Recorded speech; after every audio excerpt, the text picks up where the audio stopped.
Hello everyone, welcome. I'm back.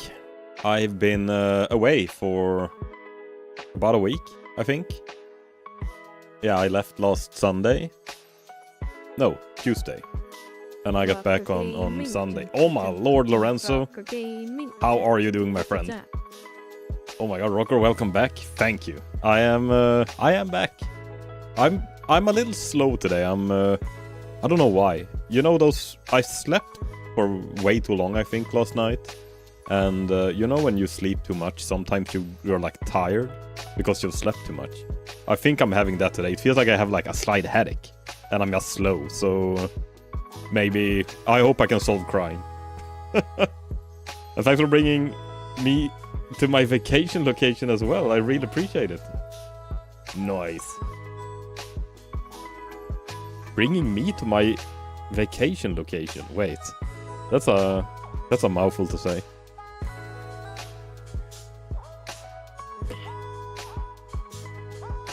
Either way, today we are going to continue. Ads over. Welcome back. Those pesky ads, always trying to get in your way. Today we're gonna continue our little murder mystery in the Mermaid mask. So, I hope it's gonna be good. I'm very tired today. I don't know. It is something today. I don't know. I'm waiting for a lasagna to be done in the oven. Oh, that sounds really good. Man, should I make lasagna? I haven't had lasagna in a very long time. I'm off my diet now. So, but I'm gonna start it any day now. So maybe I should eat a nice lasagna before I start. Hello there, I'm stuck in ads. Oh, welcome 6. Stick to the carnivore diet. I'm gonna start it again, the carnivore diet, or like ketovore, basically. I sometimes have a little bit of vegetables, but like 99%, or not 99, but at least 90% of what I eat is gonna be meat. I think that could also be why I'm feeling a little tired. Actually, it's so funny. The best I ever feel is when I'm on the carnivore diet and the first day I start eating carbs.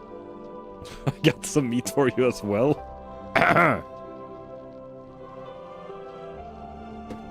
No, it's funny when you're on a keto diet, your body's energy is produced by fat, which is called ketones. Otherwise, it's glucose that becomes ATP in your cells and blah blah blah.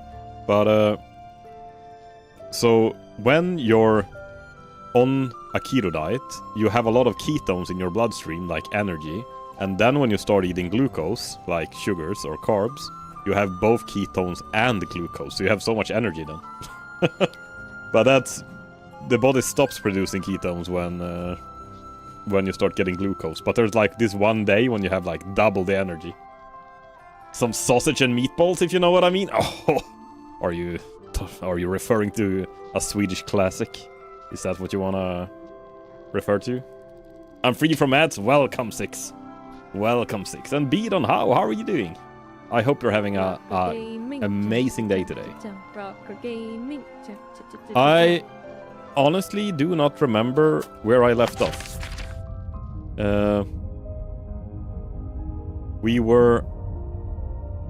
We're trying to solve a murder here. So guys, if you haven't played these games, they're super fun.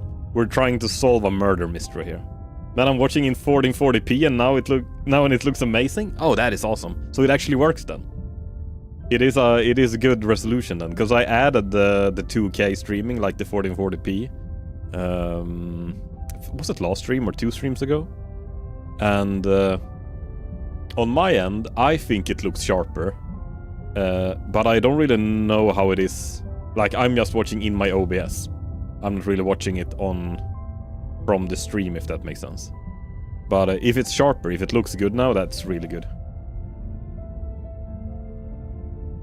And you know, the thing looking amazing, Lorenzo, it could be the face as well. You know, if you know what I mean. You know, the big face.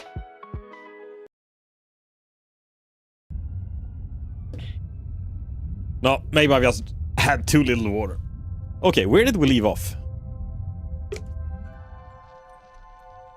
I think I spoke with this lady. We asked her about all the suspects. We asked her about all the clues we found. So, if you want a small recap, a dude has been killed. We went, or rather, this lady here. This lady here, she called us because someone has been murdered on her submarine. The former captain. Beyond Sushi, welcome. How are you doing, my friend? I hope you're having a fantastic day today. So, she called us in here. We are now questioning all the inhabitants of this submarine, trying to find clues of who committed this murder. I have a strong sense that I might know who it might be. I'm back. I am back home in my hometown. Oh, is everyone going home to their hometown now? I just came home from my hometown. That is nice. It's always nice to come home. Like, no matter how good it is anywhere, I at least think that it's so... Like, when you get home, you can just, like, relax because you're home. Even though you're living somewhere else, home is always where you grew up. For me it is, anyway. So now when I went to my hometown, and this feels so weird, because my parents, they sold their house that they had. And so they're living in an apartment in the city now. But when I go back up to my town where I come from, when I go to this house, like, this is my home. Even though I'm not allowed to go there anymore, it feels so strange.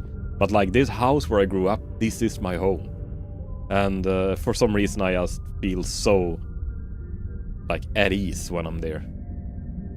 I need to kidnap the owner and steal his house. I need it back. And I just know that I'm starting to feel like the roads that goes to my home where I live now, like my house that I own, like they're starting to feel a little homey, but nothing like when I go back up there. Nothing like that. I no longer have my old home, but yeah, I get it. Yeah, no, it is really, it is something else. Yeah, it's Murder Mystery Game. Kyokuchu, welcome. Welcome. Yes, we're gonna continue and see if we can solve this murder. I hope maybe I can solve it today. So I might have to, because I have plans for other streams I want to do. I ordered some stuff, so first of all, I had a driving stream, if you guys didn't notice. I know some of you were there. But I had a stream when I was driving around in my old hometown, and that was actually kind of fun. But I noticed when I reviewed the footage that it was horrible POV. Like, all you saw were treetops and a steering wheel. So I actually ordered a mount that I hope will come. Let's see. GoPro suction cup. So I ordered one of these. So I can snap it onto the window, or actually I have a, let's see, Ford Transit Custom 2018 interior. Is there any picture? Oh, maybe. Oh, this doesn't show. Either way, next to, let's see, seat.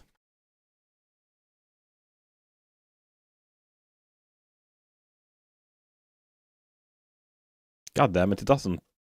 Doesn't anyone have a decent picture?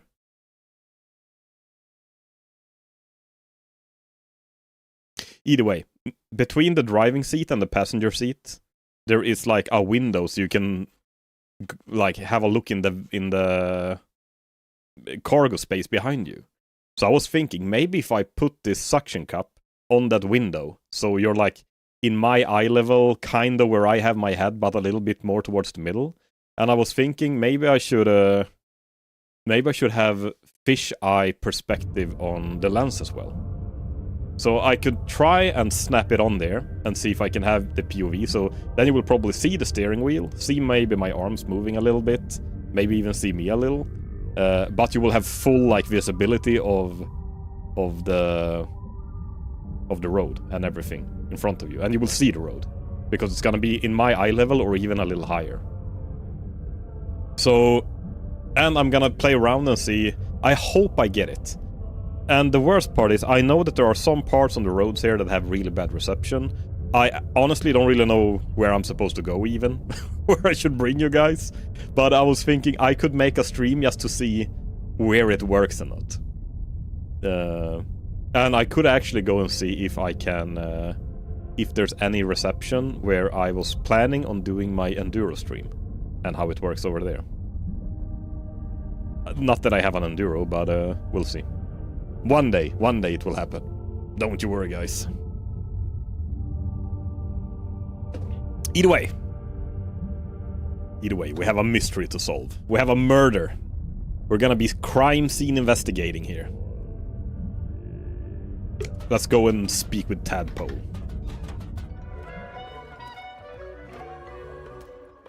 Your hometown is near Gothenburg, right? Yes. Or no. I live near Gothenburg now. But my hometown is up in a place called Örnsköldsvik. So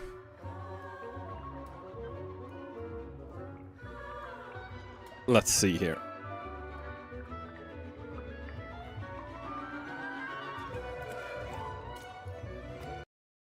So here is Gothenburg. I live close to this place. This is like the far south of Sweden. It is. I live here. And last week I drove all the way from here, all the way up here, here. So this is where we were. It is kinda north in Sweden. That looks like one hell of a drive. Yeah, it was 850 kilometers. It took, when we drove up, it took 12 hours, I think. If I drive a little too fast and I'm lucky with traffic, it takes like 10 and a half hours to drive. If I'm unlucky with traffic and like follow all the traffic, like speed limits and everything, it's like 12 hours. So it was a pretty long drive, but it's okay. I make some stops along the road and everything.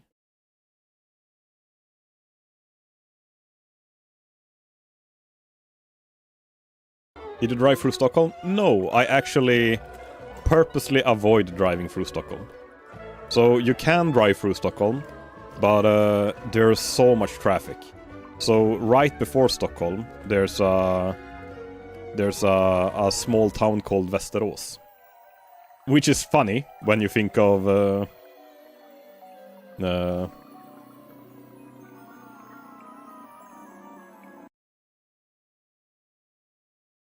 here. So you drive this E20 past Örebro, and then you get to Västerås, which is Westeros, you know, from Game of Thrones. It's just called Västerås, but it's Westeros. I think it's like Game of Thrones took this city and called it Westeros. And here is Stockholm. So either you have to drive down to Stockholm to go E4 up, or you can take a little inland road here called 56 that goes all the way up to Gävle, which is nice. Unfortunately, there are parts of the road where it's this. So here you're driving. Let's go actually to this side of the road. This is how it looks when you're driving. You're stuck between a big trailer forever. You're stuck between these guys forever, and every time you want to overtake them, there's traffic coming in the other lane, so you can't overtake them. So this road where you can drive like 100 or 120 kilometers an hour, normally, you can only drive 80 because all the trucks go 80, and you cannot overtake them because there's always traffic, and there's like... This is how the road looks. It's just really long with like only one lane and trucks. You see it's trucks everywhere. And also during summer, of course, people are out with caravans, and they are not allowed to go more than 80 either. 100 kilometers is scary as hell with oncoming traffic and trucks. Yeah. I mean, most roads here are like 80. If it's a bigger road, it's always 100 or 110, even 120 sometimes. And if there's like smaller country roads, it's 70 or 80 kilometers per hour. So I think actually most of those parts are 80. So it's not like... I mean, actually you're not supposed to drive much faster than the trucks are actually driving either way. But if it's no traffic and it's just like a straight road, I'll go 100.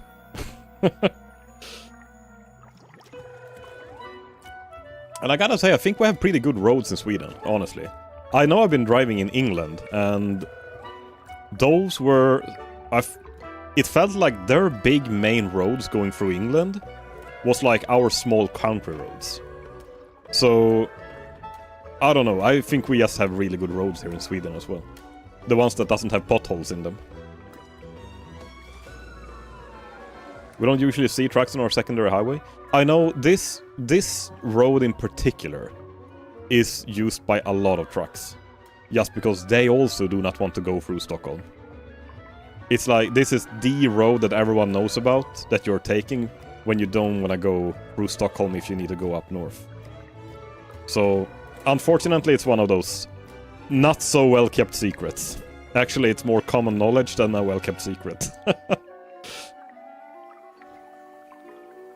Okay. Let's check with Tadpole if we had if we could ask about more suspects. I can tell there's a lot of trucks because the random Google images had multiple trucks. Yeah. But that's the thing. All the cities in Sweden that is in the north is almost exclusively on the east coast. So every truck is going on the E4. And they're just waiting to go there. So everyone has to get there somehow. And everyone is just taking the best route there is. So all the other roads are like not that crowded with trucks and stuff. But this kind of is the main road, because you never want to go through Stockholm if you don't have to. And it's so stupid that they don't have a better connecting road just going outside of Stockholm. It would be so much better. But hey, it is what it is. Okay. Let's ask about Cynthia Sifo. Little Cynthia. She's cute, huh? I don't know if that's an appropriate way to talk about your captain. You're so right. You think her being captain is kind of a joke? It's not a joke to her. She cares a lot about the submarine. I just don't think it's doing her any good to care that much. It's just a hunk of metal after all. And wood. Some of it is made out of wood, I noticed. Did Mortugo want Cynthia to succeed him as captain? Did he ever mention it? No, I'd say he probably felt the same way I do about it. Which is... that she's too young and too bright to be living down here in the dark.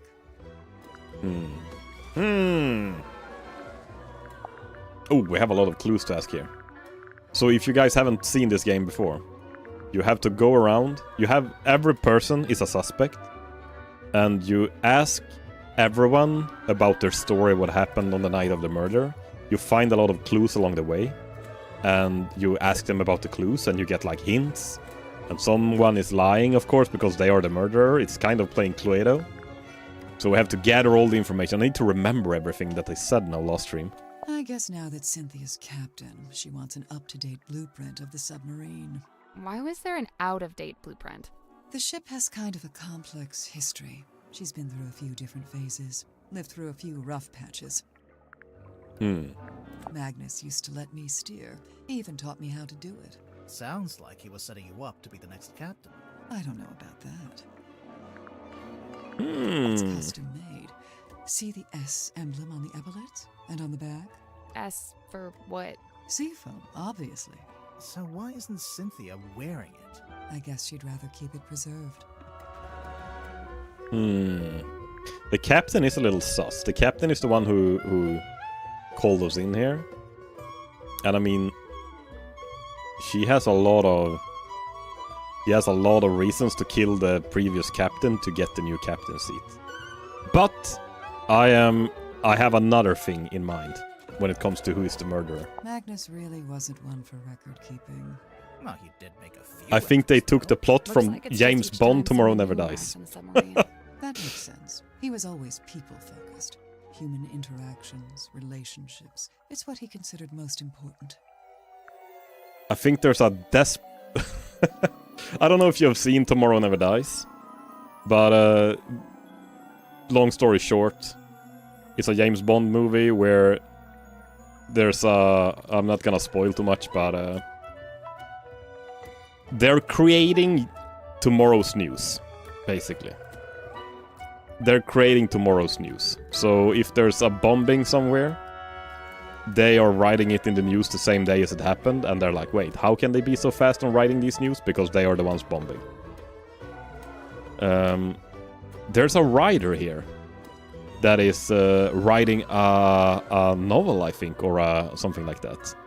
And I wonder if he is the killer, that he killed the captain, because there were drawings of how he was killed. Like, there was a bottle with... a bottle? There was a bottle somewhere with, like, the guy laying dead on the ground. So I'm thinking, did the writer... And also they said something that his stuff is like, oh, don't worry about that, it's not based on anything. Like, it's not a true story. So I wonder if he made a novel and then killed the captain of this ship in order to make it a true story for him to sell more books. That is what I think right now, with all the clues that I found. Looks like Mortuga chose to use a typewriter for this. To make it more official, maybe? It's more that he didn't like writing by hand. He'd even sometimes ask me to write things for him. Like what? Oh, just little notes, you know. Scandalous. Mm-hmm. Well, hey. I'm surprised. What do you do when She's greed hits you? Normally pretty guarded about it. Do you know why she wears it all the time? It's kind of funny when you think of it. Heirloom? I've been thinking of this more and more lately, and I am not a religious guy in any sense whatsoever. But the more I think about it, and I actually, it's very funny. I work with a guy that is that studied theology, like the study of religion, in, I don't even remember where it was, but in like some holy place.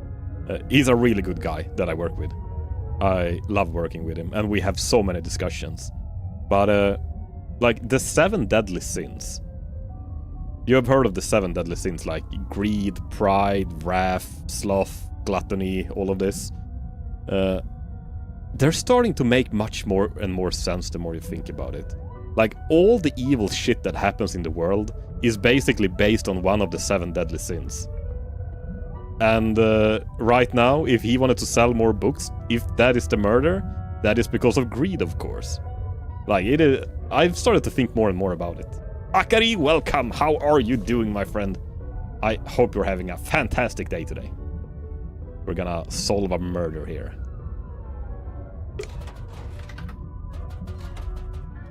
I'm fine, thank you. I wish I was a bird. Wait, what bird do you wish you were? A penguin, maybe? Rocker gaming. Hope you're good. Rocker gaming. I am actually pretty good. Except for I'm tired and I have a little bit of a headache. But it's getting better now, so it's hopefully gonna pass today. Oh, maybe you should start saying... Fine, thank you. I wish I were a penguin. Okay. This is the guy. Doesn't he kind of look like a murderer? He has the gamer lean. He's... Oh, and he's eating cereal by the computer or the typewriter. Classic murderer. I hope you feel better soon. Yeah, and I don't know. I think it's one of those things. I think I've slept too much last night. Or there's some other shit going on. I don't know. We'll see. I hope it gets better as well. Sir. So if I'm a little slow today, I'm Detective that's why. Lamar, and this is Sal. 2 detectives, 1 short, 1 tall. Tried and true. Hey, I'm really not that much shorter than But which of you is the funny one? I'd say it goes back and forth. You still haven't told us who you are. The name's Werman. J.D. Werman. He's an author. Author, journalist, let's see, what else? Famous, successful, some kind of genius, even. Oh, sure, that's why I got myself trapped He's in a little murders. full of himself. I know who you are, Mr. Worman. I've read your book. Oh, joy, your fans. Of all the places. I never said I liked the book. Maybe I hated it. There's no way you hated it. The arcs are too tight. Each chapter leads Okay, to he the got next, confidence. beginning, middle, end, and bang. Not a line wasted. Damn. I hope you're having a fun stream. So far, actually the stream kinda is getting me in a really good mood now, so I think it's gonna pass. So it is actually very good so far. So far. And this is the best thing. It can only get better now.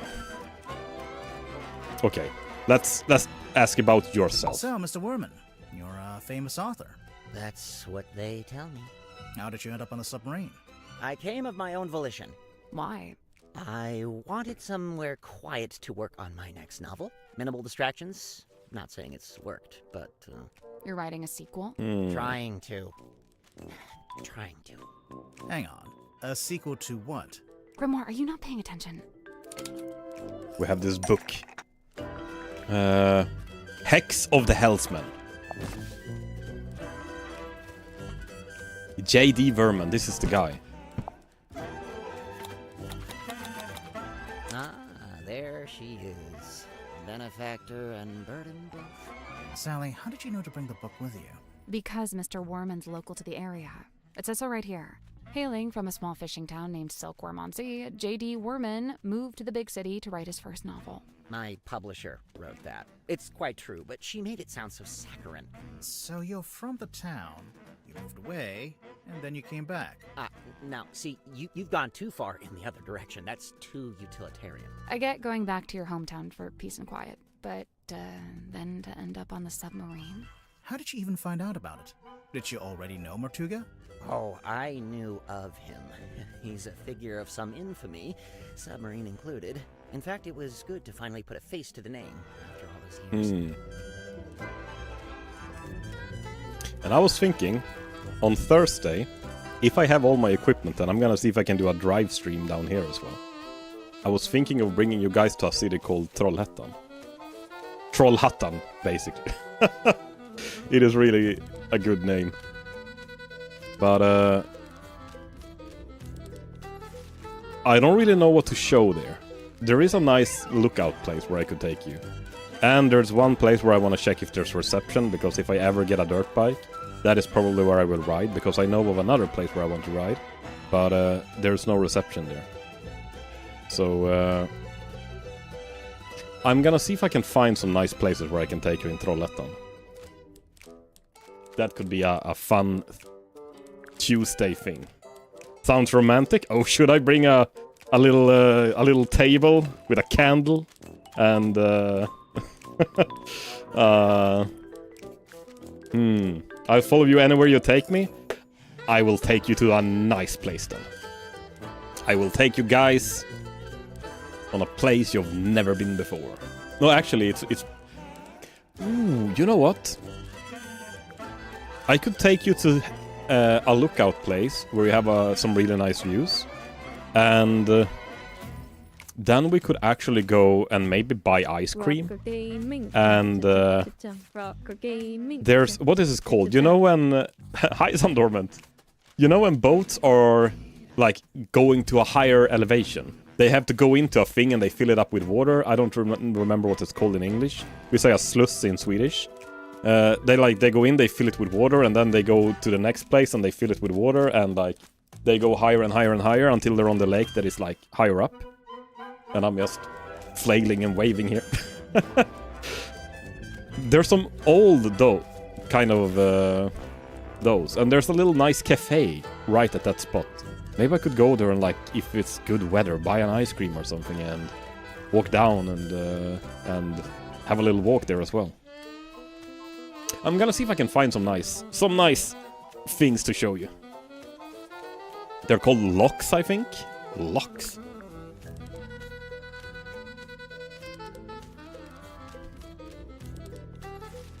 Isn't that like a lake where a big beast is living? Ah, Nessie. The Loch Ness. We say sluss. This is actually the place in Trollhättan. And this is the old one they used like back in forever ago. But they drive in a boat here. Like, they open this, they drive in, and then they fill it with water so it gets higher. They close it, they open the next one, and, like, they do that to get, like, the boat up to the lake that is higher up. And up here's a cafe. I could take you there. Show you the views. If reception works. I don't know that. So it's going to be a little test stream as well to see where do I have reception or not. Okay, the Mortuga submarine. Let's ask about it. How'd you like living on the Mortuga submarine? I will say, as a writer, it's a boon to be aboard this thing. And the whole place is dripping with human narrative stories practically leaking out of the walls. It's also a lot noisier than I thought it'd be. I couldn't have guessed Mortuga would basically be running a bed and breakfast down here. It was already busy when you arrived? Mm-hmm. Before the arrival. But it of also Moon, Dirk and depends I on if I have my gear. It's kind of surprising there was. I ordered it on Sunday. A little suction cup for my car. And then I think I'm gonna take my van as Like well. sharing a room with Dirk. So hopefully you're gonna have a really good POV then. 2 peas in a pod. And not the shitty POV you had last time when I drove the Mazda. It's a fascinating little microcosm, utterly discordant and yet somehow harmonious.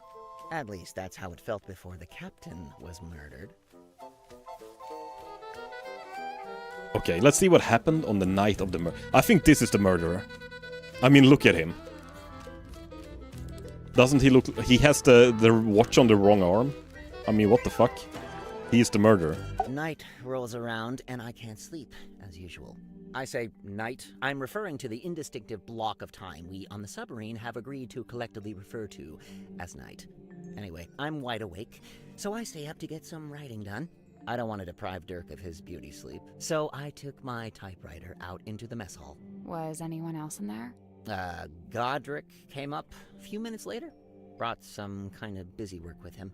So there we were, whiling away until I look up and see this woman. Mariana Moon, apparently. Good name.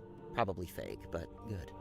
She got straight to work trying to extract my entire life story, but then Mortuga shows up and we all go quiet. The guy looked miserable, and he passed straight through the room like a ghost. But before he leaves, he asks us to show Mariana around the submarine. I really didn't have the energy, so I made an excuse and left. I slept for barely an hour before a big jerk wakes me up. I'm not talking about Dirk. I mean, the submarine, it moved, tilted. Anyway, I tried to get back to sleep, but no. Now there's a scream. Dirk and I follow the sound all the way down the corridor. Symmetry's frozen in place in the doorway at the end. And behind her, Mortuga, dead, laying in front of some ancient stone cauldron. The lid of the thing flung open, like something had just burst out of it. The whole scene was otherworldly, like a painting. Then Madame Tadpole arrived, with just about everyone else trailing behind her. Tadpole brought everyone with her, so she already knew about the murder. From what I gather, she discovered the body and then left to go get everybody else. And you know, I really didn't want to get in her way, so I returned to my room to await further instruction. Did you go back to sleep? No, I couldn't. I went back to work. Figured I'd be better off keeping busy, you know. I wanna read his latest work. Okay. Let's actually see if I can... It's Worman's typewriter. Okay, let's... Huh?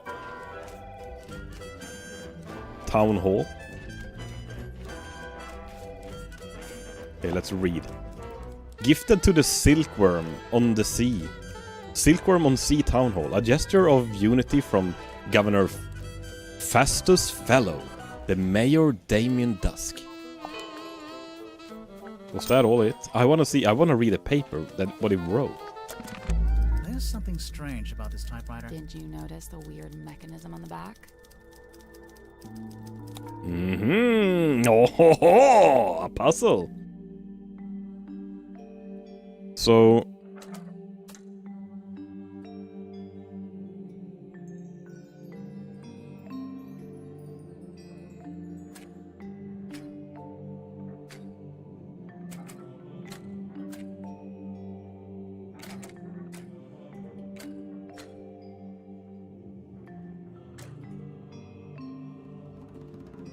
am I stupid?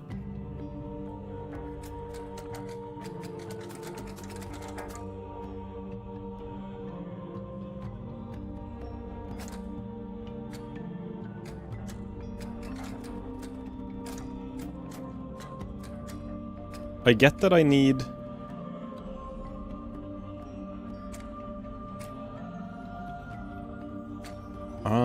so...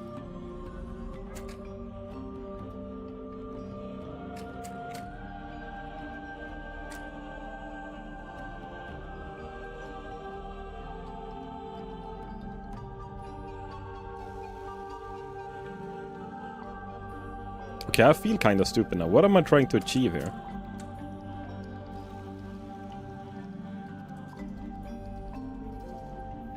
Should I try and do these patterns? We have the first pattern. There's only one that have a broken No, this one also have a broken one.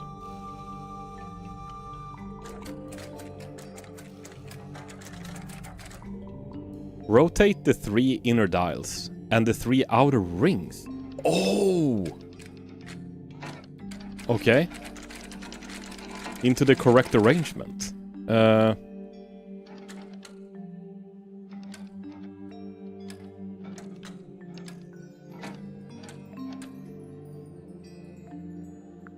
not it. There's 6 different things we can rotate. The 3 outer rings and the 3 inner dials. The solution's something to do with how they all relate to each other.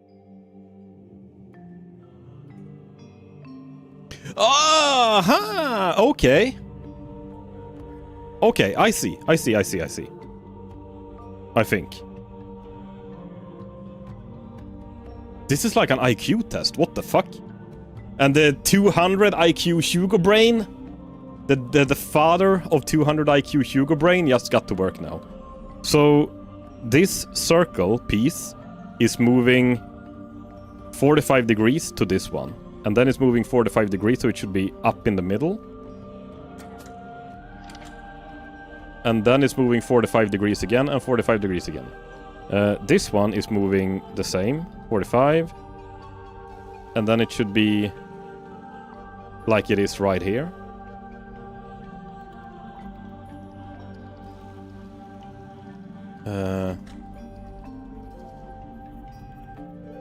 So I need circle on top, diamond to the right,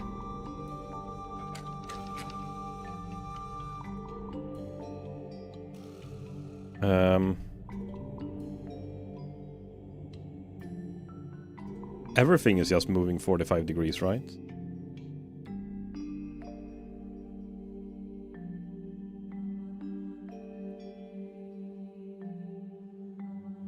And that circle is broken. I could move...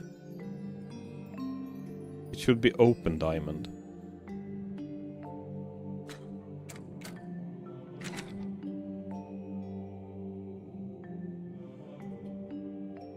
Let's see. So...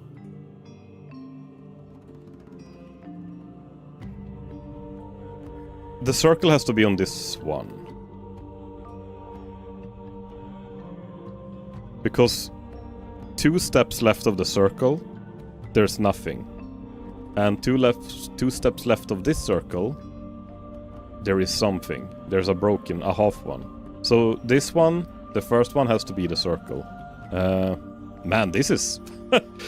this is something else. So, this should be correct now with the circle. Now I need the diamond to be to the right, an open diamond. So it could be this one. And on the opposite side of the open diamond, there's nothing. So it can't be this one. But it can be this one. I think.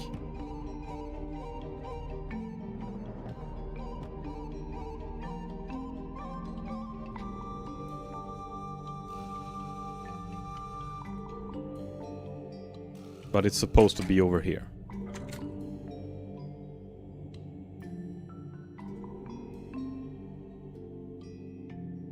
Oh, wait.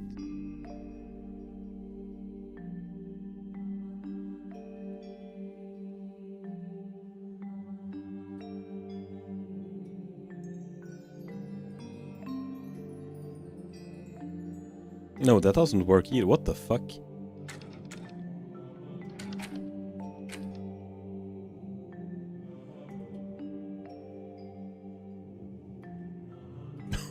This was hard.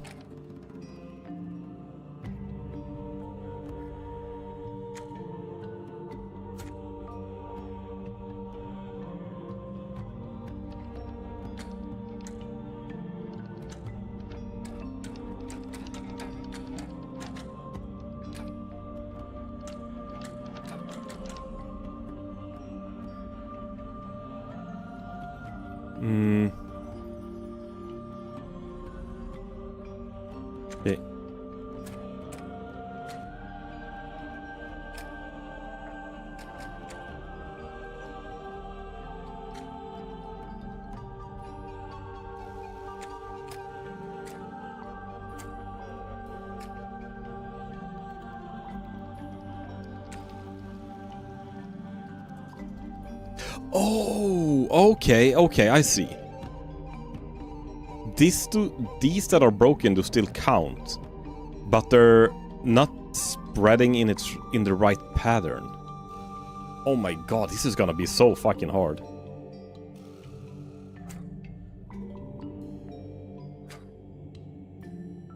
So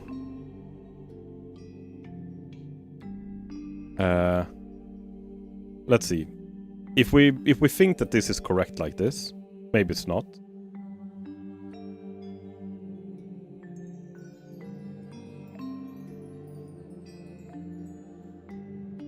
Wait, if that one has to be like that in that case. If we don't want to use this one, let's take this one away. We can make this one the diamond for now.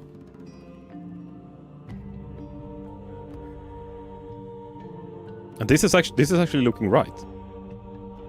Do I just have to adjust the last one now? Rocker Gaming. Come on, Detective Rocker, this puzzle only took me like 5 minutes. I think I've only been at it for like 5 minutes so far. And I think I'm actually coming up to the solution now. So I need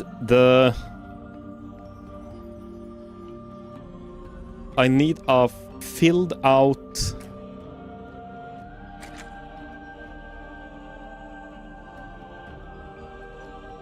Is this... So, we are rotating the shape. Speedrun puzzle, let's go. Man, if only this was Silent Hill F now. If only this was Silent Hill F. I would have been done already. Okay, something is...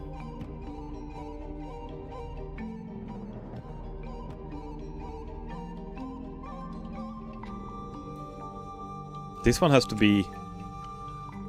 like this, right? Ah! This one is so hard. The filled out one has to be like that. So we have the... Everything is moving 45 degrees clockwise.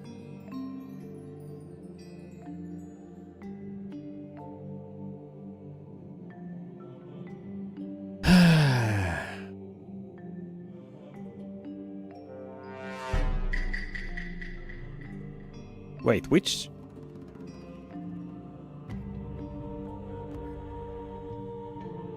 Oh.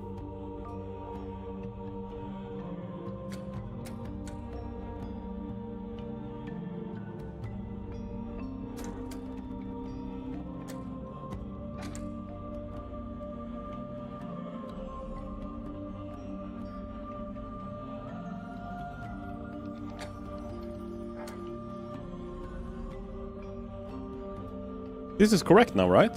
I did it. Ha ha! Ho ho ho! Look at that! Oh, speaking of Silent Hill, one of the suspects is totally a Silent Hill fan. Oh, really? Good job. I mean, this Vermin guy is definitely... I think he's the killer. He's a James Bond Tomorrow Never Dies kind of villain. The little hatch opened. What's this? The letter? Didn't he notice that we fiddled with his typewriter when he was typing on it? Okay. Oh my lord, is this his evil plans? A letter in an envelope. Verman was keeping it hidden inside his typewriter. J.D. Verman. Care of Christian Kale Publishing. Dear James, I've just finished reading your novel. Indeed, some congratulations are in order. As I've been informed, it is turning a tidy profit for you. However, as a fellow writer and a fellow resident of Silkworm-on-Sea, I am sorely disappointed in your lack of integrity regarding the socio-historical foundations of your story. As it stands, your narrative is only scratching the surface of the deeper mythos surrounding the cursed hellsman, Magnus Mortuga. I know you want to go deeper, so I am here to help. Inked on the back of this letter are coordinates detailing how, when, and where to find the Mortuga submarine. the mysterious underwater vessel in which Mortuga still resides. Good luck. T.W. Ibis.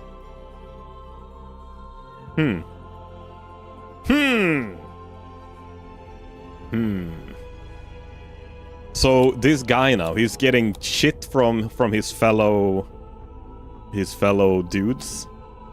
They're like, oh, good story, but not that good. Like, they're being fucking smug about it. They're being assholes. Of course this guy with his bad self-confidence is gonna go and murder people in order to like boost his ratings for his book. Oh, look at this, based on a true storybook. He's gonna put him right at the... He's gonna be crowned by the author society. Okay. Madam Tadpole. Simultaneously the most laid-back and most terrifying individual I've ever met. Terrifying? You don't feel it. It's gotta be To this me, guy. She gives off this indisputable, I will destroy you if I see fit to do so kind of energy. Maybe if you get on her bad side. Oh, I wouldn't dare. She'd crush me like a twig. She does look pretty tough. Who would you say is stronger? Madame Tadpole or Dirk Dansom? Well, Dirk's in good shape, but a lot of it's just for show. He's just gotta look good for camera. Meanwhile, swimming works out every muscle group. Did you know that? I didn't. Every muscle group. I don't think Tadpole's about to fight anyone. Should I go She's swimming? So chilled out. For now, Work out every I muscle worry group? about what'll happen when, if you two name a culprit. You think she might, retaliate? If she does, I'm not gonna be the one to stand in her way. Okay, let's ask him about himself. So what made you want to become a writer? That's all I've ever done. I was given a job writing for a newspaper when I was pretty young. Given a job? Yeah, friends in high places, you know. Like who? My father was the mayor. Ah, that'll do it. Did you enjoy writing for the newspaper? Sometimes. Other times it was painfully dull. I've got a tendency to lean towards hyperbole, and the everyday goings-on in Silkworm weren't always enough to satiate me. For every rumor of a cursed man disappearing into the ocean, you'd have 10 elderly couple file complaint over garbage collection. Rumor of a cursed man? Wait, you wrote an article about Mortuga? Oh no, I quit before that. I left town and went off to the city to be an author. And the result? Hex of the Helmsman. 50 national bestseller lists. As we speak, it's being translated into 5, 6, 7, 8 more 8 more languages. Must be nice. Your first book, and it's a big hit. I'm not complaining. I can Hachi. see why you'd be writing a sequel. I really don't have a choice, do I? This is how things go. If you get a success, you have to keep it going. See, he's... Oh, it's gotta be this guy. Okay, let's ask about Cynthia. Cynthia. Quite honestly, I give her about a week. A week until what? Until she cracks, packs it in. The pressure's already getting to her. I know the signs, believe me. You think Cynthia's gonna quit being captain? It's only a matter of time. And you know what? Good. She deserves her freedom. She's still young. No Yeah, need to Cynthia take on doesn't really burden. feel like the Yeah, right nobody's grit even for paying her being a goodness sake. captain. But then who'll be the captain of the submarine? Nobody. Let it float loose like a piece of driftwood, that's what I say. It's not like we were going anywhere anyway, even when Mortuga was in charge. Maybe Cynthia does want to take the submarine somewhere. If she Sam's does, eye she roll doesn't for want fall it. break? Seems I to didn't me think that of she that. wanted to be captain just to be captain, you know? I didn't notice that. Okay, let's ask about Magnus Mortuga. Cuts quite a figure, doesn't he? Like something from myth. He was real, of course. Hi, Dragonborn, Flesh welcome. and blood, I imagine you must have been curious to meet him. as anyone would be. Did you get to know him at all? It's funny. Going in, I'd heard he was, you know, the strong and silent type. But I didn't find that to be the case. So he was friendly with you? In his own way. The day I first arrived, he invited me into his cabin, just to talk, apparently. What did you talk about? He asked me about my home life, my family, my father. Not to be rude, but why would Mortuga care about any of that? To this day, I'm not quite sure. I think maybe he was after some kind of information about the outside world, and thought I might be a good source. What this game? This game is CSI, but on a submarine. It's a CSI episode on a submarine. That's basically what this game is.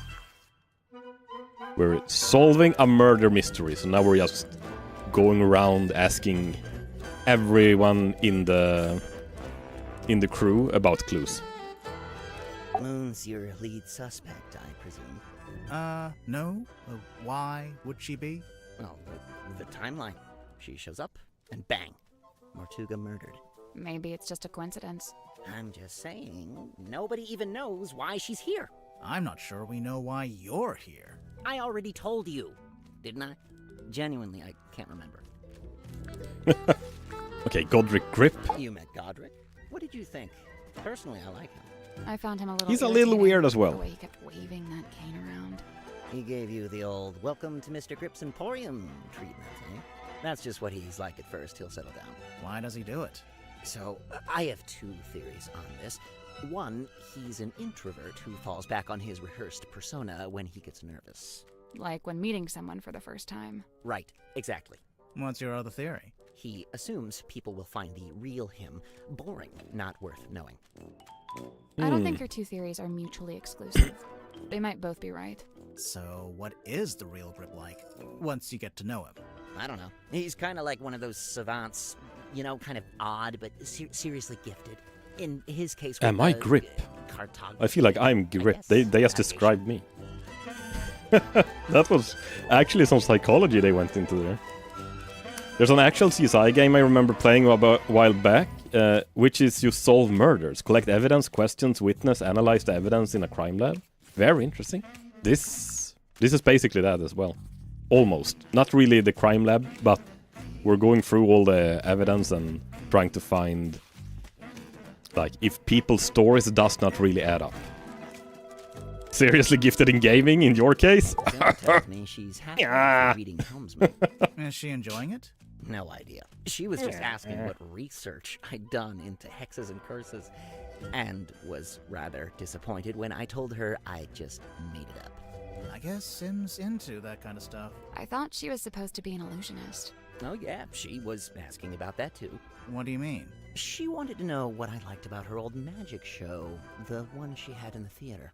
You saw her old show. Yeah, it was pretty good. And from what I gather, she's been developing a new act. By the way, is all the and audio wants okay? Some feedback, you know, to get some direction. I know what it's like to make a follow-up Like, to something people is liked. it can be sounding daunting. okay-ish? Or is it too low? I know it was a little bit low before, but I hope it should be okay now. I don't get it why my audio is acting so strange.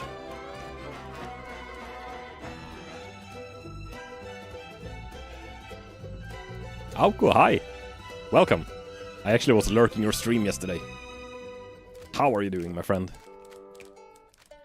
I should have said hi, but I had a lot of things to do, so I couldn't really. Also, volume is okay. That is good to know. That is good. Because, I don't know, I have to find... There's like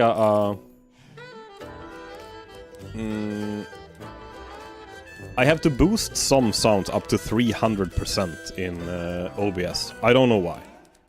I'm doing swell. That is great. That is how we should be doing. Okay, case file. Let's have a look. Murder victim locked himself in the room. Body discovered. No weapon found. Cauldron open for the first time. Yeah, nice. Just enough information to hook you without giving too much away. Cynthia knows what she's doing. So, you've read This Sally guy Wood's is sus. memoir, hasn't He's sus as hell. What's it about? I'd really rather not reduce it to a single sentence. It's about a guy named Marcus Mordoom looking for something called the Devil of the Deep. And does he find it? I just think it'd be better if you took the time. Yeah, kind of. It gets a little abstract towards the end. So what? It's just Marcus Mordoom on a ship, and that's it? We're talking about several themes carefully laid on top of each other. It's also a love story. Marcus is in love with a woman named Belicia. She's his captain. I don't see her on the cover. Really, all the nuance is lost if we just... No, she's there. Kinda. Like I said, it gets abstract. I'll... Werman's just a weirdo? If you'd like to read it, I have a spare copy you can... Nah, that's okay. No time. I bet he's secretly reading 50 Shades of Grey when no one is watching. Nothing sus about him at all. He is my main suspect. Out of all the people I've encountered so far, I think he is the main suspect. I think he did the murder in order to promote his own book. That is what I think so far. And then don't spoil me if anyone knows. I'm just airing my thoughts. I tried asking Mortuga what this was. No luck? He just said it was something he'd picked up on his travels. Picked up where? Floating somewhere in the middle of the ocean? Yeah. I assume so.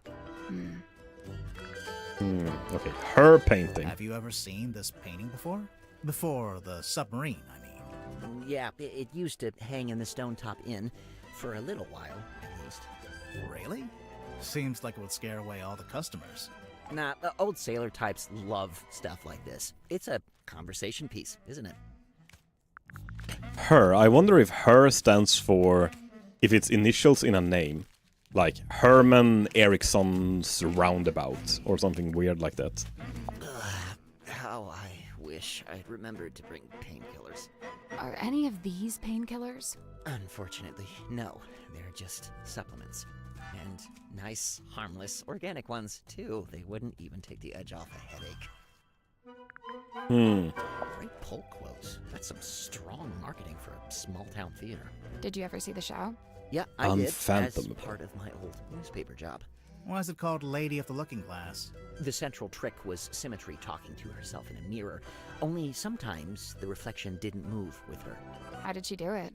My guess is the mirror can switch between being reflective and being see-through glass. You know, looking through to a second Symmetry on the other side. An identical twin, maybe? Probably just a very good dummy. Picture of a moon. Tried asking Mariana Moon? Wow, never would have thought of that. Occam's razor, my dear. Who? I don't think we've met him yet. It's a strong image. The ancient cauldron opened for the very first time. It can't be the very first time. Someone must have opened it before. Semantics. So, what do you think was inside? Does it matter? I'm pretty sure it does. It might explain how or why Mortuga died. True. The murder weapon, maybe? Like a knife? Sure, why not? It would explain the scratches on the inside, after all. I guess.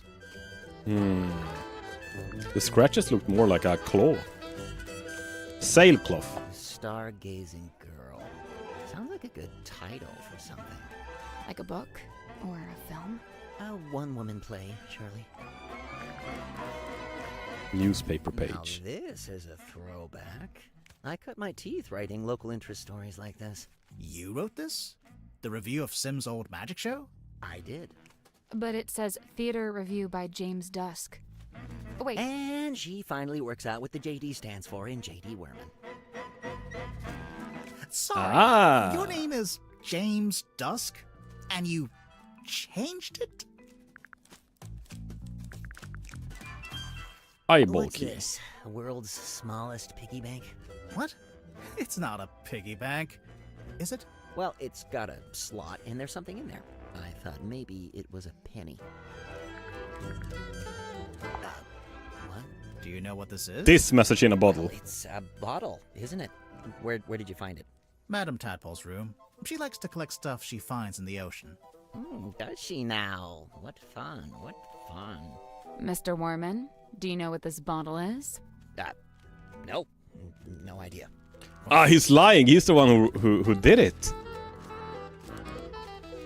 That is definitely his bottle, where he put a paper in of how this guy was supposed to die.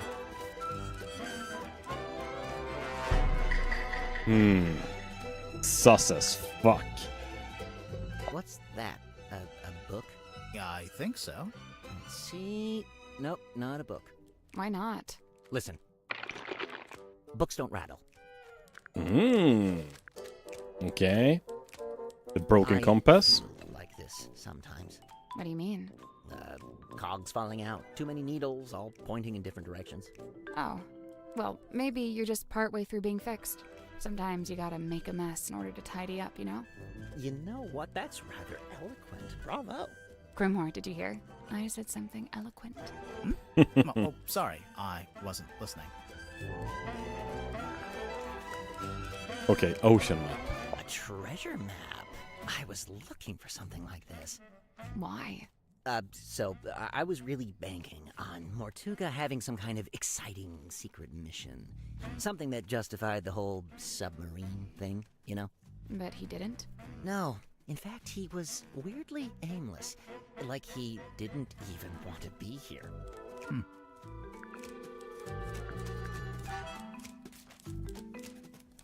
I'm not sure if I like that you... Like, at the end of...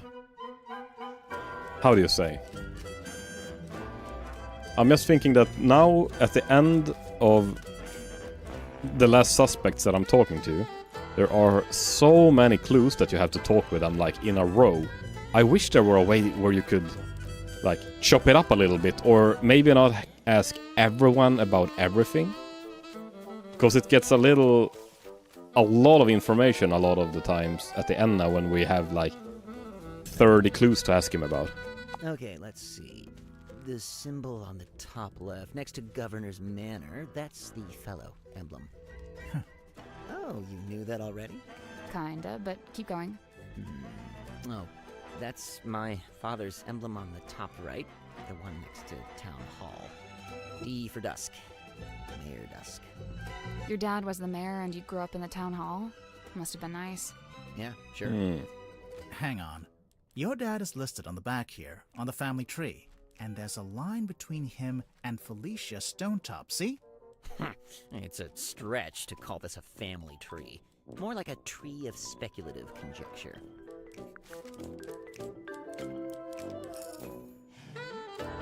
Now, I like asking everyone about everything. Usual visual novel stuff. You gotta take notes. I like that you can ask everyone about everything. I'm so split here. Because I do wanna have everyone's opinion on everything, but I would like to have it in bite-sized chunks, if that makes sense.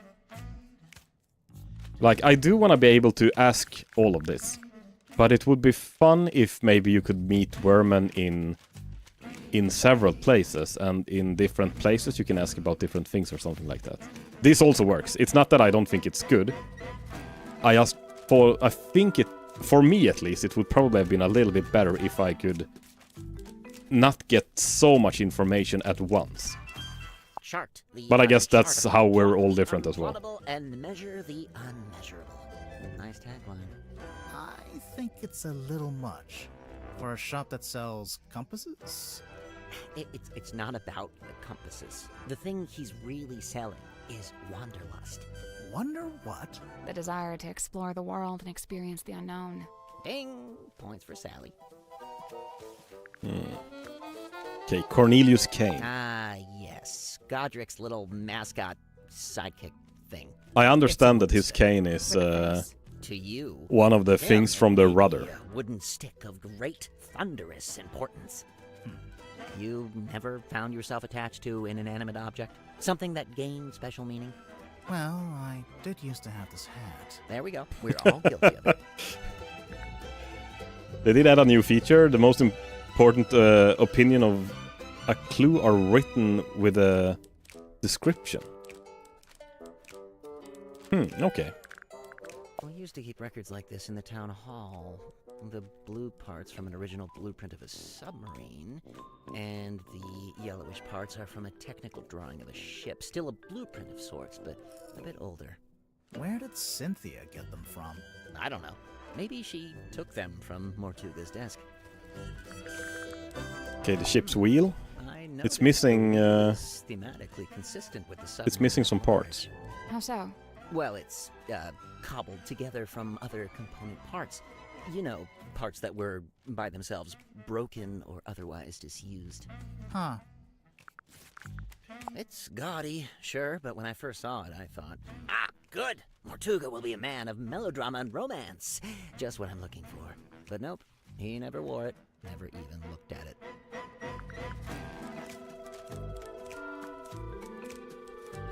Wait, let me ask him that again. It's gaudy, sure, but when I first saw it, I thought, ah, good! Mortuga will be a man of melodrama and romance. Just what I'm looking for. But nope, he never wore it, never even looked at it. Why would Mortuga wear this jacket when it has the symbol of sea foam on the back of it? So why did he have this... If Verman tells him that he never saw him wear this jacket, like, or he saw that he had it, but why would he have it with a symbol of sea foam on it? The machine that spits these out must be broken. I'm sure Cynthia's intended to fix it. Why do you say it's broken? On the latest card, the readings toward the end are all messed up. Looks like a misaligned printer head. Bane of my existence, those things. So, I noticed Mortuga's contract has been typed. Yeah, he clearly used my typewriter to make it. Did you give him permission? No, So, how did he know how to use it? it's a typewriter. Mortuga might have been, you know, outdoorsy, but he wasn't an idiot. Yeah, I mean, a typewriter ain't rocket science. Have you ever used a typewriter? They suck ass. Because if you write too fast, those little arms that like slap the paper to make the letters, like 2 of the arms can get stuck if you type too fast. So you have to type fast, but not too fast. They fucking suck. It makes a fun ping sound though. Symmetry's locket. A mystical heirloom from her tragically departed mother, no doubt. Did she tell you that? Oh no, complete guess. But that's just how these things go, isn't it? They were super hard to use, but also very fun. Love the sound. Yeah, the sound is awesome. I would kind of like to have one just for, like, fun. I loved playing with it. Not much on the HL typing though. No, I think I did try and type, but I also used them when I was very young. And I think most of them were for fun, like when you're a kid and you're just playing. It was fun to tap on the keys. How come the keys are all messed up on your typewriter? It's old, sometimes they fall off. I guess I don't always put them back in the right place. And, what have you typed on that page? I'm taking another swing at a story outline for my next book. I can't make it out. It's some kind of weird grid. Cross-writing. Look it up. People used to do it all the time. What about these brass pans? Cross-writing. This one's my father's emblem, Near Dusk. That's why it looks like a D. Oh my god, and it's a Silent Hill F. Emblem, Governor Fellow. So that one's an F. Governor Fellow? Is it Silent Hill Fellow?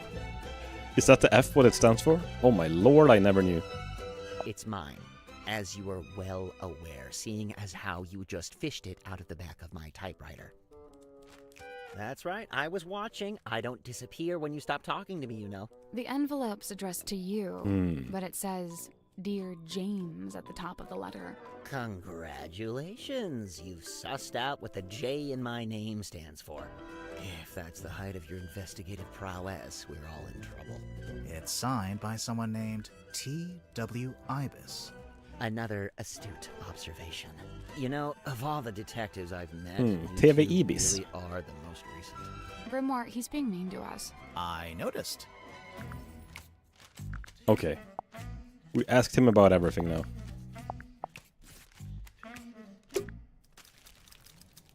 What is this? It's some kind of doll. Sally, no. It's a collectible action figure. Same thing. Oh my god, Sally, for fuck's sake. This is a collectible act. This is Hex of the Hellsman. It's Marcus Mordoom. This is not just a doll. Look at him. God damn it, Sally. An action figure still in its original packing. It was proudly displayed in the bunk room.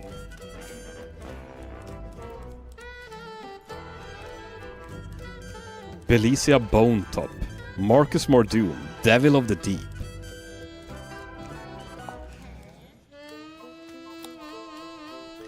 A man cursed by the sea. He sees it in his nightmares. He sees it when he shuts his eyes. He cannot escape it. But what or who is it? Renowned hellsman Marcus Mordoom He's a man on a singular mission. He won't rest until he discovers the truth of what's really hidden beneath the stormy seas. Belicia Bonetop, the enigmatic sea captain, includes ship's compass and treasure map. Marcus Mordoon, tormented helmsman, includes anchor, sword, and ship's wheel shield. Devil of the Deep, the mysterious entity from beneath the waves, includes a Reaper Scythe. Series 2 coming soon. Look out for Hex of the Helmsman 2, only in theaters. Look at the clues outside of dialogue. You'll see the most important opinions. So it's always worth it to ask everyone about everything. All right, okay. Oh. I have one clue that I have to figure out. So you said, let's check this one. A rugged blood-stained pocketbook. It was hidden in the airlock. Hands off, that's mine. Wait, are those initials MM? Who does this belong to? Wilfred Winterbottom? Oh my lord, is this Wilfred Winterbottom's? That's quite some book. Did you take it from a werewolf, perhaps? Nope, not a book. Listen, the book doesn't rattle. And I know that someone said that it was MM. And we asked, isn't it upside down if we do it like this? And she said, no, it's not. And this book, I do understand that this is the code. This looks like a 3. And I did try and figure this out before. Is it 3, 7, 3, 7? 37, 37? Is that the... Oh my lord, did I just figure it out? Did 200 IQ Hugo strike again? Nah! Maybe it's 73, 73. Yeah. Maybe it's 77, 33. Maybe it's 33, 77.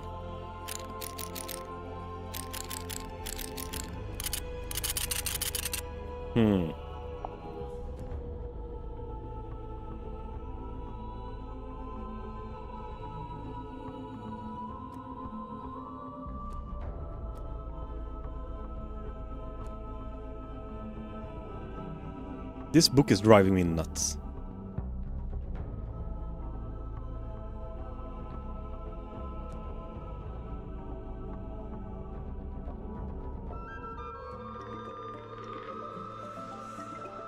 It also looks like LL and a check mark.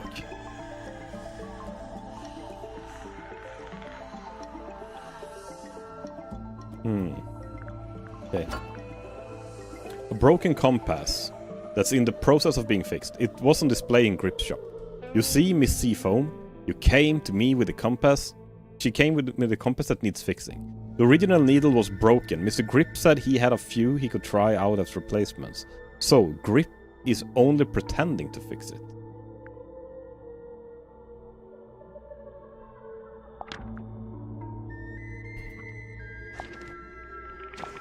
A treasure map. I was looking for something like this. It comes to mind, I saw this map up on the captain's cabin desk. It's from my personal collection. I really hadn't intended for you to see it.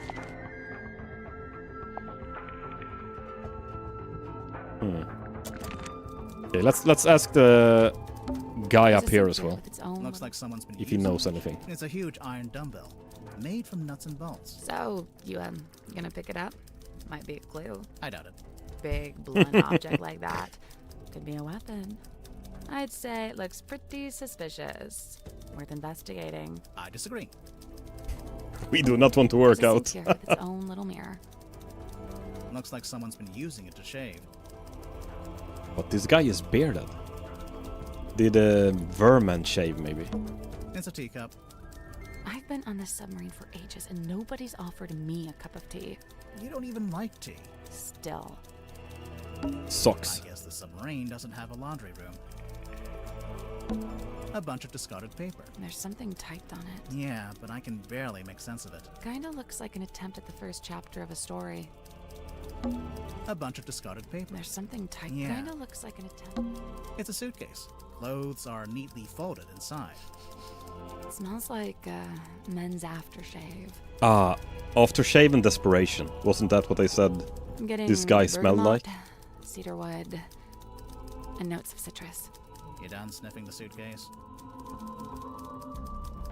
What is that wood that you can...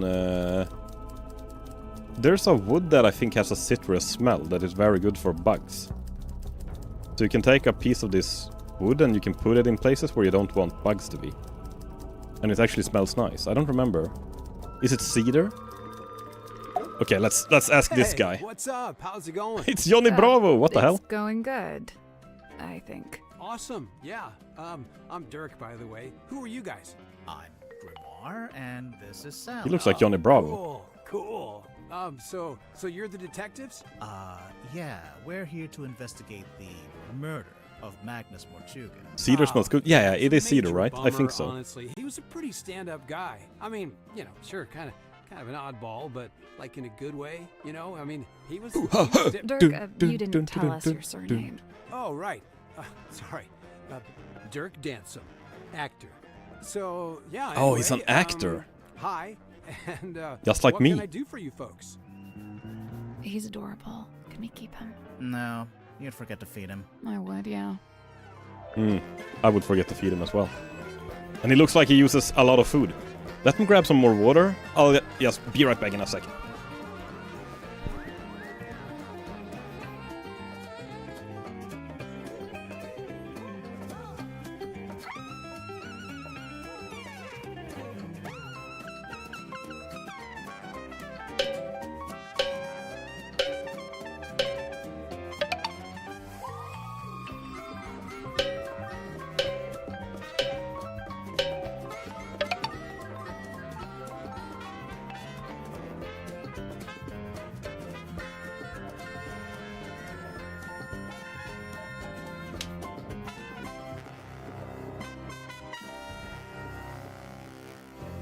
Okay, I'm not falling for that one.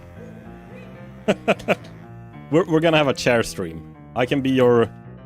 Pretend that I'm your alter ego now, your consciousness speaking with you. I hear the sound when the PNG mode goes off. Also, I adjusted the points for everything a little bit. It's a little cheaper now. Okay, let's ask about yourself. So, Dirk, you're an actor. What kind? Oh, well, so for ages, I just did commercials. And then about a year ago, I finally got cast in a movie. Nice. Anything I've seen? Well, it's called Hex of the Helmsman. I played the helmsman. Marcus Mordoom? Oh, you've seen it? No, but I read the book. Oh, man, the book is gnarly. I mean, I'm not usually one for reading, but I actually finished it. Yeah, the whole thing. Congrats. Oh, I'm like this The guy. author's a stand-up dude, too. J.D. Warman. You know him? Well, yeah, he's sitting right over there. You should go talk to him. Super friendly, loves meeting new people. I bet. Was your movie a success? I have Dirk? almost Yeah, not... man. It's I haven't making read mega many bucks. books. Are you going I wish I read more Well, books. they want to move on that. But for ASAP, some reason, I but, cannot take we're myself not time ready to read. Start filming yet. I always do And something else. What? It You're is... taking your vacation on a submarine And the anyway? worst part is I No, want to I'm read. just tagging along I here just with can Worm, never and, take myself he time to wanted do take it. a trip out here, and I figure, the more the merrier. But this guy, he doesn't, like... It feels like he's supposed to be the stupid, good-looking, strong actor, kinda Johnny Bravo style. But, he actually seems like he's kinda smart, even though he's supposed to be stupid. What do you make of the Mortuga submarine? Man, this place is wild. It's like something out of a weird old book. Nobody back home is gonna believe any of it. How do you like living here? Honestly, mixed bag. So I love meeting all the weirdos that ended up down here. All kinds of people I'd normally never rub shoulders with, But man, is it dark. I mean, there's no sun, no day, no night. You barely even feel the time passing. Listen, if you're not careful, it'll get you. No, for real. You seem to be holding out. Ha, well, thanks. So far so good. How long has it been? Worman and I arrived a couple of weeks ago. We're the most recent arrivals, aside from Mariana. It's lucky they still had this room free. You ended up with pretty nice living quarters. I guess. Did you say they're the most recent arrivals? You're basically just a passenger, am I right? You don't have a job here on the submarine? Well, you know, I set myself personal goals. Like what? Like, well, I was trying to find out everyone's birthday. I got Cynthia's, Grip's, Tadpole's. Oh man, that one took some doing. Yeah, she does not like to share personal info, let me tell you. Mortuga, though? Brick wall, dude. He would not give me the goods. This guy does not feel like the murderer at all. This is why visual novels like this game is good. Lots of reading overall.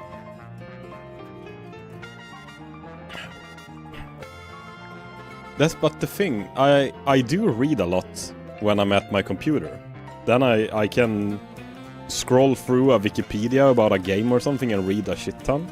But I wanna read, like, I wanna read a novel. I wanna read a book. But for some reason, sitting down in a chair with lights on and just reading a book is something I never do. I read all the Harry Potter books, and I read Lord of the Rings ages ago. All 3 books. I think they were really hard to read. Harry Potter books was really, really good. Those are probably one of my favorites. And I read a cool book about a ninja that had to kill someone. And he had to walk over a floor that was made... I only know the Swedish word, but there's like a bird's name. So it's like a bird floor, so if you walk on it, it's made to squeak, so everyone wakes up if you walk on it. And he has to learn how to become like a ninja to be able to walk over this floor to murder the emperor or whatever. It was a pretty cool book. No, I have read a few. But I wish I read a lot more. Okay, let's see what happened on the night of the murder. I got woken up when the submarine did a weird kind of movement, like a sudden tilt. It woke Worman up too. So yeah, we were both sitting there, awake, not sure what's going on. At some point, I got curious what time it was, so I looked at my watch. But as I was looking at it, it freaked out. Oh, the hands moving all over, and like they were trying to point in all directions at once, if that makes any sense. Anyway, I didn't have any more time to think about it since that we heard the scream. Yeah, Worman and I left our room, went through the mess hall and towards the storeroom at the end. It was unlocked. Sim was standing in the doorway. Mortuga was on the floor, totally dead. I tried to help Sim totally dead. pull her away. Worman, though, he just stood there, staring. Like, didn't look away once. It was like he was trying to commit it to memory or something. Although, I don't think he noticed the person outside. Sorry, what? Outside the submarine. Yeah, I saw someone swim down past the window. I couldn't tell who it was, though. Okay. What did you do next? I wasn't sure what to do, to be honest. Luckily, Tadpole showed up a short while later, and she kind of took charge. Grip and Cynthia showed up next, then Mariana, then Zephyr. Tadpole wanted to know what had happened, but nobody had any answers for her. It was bad vibes all around. Sim and Cynthia left It first, feels like they are doing a lot of... Then me and Mariana. We left around the same time. So a lot of I clues went back towards to my room. Tadpole. Worman was there already. He'd gone But it straight feels back like to it's a work. red herring. And, that's all I got. Can I stop talking now? Because it would make sense if... Since Tadpole is the best swimmer, and she was probably the one in the water, it would make sense if she killed him, ran up and changed the direction of the submarine, jumped into the water to swim down to her, like, cabin, or whatever, her room, so she could come out of her room and not look like a suspect. Like, that is what they're trying to convince me that, it's her. But I don't know why I feel like J.D. Verman is... Tadpole? Oh, she's awesome. We've got all kinds of stories. Yeah, I don't It know. takes some work to get them out of her. It but would be it's too totally easy if worth it's it. her. Like, get this. I found out she used to be a rescue diver, but they banned her for being too good. How can you be too good at that? I don't know. She'd go too deep, stay under too long, break all the guidelines, you know? Huh. I gotta say, no disrespect to Cynthia, but I'm disappointed Tadpole didn't become the new captain. What, did Tadpole say she wanted to be captain? No, I just think she'd be really good at it. I mean, she's smart, brave, plus she knows all about the ocean. I mean, come on. Dirk Dansom, 6'2", blonde, athletic, passionate, adaptable, amenable. Okay, you're hired. Please stop. And how long have you been an actor? Oh man, I've been trying to break into it for like forever, but I was getting nowhere until Mr. Vanderpeer said he wanted to hire an unknown for his new project, Hex of the Helmsman. It's kind That of feels a like me. fantasy horror adventure. He described me. I play mysterious anti-hero Marcus Mordoon. He's pretty much the main guy. So you went from getting no work to getting the lead in a big movie. Crazy, right? So you're rich and famous now? Well, Reference? yeah, right? I mean, hello. Hello. Hey, what's up? Was that a reference from another game? From Tangle Tower? What I missed. If it was a reference, it totally flew over my head. Orman's my good buddy. Yeah, he's like the cranky older brother I never had. How did you become friends? Oh, it was mandated by the film studio. What? Well, I played the lead in the movie version of Worman's book, so the studio figured we needed to be friends. And now he's writing his next book, a sequel. Yeah, dude, Hex of the Helmsman 2, The Revenge Unleashed, or whatever. I don't think he actually has a title for it yet, or a story outline, or actually anything. I kind of feel bad for him, honestly. It's a lot of pressure, you know? Dirk, your work and Worman's work, they're kind of intertwined, aren't they? How do you mean? You can't make your next movie until Worman's written his next book. Oh, sure. I mean, that's true, I guess. Interesting. Okay, that gives him a motive. Mr. Van de Peer. Oh, yeah, Van de Peer. He was one of the suspects in the first Detective Grimoire. Yeah. Wait, how did he look again? I do recognize that name, but I do not remember.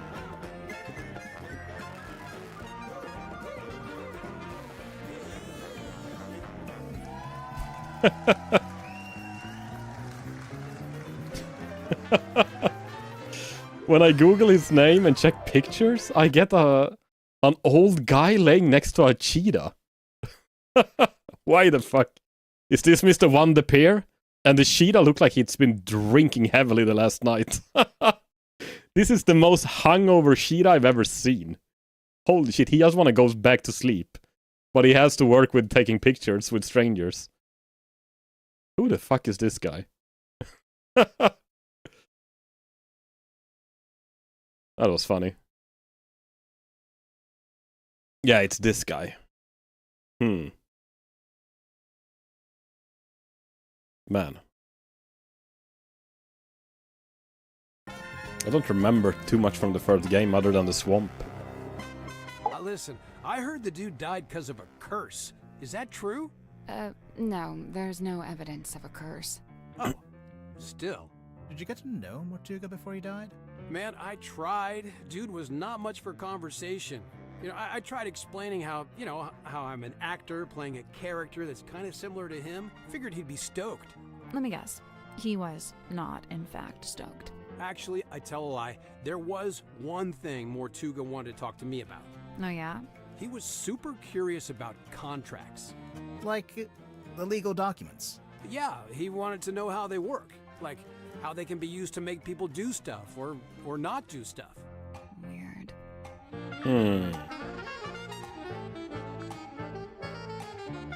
Was Magnus Mortuga trying to blackmail someone? Do you know why Grip's running a shop down in the engine room? I don't know, he's just doing what he's good at. Which is what? You know, fixing compasses and stuff. It's kind of a niche skill set. You say that, but I heard he ran a pretty successful business back in the town.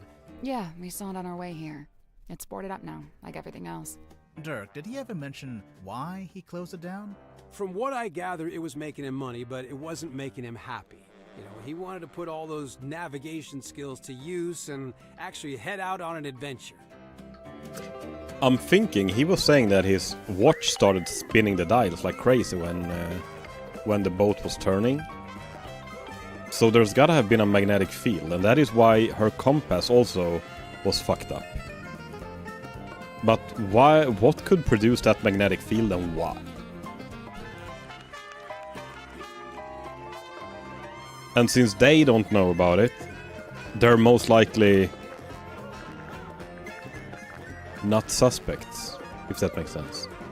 If it has to do with... Unless the magnetic field that happened was an accident. I heard Cynthia's captain now just because of some contract she signed. What's the problem? Huh. You can't always trust a contract. No, and I doubt she had it reviewed by an independent third party. I mean, she seems to want to be captain. I don't think she's being forced into it. No, it's not always as simple as all that. I mean, Cynthia's still so young. Who's looking out for her best interests? She's an adult, isn't she? She's only 18. She should be, I don't know, outside in the sun, picking berries, having picnics, that Picking kind of berries? What an idyllic little picture. Like every 18-year-old though? stuff. I'm serious. When you turn 18, you go out into the sun and you pick berries. Grips and Dirk themes are my favorite. Yeah, actually this is pretty nice. Very happy, upbeat. Mariana? Man, she's really living out the escapist fantasy. I gotta say, I'm impressed. This guy is actually a heavy suspect. Only because he's the least suspicious. He's so little suspicious that he's become suspicious. It feels like he's trying to hide in plain sight, if that makes sense. You didn't pick berries during your adolescence? That's sad. I picked a lot of berries growing up. Not when I was 18, but when I was like 10. My mother and father always went out into the forest because we had a lot of woods. And I had to walk and pick those fucking berries all the time. Lingonberries and blueberries and cloudberries. We were happy if we found cloudberries.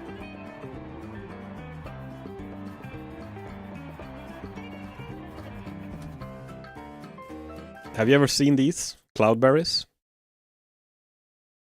They're really good. And they're expensive as shit.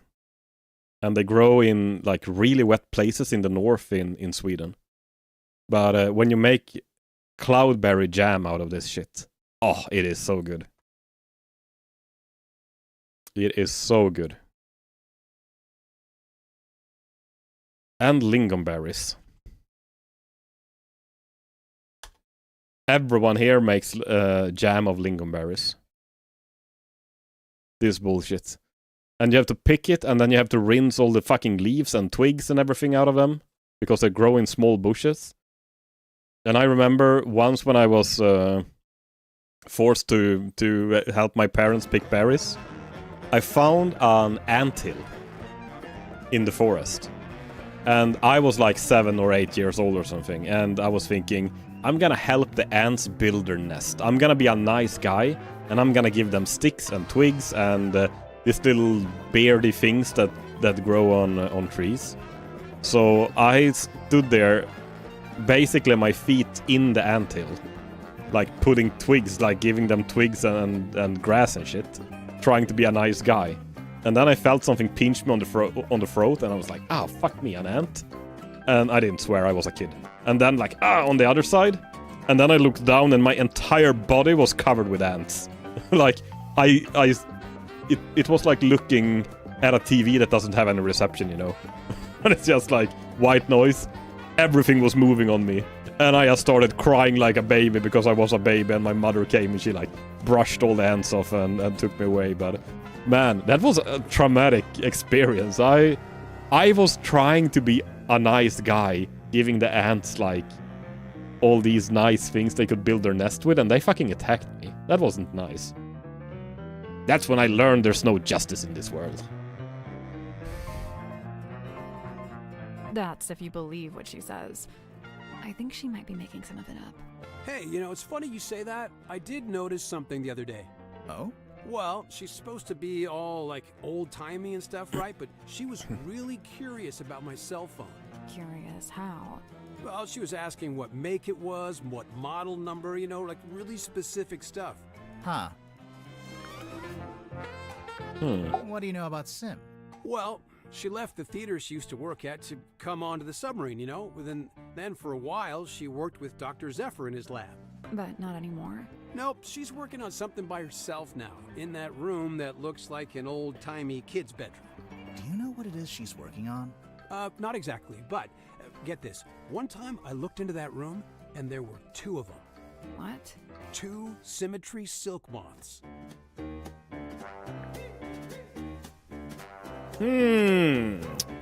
Two symmetry silk moths.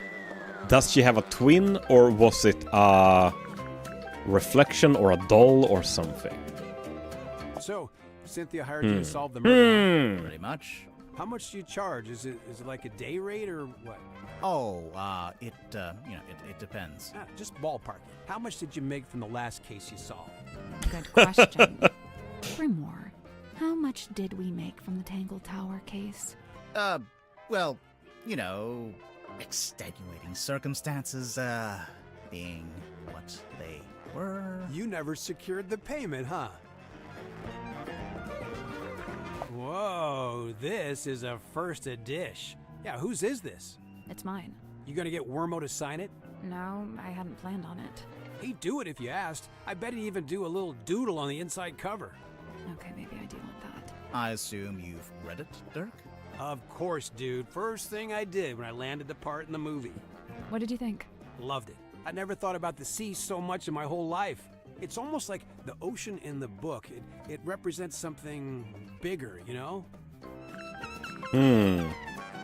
I've seen this chained up on the foredeck. It's kind of intimidating, huh? It's a boy. For real? Huh. Have fun under a Well, stream, here, Rocker. so I'll See you next time. Good night. Oh, have a good night's sleep, Akari. I hope you sleep well and you wake up well rested for a next day. Sleep well. I'll see you on the next one.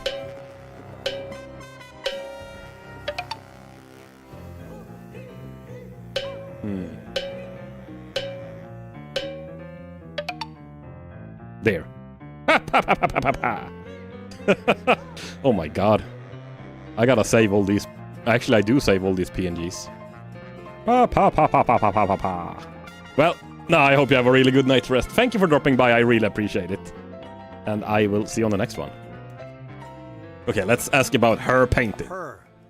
Deliberately vague title. Love it. Have fun. Good night. Oh, you found my tablets. What are they? Vitamin D, all 3 types. Oh, That's the it's one you get his from tablets. Yeah. What the I hell? gotta take it while I'm down here, since I'm not getting natural light, you know? How come you left them in the mess hall? I figured the others Burp. might benefit from them. Not sure I had any takers, though. Huh. Who's that little Grim Reaper guy in the drawing? I'm not sure. You recognize it? It does seem kind of familiar for some reason. Wasn't there 3 action figures? It was the girl, the guy, and then the Grim Reaper. Someone dropped their perfume? Bummer, that stuff can get expensive.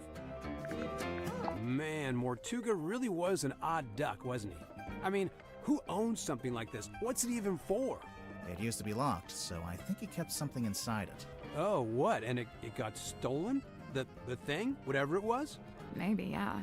Whoa, I wonder where it is now.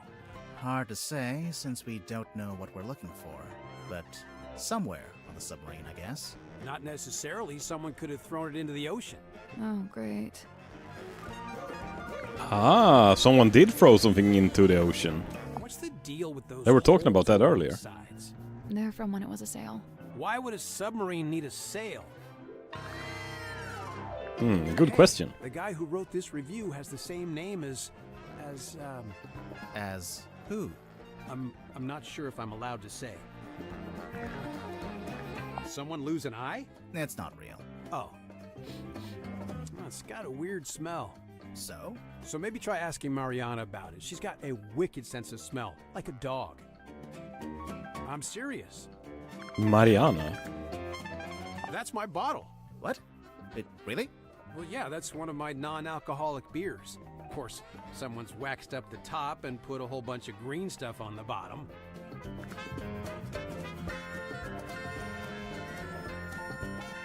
So Vermin stole a bottle. Hi, Katie. How are you doing? Welcome. What's that? It belongs to Madame Tadpole, but it's locked. Oh, a combination lock. Let me try. Yep, got it. Oh, How did you know wait, the what? code? Easy. It was her birthday. Huh.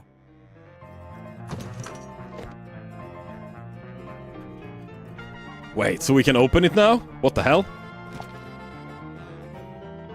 Oh my lord. We have so much stuff in this. Back from the gym. How's it going also? Oh, that's nice. I need to start going to the gym as well. I was actually gonna start yesterday. And today. But here I am now, not at the gym. But I mowed my lawn yesterday. That's like 1 hour of walking with a lawnmower. So that's basically going to the gym, right? But no, it's going good. This is actually, I had a headache and I was a little tired earlier, but now I'm starting to, I wonder if I've already sank 2 cups of water and I'm still thirsty, so maybe I was just dehydrated or something. Thank you, Dirk. Now Rocker doesn't need to lose his mind trying to come up with a code. Man, I wonder if you can actually open it without Dirk. Was that code on... Was the initials on the front side? Was that actually the code? 1, 2, 3, 4. Time I did a short session. I think I'm gonna see if I can start going to the gym this week. And I'm gonna see if I can go twice, maybe. And if I do that, I'm gonna do like a full body, like 1 exercise per muscle group just to get the body moving. And then get the soreness the next day. And not like go crazy, but then I'm gonna see if I can go to the gym every morning before work and train muscle groups. Like it's I did that before and it was good. But it was a long time ago now, so I'm probably gonna start taking it easy. Get back into the routine, then work on gains. Yeah. No, I've slacked off heavily, and I really want to get in shape now. And also, hi, superhero. I hope you're doing good. He said it was Tadpole's birthday. So maybe try using 0101 kind of numbers? Oh yeah, right. No idea if the game is actually programmed to let you open the books by guessing. It would be fun to replay the game and actually just try and see, like, if you can brute force it by 0000, 0001, 2, 3, like, just going through the 10,000 combinations and see if you can open it.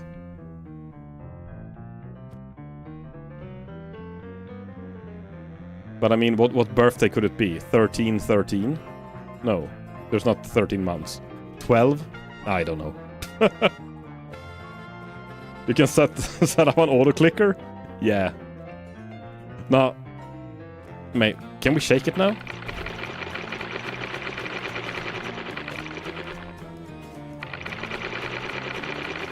She glue these chips in here? So she's a little poker dog.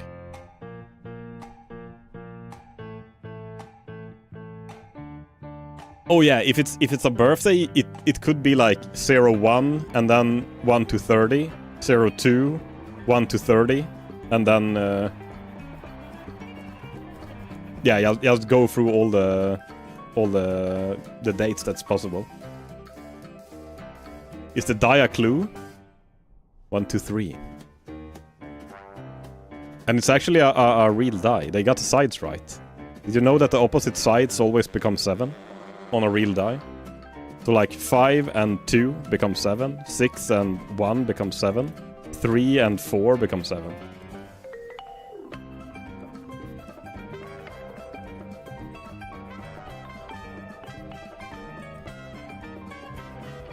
Okay, it's actually a shallow box with a number of objects kept inside. The inside of the box smells of cigar smoke and alcohol. So she's a little poker dog. Tanya, Moon, and Fortuna. Wait, Tanya? Is that her real name? Tanya, professional swimmer, currently traveling, looking for work. We have to think of an angle. Of an angel. But I think it'll work. She's tough. She doesn't complain. Could be a keeper. Moon. Caught her snooping, taking photos. Said she's on the trail of a werewolf. She's a pain in the neck, but she's a natural storyteller. Might be able to put her to use. Wait, what? Fortuna. Her theaters... seen better days. But still, there's best spots in the town to set up. I tried to cut a deal, but she's being tight-fisted. Wait, what? Maybe might be a problem. Hopefully not. Not for her sake.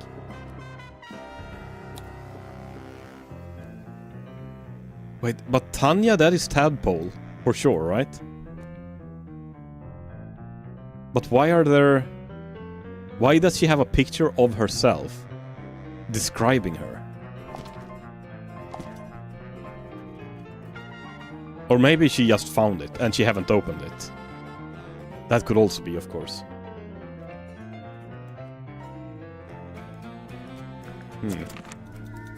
Oh, maybe we should ask him more stuff. Grip must have really steady hands working with all those small parts, huh? I could never. Oh, sweet. Treasure map. Yeah, it doesn't specifically say it's a treasure map. Dude, there's a big red X. You gotta assume that's a treasure. Big chest of gold doubloons, you think? Oh man, that would be awesome. Although thinking about it, do you think anywhere still takes doubloons? It's a map of silkworm? I don't know much about the town. You'd be better off asking someone else. Apparently, Grip ended up on the submarine because he crashed his balloon over the ocean. I mean, it's a great story, but... You don't think it's true? Grip's pretty smart. In fact, he might even be the smartest guy on the submarine. I just don't see him crashing his balloon like that. Maybe he just got caught in a storm. Oh yeah, I didn't think about that. I don't get it. What's not to get? It's a cane with a face. Okay, so for real, Grip's actually like super smart. Really? See, this is my point. He hides it. Why? You know, why bother with the cane, the whole persona? That is a grip of the rudder of the boat. I understand that. But why the fuck does he have that? Cynthia took my advice. What advice? She was looking super tense, so I told her to pick up a hobby. Arts and crafts is a good choice.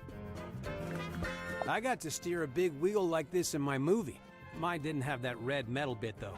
Also, mine was up on the aft deck, not, you know, indoors in a control room.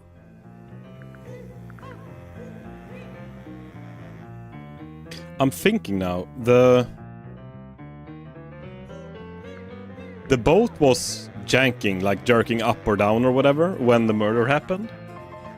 And the Grim dude, he's going and he's taking parts of this wheel. Maybe he was actually trying to do something with the middle rudder part, and that is what's janked the boat. Oh yeah, I've seen that in the control room. I thought maybe Cynthia was gonna wear it, like after she became captain. And I think it might be too big for her. Huh, that's kind of weird. What? He doesn't have a signature, Mortuga. Yeah, he writes his name differently every time. Yeah. I wonder if it's on purpose. Maybe he just never bothered to decide on one. Right. You know, it doesn't seem like he was a paperwork kind of guy. Yeah, I guess not. Whoa, wait, this is the contract Cynthia signed to become captain? Seems that way. What's the problem? No, I don't like this at all. She shouldn't have signed it. Why not? You think she misread it? No, it's not that. Or what? Mortuga forced her to sign it? I don't really see the problem. Cynthia wanted to be captain, and now she's captain. I guess. It feels like it has to do something with the signatures. Hey, it's Sim's necklace locket thing. Any idea what she keeps in there? It's not really my business. Unless you decide it's related to the Oh! murder, then you'd be all over it, I bet. Dang. Called out. Big brain. Mortuga never does his signature the same way twice. But the signature from the command contract and the captain's log are identical. I have to have a look at that. Typewriter. He lugged it all So the way someone here. I tried to put tell it him about over modern and like alternatives, but he drew, wouldn't hear it. Why do you think like he they saw through the paper Other than the fact that he's a big old poser, I mean, and probably copied because he used to belong to his dad. the signature. Wait, let me listen to that Hermo's again. Typewriter. He lugged it all the way here. I tried to tell him about modern alternatives, but he wouldn't hear it. Why do you think he insists on using it? Other than the fact that he's a big old poser, I mean, probably because it used to belong to his dad. Oh, hey, you found Worman's letter. Have you read it? No. Generally speaking, you do not read another dude's fan mail. What makes you think it's fan mail? Worman read that thing 100 times over on the journey down here. I just figured it must be something nice, you know? I am officially living the dream. How many people can say they're an action figure? I'll admit it. I'm jealous. You carry this thing around everywhere you go, Dirk. Of course, but I'm super duper careful to keep it in mint condition. Mint condition? I really wouldn't say. Yeah, you know, they told me if I leave it in the box, it'll be worth way more in the future. Yeah, do you have the whole set? Looks like there are 2 other figures in the series. Oh no, they only gave me this one. My co-star Julie has the other 2. Okay. Okay. We have Zephyr left to speak with. And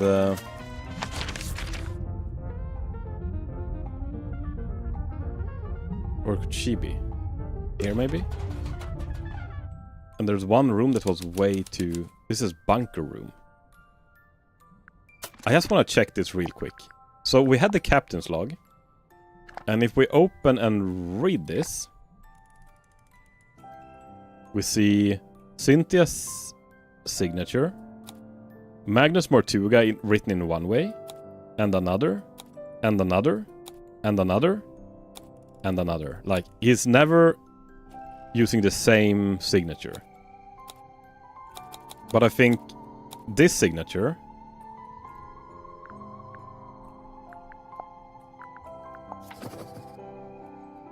like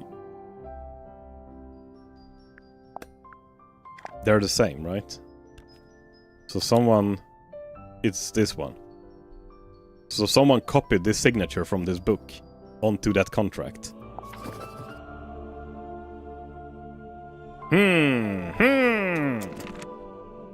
We're figuring shit out. It's an origami bird. The movement of the submarine makes it look like it's blowing in the wind. Look at that little wooden house. Looks like it'd be a nice place to live. It's Cynthia's bed. How can you tell it's hers? Process of elimination. A framed photo. It's been hung from the pipe, so you can see it from the bed.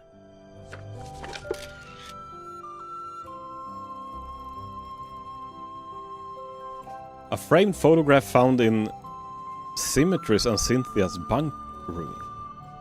Okay.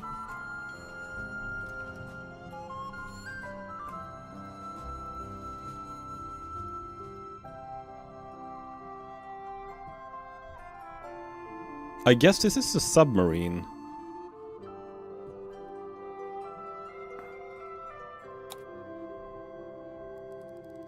And I guess this is Cynthia.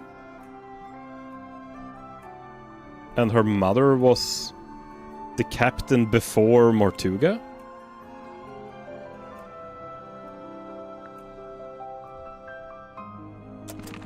Okay.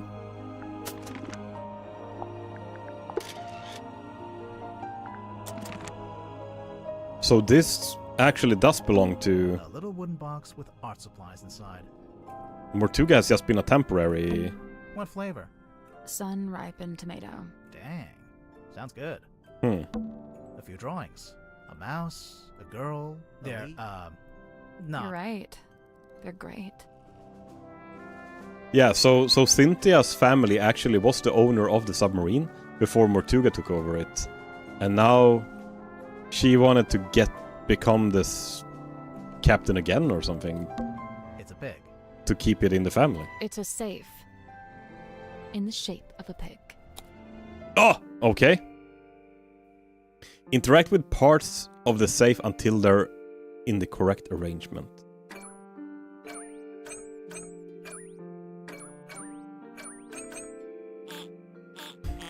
What the fuck?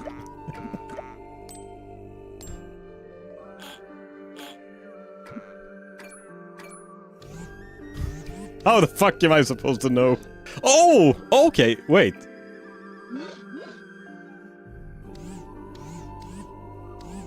Wait, what? Oh, okay, I have to... So something plus something plus something is supposed to be 8. Something plus something is supposed to be... So let's start with a 3. What the fuck is that? 3 plus 2 is 5. These ones aren't buttons. It's just some kind of display. But aren't they supposed to light up? Or something? Maybe not. Okay, so then we need 3 plus... Oof. Math.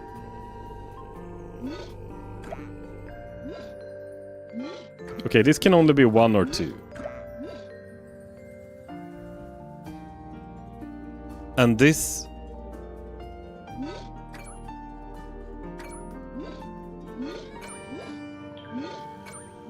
Okay, that is the...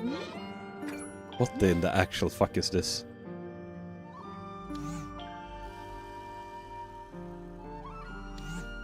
This has to be 3... No, this can be 4. 4... And this can be 1. And this has to be 1 as well. 1 plus 1 is 2. 3 plus 4 plus 1 is 8. 5. 9. Did I solve it? Oh! Look at that, my friends. What the hell? Nice work. 200 IQ Hugo here. What's inside?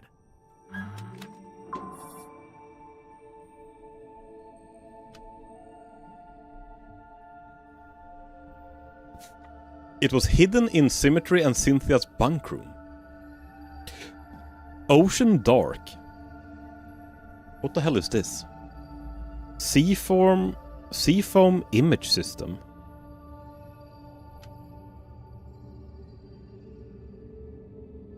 It kind of looks like a face or something. It looks like a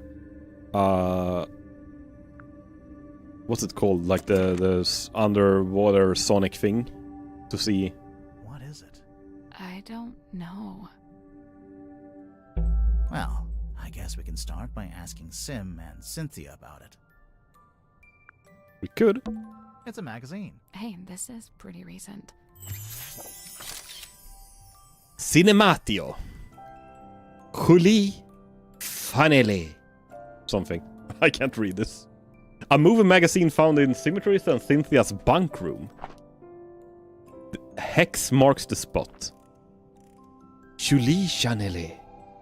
The magazine falls open onto an interview with actors from an upcoming movie.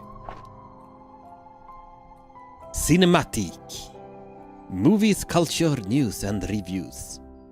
On acting and authenticity. Oh my lord. Hex marks the spot. Cinematic magazine sits down with the stars of Vincent van de Peer's latest film. Ah, Vincent van de Peer. There he is again. Julie Chanele. Belicia Bonetop. Oh, so she was the one that was playing Belicia then. Julie, since we last saw you, you have become Best Actress twice and released an eponymous folk rock album. How do you find the time? I always say, I have the same 24 hours in the day as anyone else. So, Julie, what attracted you to Hex of the Helmsman? I've always loved the story of the mystery and romance of the sea, and the script was beautiful, dark love story. But most of all, I just like working with Vincent. There's a feeling of security there, since he produces too. At this point in your career, you're clearly in high demand. We heard a rumor that the majority of the budget for this movie went on your salary. Frowning. I very much doubt that's true, but yes, these days I am the one holding the cards when I'm approaching a contract situation. I'm a bit of a shrewd negotiator, to be honest. The film is an adaptation of a novel of the same name by author J.D. Verman. I've been meaning to read it. Let's talk sequels. Well, you just mentioned the novel. There's only one, isn't there? For now, anyway. But we heard you and Dirk both signed multi-picture deals. Yeah, we did. I know Vincent is keen to make as many of these as he can. So you'll keep playing Belicia Bonetop? Sure, unless the riders kill her off. Dirk Damson, Marcus Mordu. Dirk, how did you get in shape for the role? Well, the production paid for a personal trainer, and I'm not allowed to eat bread. Good for you. Hex of the Hellsman is out this weekend. Check out our next issue for a full review. Julie Ranelli. Hex of the Hellsman, a Vincent van de Peer film. Wit and Whimsy Pictures presents a Vincent van de Peer production, starring Julie Jandelet as Belicia, introducing Dirk Damson as Marcus, based on a book from Christian Cale's original novel written by J.D. Verman. Screenplay by Christian Cale, directed by Vincent van de Peer. Okay. It's Sim and Cynthia's bunk. It's pretty cozy. Oh, cool. A board game. Want to play? We don't know the rules. You don't normally let that stop you. It's Sim's bed. It just has her energy. It's a window. It must be a light, too, since we're underwater. They've taped yellow paper to it. So? I think they want it to look like the sun. Oh, that's nice. It's a mirror. Sally! You can use it to fix My hair is perfect and does not need fixing. Okay, I think this... Oh, what is this? Old books. Mostly fairy tales for young children. They've been stacked up into a little tower. Okay, so we have one room left then. Should we ask the others about the few clues that we found so far?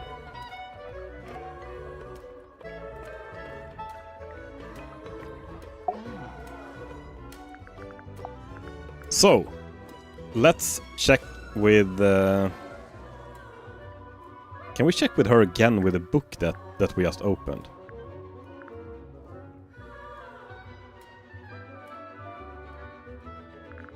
Hands off. It's mine.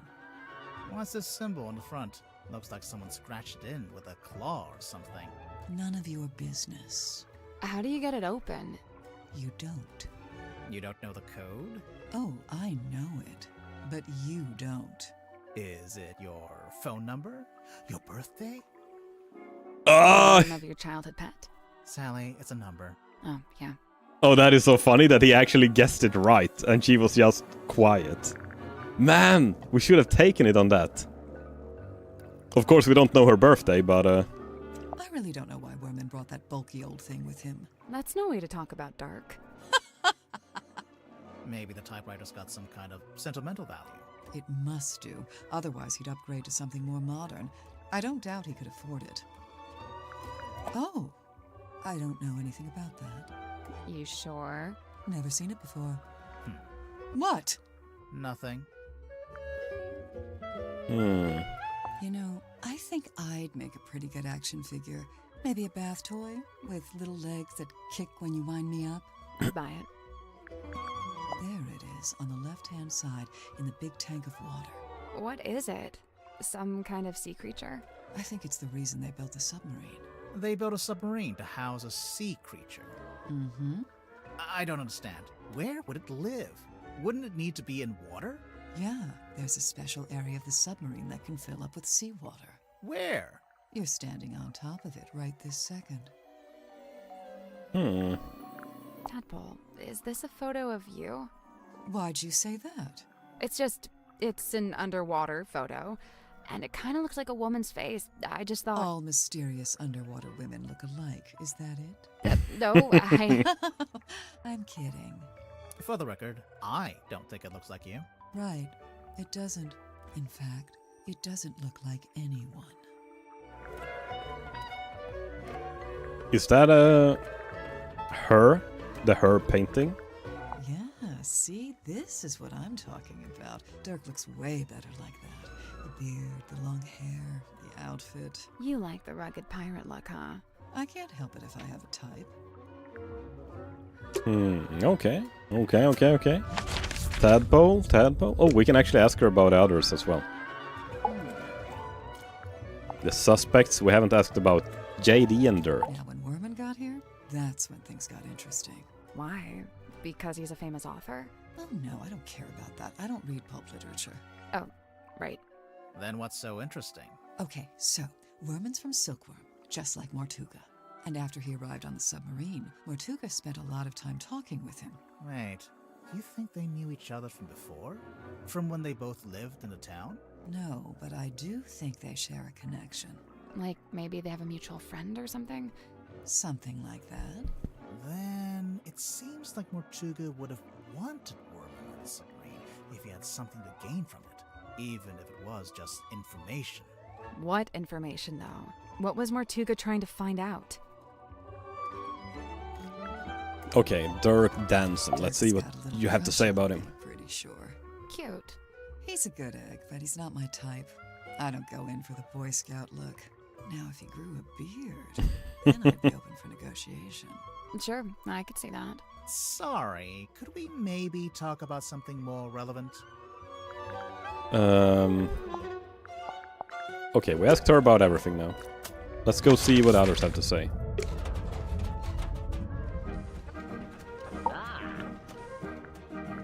Suspects. Let's ask about... Oh my god. We have a lot to ask him. Trying to tell Werman what to write in his book. Is he just trying to make sure Werman gets it done? Or is he trying to get him to write it in a certain way? A little of both, I'd wager. Maybe he's in league with Werman's publisher. Dirk? That can't be right.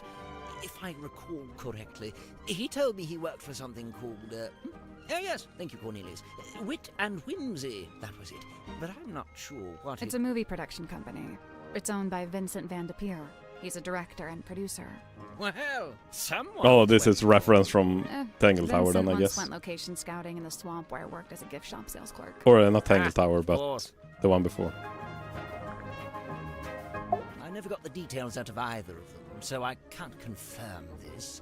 But I believe Werman was invited onto the submarine by Mortuga himself. Really? Why? It's very strange. I can't for the life of me imagine why Mortuga would bring a journalist on board. Werman's an author, not a journalist. Well, he used to be a journalist. He wrote for the local newspaper. And I will say he doesn't seem to have lost the instinct to always be on the lookout for a story. Okay, Cynthia. Young Cynthia seems quite convinced that she should be the new captain in the wake of Mortuga's death. Sounds like you don't agree. Well, now, I didn't say that. It's just... You don't think she's up to the task? On the contrary, from what I've seen, Cynthia is a remarkably bright and capable young woman. So much so that I bemoan seeing her spend her best years hidden away down here in the dark. No, it doesn't have to be permanent. She could be captain for a little while and then go do something else. Mariana You Moon. know, there was something I noticed while giving Mariana a tour of the submarine. Soon after we entered the bilge, she whipped out her tobacco pipe with a strange kind of urgency. Did she smoke it? Well, she put it in her mouth, but she didn't light it. What's that, Cornelius? You've never seen her light it? Well, now you mention it. Yeah, probably not a good idea to smoke inside a submarine anyway. Yes, and Mariana seems like such a stickler for health and safety regulations. Why would you smoke a pipe without lighting it? I will say, in the last day or so, the symmetry does seem particularly somber. Because of Mortuga's death? Yes, the problem seems to be that she considers herself a kind of catalyst. Does she?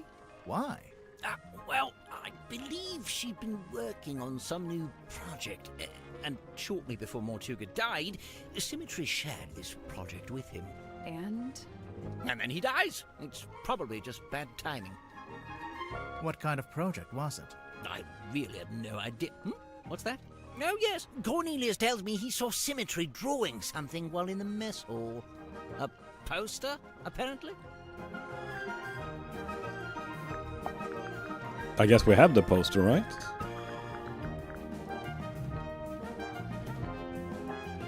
There. Illusion poster. What's the deal with this blueprint? It's kind of a mess. They say Let's check Mortuga bought it all into the clues that we have. and then paid for it to be completed. So it only makes sense that the blueprint's as ramshackle as the ship itself. Where'd he buy it from? How'd he pay for it? One, the shipyard, I imagine, and two, I have no idea. He'd never seemed to have any money. Yeah, so he needed money to build Do the you know ship. how the wheel got damaged? It looks in working order to me. No, look. Some of the spokes are different. It looks like they broke off and got replaced. You're quite right. Although it's not exactly at odds with the ship as a whole, is it? Meaning? Look around you. She's a ramshackle old thing. Sturdy, yes, even handsome in places, but undeniably a patchwork of sorts. Yes, this was clearly made by someone who understands the captain's value of jacket. iconography. You mean the S emblems? The whole thing? It would make sense that... Okay, the captain's jacket makes sense now if Symmetry's mother was the captain before. So Seafoam was the captain of this ship. Mortuga took over the ship somehow and wanted to make it his ship, the Mortuga ship. But I guess he died before he could make it the Mortuga ship. And now young Symmetry Seafoam is the new captain. So it's back to the family that was captain of the ship before. Mortuga's log. Let's find the entry about me, shall we? Here it is, right after Zephyr's. Godric Grip rescued from hot air balloon accident. To refer to it as an accident, a merciful gesture indeed. Two individuals in contention of the ownership, recent developments exposed. No, I don't like it. No, what's wrong with it? The wording, it's too vague. It could be about anything. But if it's not about Cynthia and Mortuga, what would it be about? I couldn't say, but I stand by it. There's a chance Cynthia's got the wrong end of the stick. She oughtn't be captain after all. Oh, sorry, Cornelius. He doesn't like it when I say wrong end of the stick. Okay, golden locket. Bingo! Lillian's locket in the flesh. And Lillian is... who? By all accounts, some kind of sorceress. How come you know about this? Well, it's a brass trinket, and thus it's often placed within the jurisdiction of my expertise. Typewriter. Werman's still attempting to wrestle his grand opus into existence, is he? I rather thought he'd be done by now. Verman has a lot of things riding on him making the next book. It's detailing how and when and where to find the motive of the submarine. This Ibis person claiming to have information on Mortuga. You know who that is? No, Mortuga never mentioned anyone by that name. Not to me, anyway. Okay, action figure. That's the captain, is it? And her accessories are a compass and a map. So? So they made her the navigator and the captain. Typical navigator erasure. Oh, yes, I remember hearing about this. A submarine constructed by the harbour master and the shipyard mechanic, who I believe was her husband. Where'd you hear about it? Just gossip from around town. The underwater photo. Goodness me. What's it a photo of? Well, it's a face. I suppose we can agree on that. Doesn't look like any face I've ever seen. No, well, perhaps you ought to count yourself lucky. Are there really only two characters? It's just a poster. I'm sure there are more in the actual film. If it sticks to the novel, there actually might only be 2 characters. But there's a third as well. The deaf or whatever. Okay, we asked him about everything now. I wonder if Mariana would let us take a closer look at that pipe of hers. It can't hurt to ask. Okay, we can go to Mariana because we have to go to her either way. Oh, but I have to do this. Okay, maybe I can figure this out now. What if I go out here? I'm gonna print screen.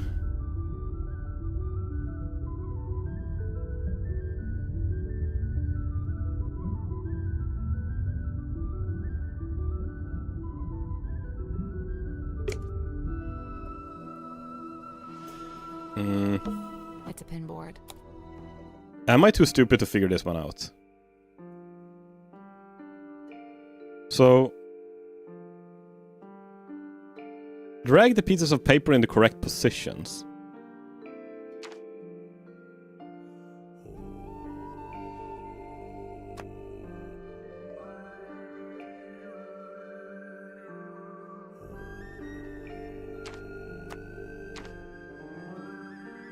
Berman should be in this room. He is in this room. Cynthia is up here.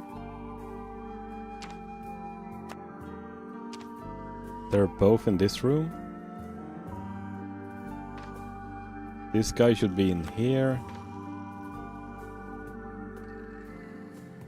I don't think this is the right solution.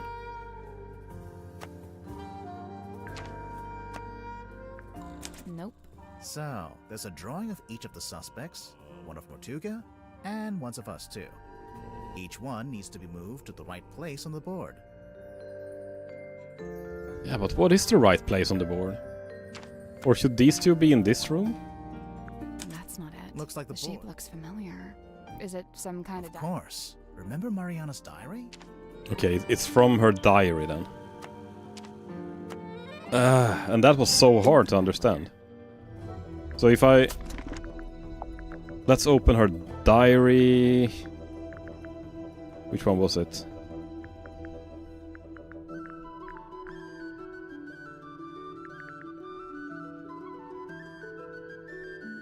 Do I have to ask her again? Ah. You got it mostly right? Oh, pipe? You want to look at my pipe? If you Oh, that was the next thing. By all means. Okay, we can have a look at this. Oh, does she Sally, vape? Despite what you may have read in popular detective fiction, this is no time to smoke a pipe. I'm not gonna smoke it. I want to listen. What? It's a little tape player. Oh, so she has recorded and Ah. Come on, give it up. Just let me take it. I'm sorry, Tanya. I cannot. But why'd you even need... I've told you before. No, you haven't. All you've ever told me is that you... I'd like to request that you return to your room. I have something I must attend to. Okay. Let's listen to number 2. Hey, listen, why don't we just kill him? Now, that helps both of us. If he dies, we're both free, right? Come on, I know you don't have any better ideas. Dirk? What the hell? Maybe he's not that innocent after all. The stargazing girl stares into the ink-black void. Upon her trembling lips, a question born. A forbidden query of what may be and what may not be. The void, unyielding to the girl's plight, stares back. It speaks. Close your eyes, my love, and be still, for this is the end and the beginning.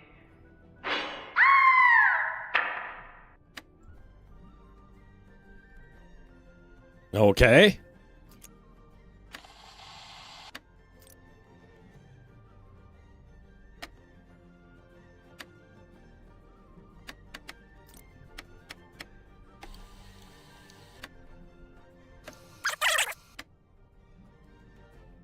Huh. Okay, that's Very interesting. So, ask about...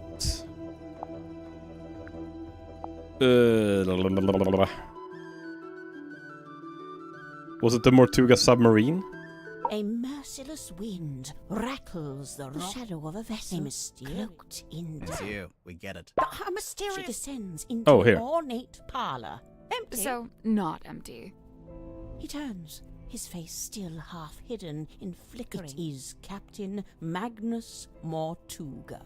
What was he like? Nice guy. Stoic, but he tells me to wait. After a little while, What do you mean? the light is he tells me to head down the ladder. Doing so, I encounter two gentlemen. Neither of them looked, and true They enough, can't imagine that you're gonna Mortuga remember all of this and put it on a descending board the where... ladder. Because, I mean, He she's... asks the two men to show me around the submarine and introduce me to the others. Then he did the last time Mr. Werman apologized. Mr. Grip now. Okay, now here it is. Imagine my excitement to finally get a good look around the Mortuga submarine. We began by visiting a bizarre laboratory known as the Dream Chamber. It smelled of dried herbs and dusty glass, but was devoid of its dream custodian. Wait, that's the Dream Chamber. Oh!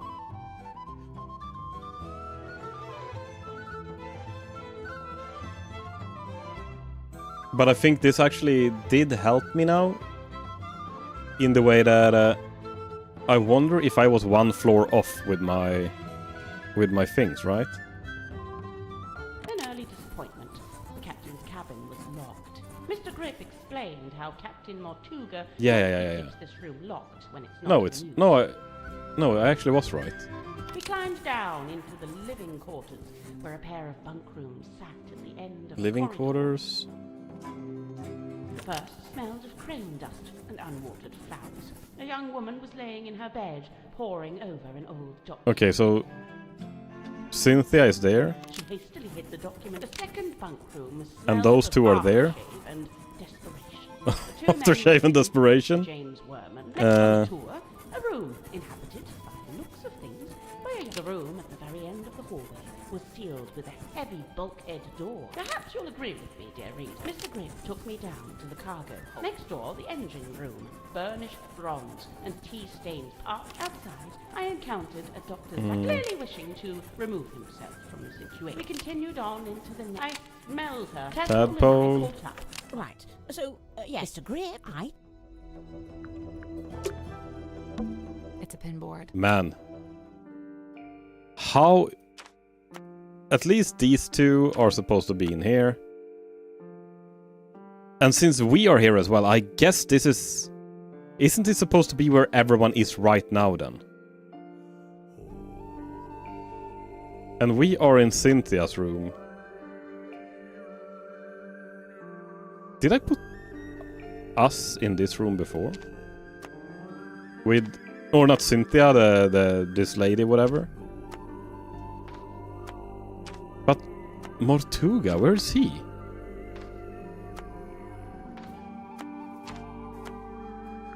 Nope. So, there's a drawing of each of the suspects. Each one needs to be moved to the right place on the board. Or should he be outside of the board? That's not it. Looks the like shape the board, looks... of course. Remember, Mario?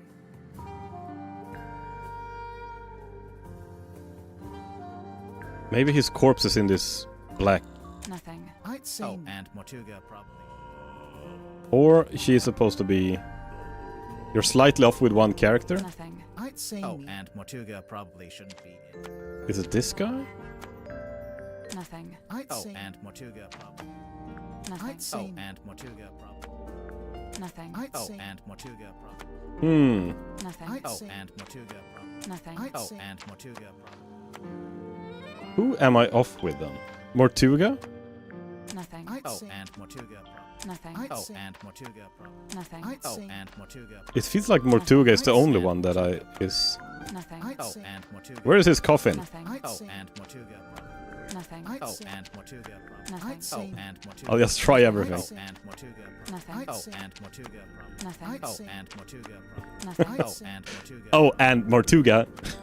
Nothing. And Mortuga Nothing. and Mortuga. I also like the drawings need to be attached to the cords and the tapes. Oh. Wait, so they have to be on the tapes or what? I thought this was supposed to represent the rooms.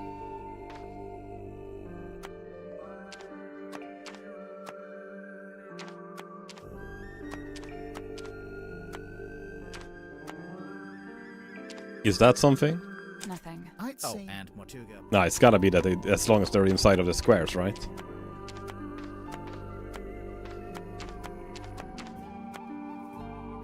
Nothing. And Mortuga. So, what am I getting wrong here then? What am I getting wrong here? Nothing. I'd say me, you, and Mariana all need to be in the same segment. And Mortuga probably shouldn't be in any of the segments. Oh, Mortuga shouldn't be in any of the segments. Nothing. I'd say me. And Mortuga probably shouldn't. But we are in the same segment, right? Nothing. I'd say. And Mortuga probably shouldn't. Nothing. I'd say. And Mortuga probably shouldn't. This puzzle made no sense whatsoever. Because this is... I guess there's 4 rooms at the bottom here.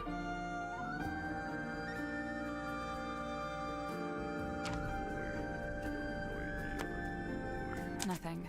I'd say me, you, and Mariana all need to be in the same segment. Oh, you're still off with one character? And Mortuga probably shouldn't be in. Okay, so Mortuga should not be in any. We 3 should be in one. Is this guy not in the right place, maybe? There. Ah! Of course! Yeah, I had him in the... I thought that room... Right, yeah. Nice. Nothing happened. What were you expecting? Normally, when we complete a puzzle, something unlocks and we get a new clue. Yeah, we've been conditioned to expect that. If it's a clue you want, take a look on the back of the pinboard. What's this? Wait, how does she know? Night of a full moon.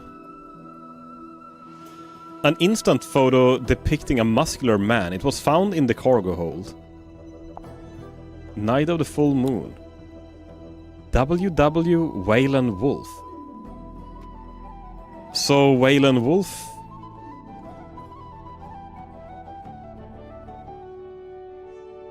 Wait. But this is a ticket. God damn it. Why is it so hard to turn this?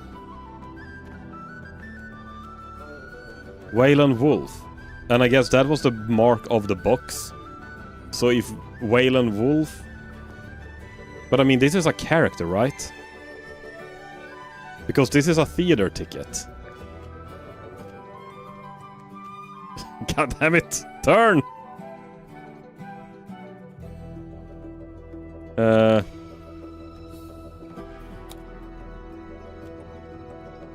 Since this is a theater ticket, it was a play or something called Wayland Wolf. So was that a prop then? And those pictures that we saw...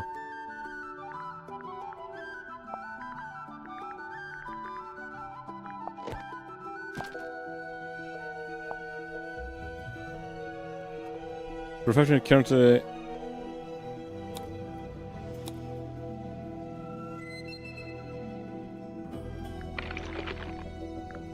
Well... That one made no sense to me. But I guess we'll figure something out. Wandering the halls this morning, like he was looking for something. I asked him what it was he'd lost, and he said he couldn't really describe it, but it looked a bit like a gun. What? So, something that looks like a gun, but isn't actually a gun. I can't imagine what he was talking about. Hmm. I know he once worked as a newspaper journalist. Oh, that's before he changed his name, of course. Have you read his book, Hex of the Helmsman? I leafed through it. I must say he's got some good research skills. I'd love to know what his sources were. What do you mean? The book is very clearly a loose retelling of the real-life story of one Magnus Mortuga. Ha! I was on to him. The daughter of Harbour Master Sylvia Seafoam, and the stepdaughter of Donovan Drummond, the shipyard owner. That's a pretty solid nautical heritage.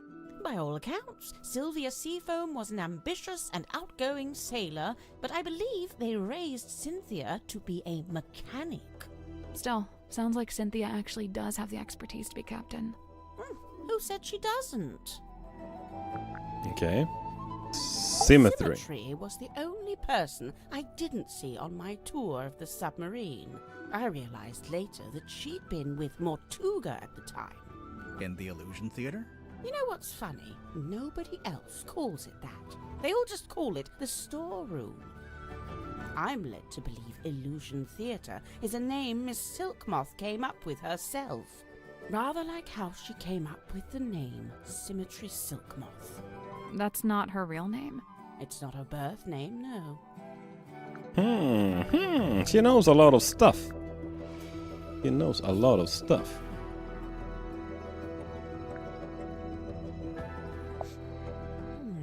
I'm getting mahogany embedded with sea salt. Maybe from when Grip crashed his balloon into the ocean? No, the basket is made from wicker and carbon fibre. The wood inside the basket, that's the mahogany. Huh. And that is the...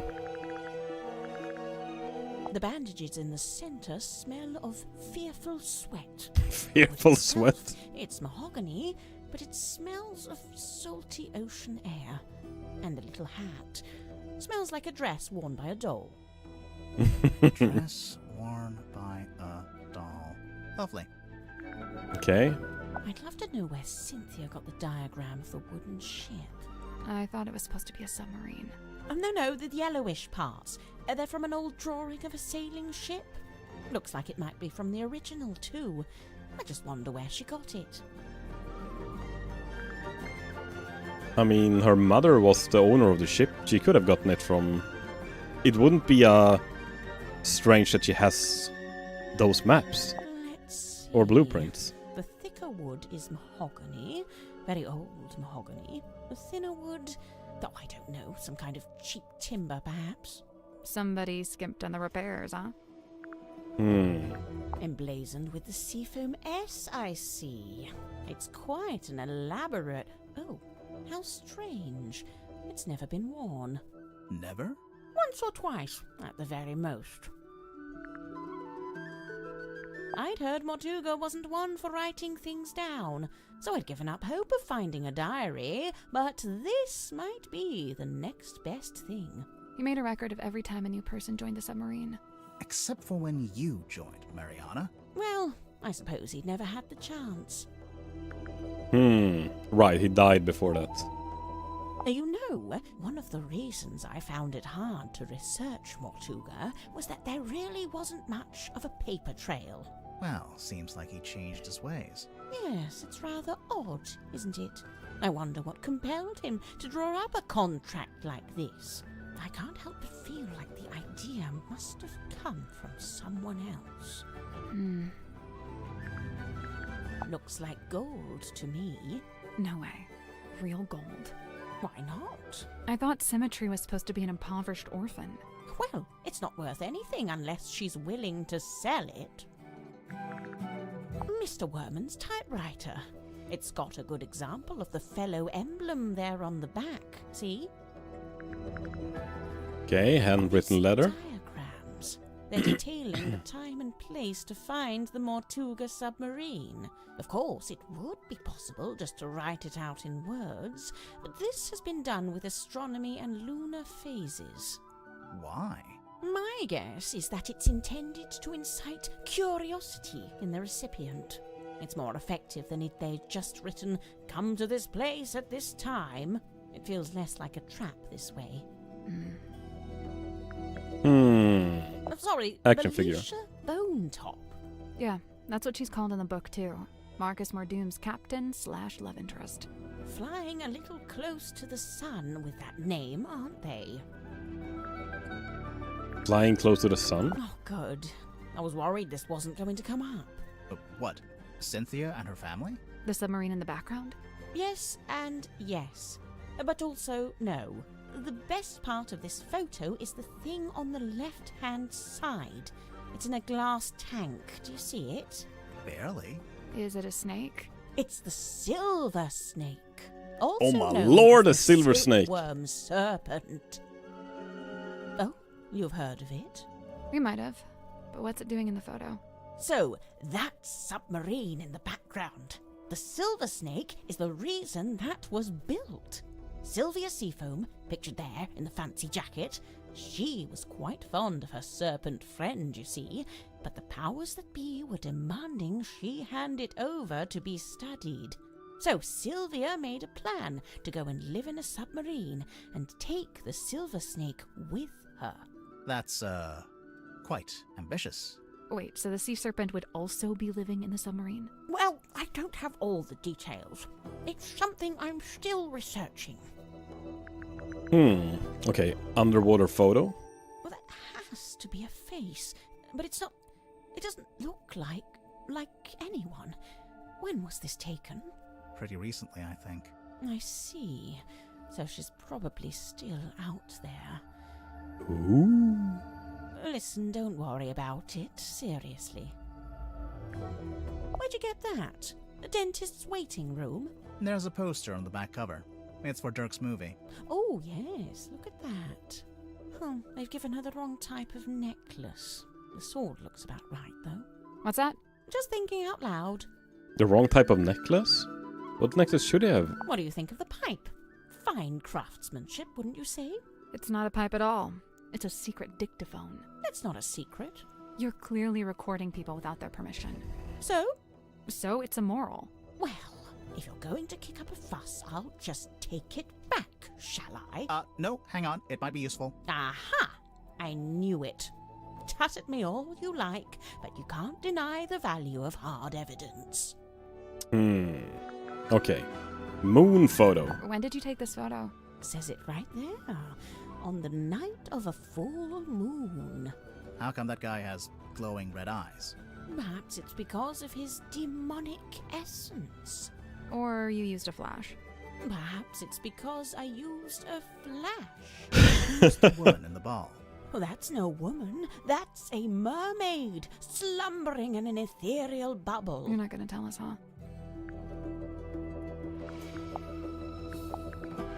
Okay, we still have one guy to talk to as well.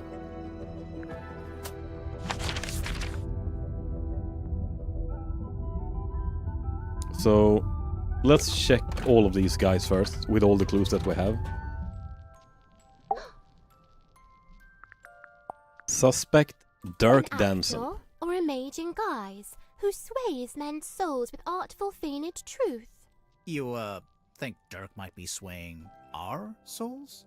Fret not, as dwell he in this deep sea womb, his strength's divorced from skyward source. Skyward source? The sun, I'm guessing. How do you know he likes the sun so much? Alone he's oft espied, atop our ship, and stood enrobed in warmer light. Dirk goes up on deck a lot, huh? By himself, I wonder. Dirk Dansom, number 8, the shiny penny. The shiny penny. A fresh start. Fresh start. She's giving me that look. He'd dreamt our Like I'm ship stupid. some boisterous boat, where tensions flowed and She's not wrong. tempers boil. Alas, upon inspection showed, our home fell plenty short. Still he yearned for storm to swell, for keel to list, for sail to sway. He was waiting for something to happen. Something did happen. The captain was murdered. And crime dark scene, but consequently came the freshest focus for his ever ponderous gaze. James Werman, number 7. The Empty Inkwell. Amorality, apathy, evidence of hard work. Let's say amorality. Immorality?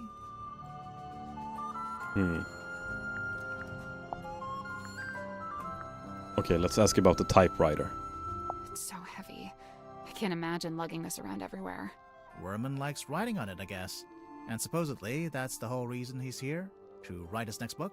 I think it's just as likely to be the exact opposite. That he's here because he doesn't want to write that book, but is here to hide from it. Who penned this page? We don't really know who they... Is she not aboard the ship? She? What makes you think it's a woman? The handwriting? That's girl's handwriting. An effigy of Dansome Dirk? Or doth it bear the form of former falling captain? Technically, neither. A portrait of fair Cynthia's youth. Sim? What's wrong? Mine eye is drawn against my will to she that lingers far from frame. The ship, in the background. What about it? A sorry, sorrowed tale has she, for never fully wrought. Left to rust in stillborn state, the dream forever gone undreamt. There she is. Who? I don't know. I've never seen her with my eyes. Trying to make sense of I've this. only ever heard her voice. When? At night, when half asleep. Half asleep or asleep? What did she say? I wish I knew. Oh, how I wish I knew. If you've never seen her, how'd you recognize her from the photo? I cannot say. May I ask where you found it? Actually, it was in your bedroom. Oh, this is what Cynthia was hiding under her mattress? No, we found it in a safe. Oh. But now I feel like we should check on Cynthia's mattress. This is What are we Dirk's gonna secret find message. under there? You guessed correct. Kind of him to lend it to you. Yeah, I'd imagine it's kind of precious to him. Au contraire, he spoke of it with sulk and scorn. Glad was he to see it gone.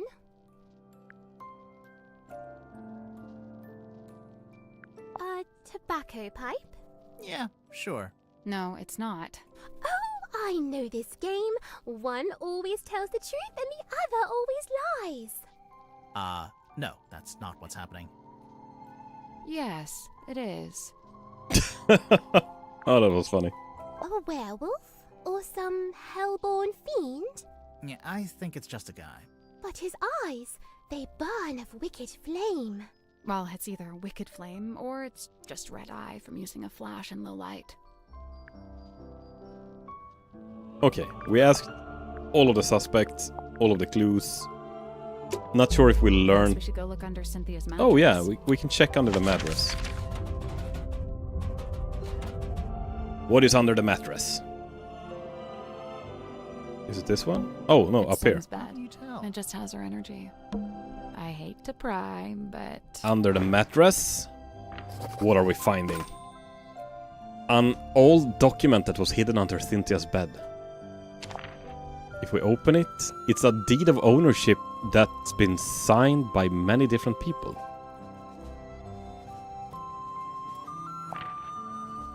This document, originally handwritten by Solomon Stonetop, may be presented as proof to the owners one's ownership of the property of Silkworm on Sea, known as the Stonetop Inn. The following individuals is now registered as the Stonetop Inn certified proprietor and landowner. Selina Stonetop, Felicia Stonetop, Magnus Mortuga, he's already been crossed over. Don Drummond. Dear Magnus, I've come to see you before I leave, but you're asleep. I don't want to wake you up, as I know you need to recover after what happened. The mark she left on your shoulder hasn't faded, so I think it might be permanent. Luckily, I think it looks quite heroic. I'm leaving my cabin key with you as well, so I can always keep an eye on you. Haha. But no. You won't actually need to use it. Nobody will. I am having the dearest Selena decommissioned. It's over at the Drummond shipyard, and they're going to take it apart. I told Don he could strip it for parts if he wanted. As for our cargo, the bell and the boy are in my room, and I've returned the mermaid's tongue to its resting place. Please, try not to dwell on it. Magnus, I have to leave Silkworm tonight. I am giving you the inn. It's in your name now. Hopefully I'll see you again. Felicia. Okay.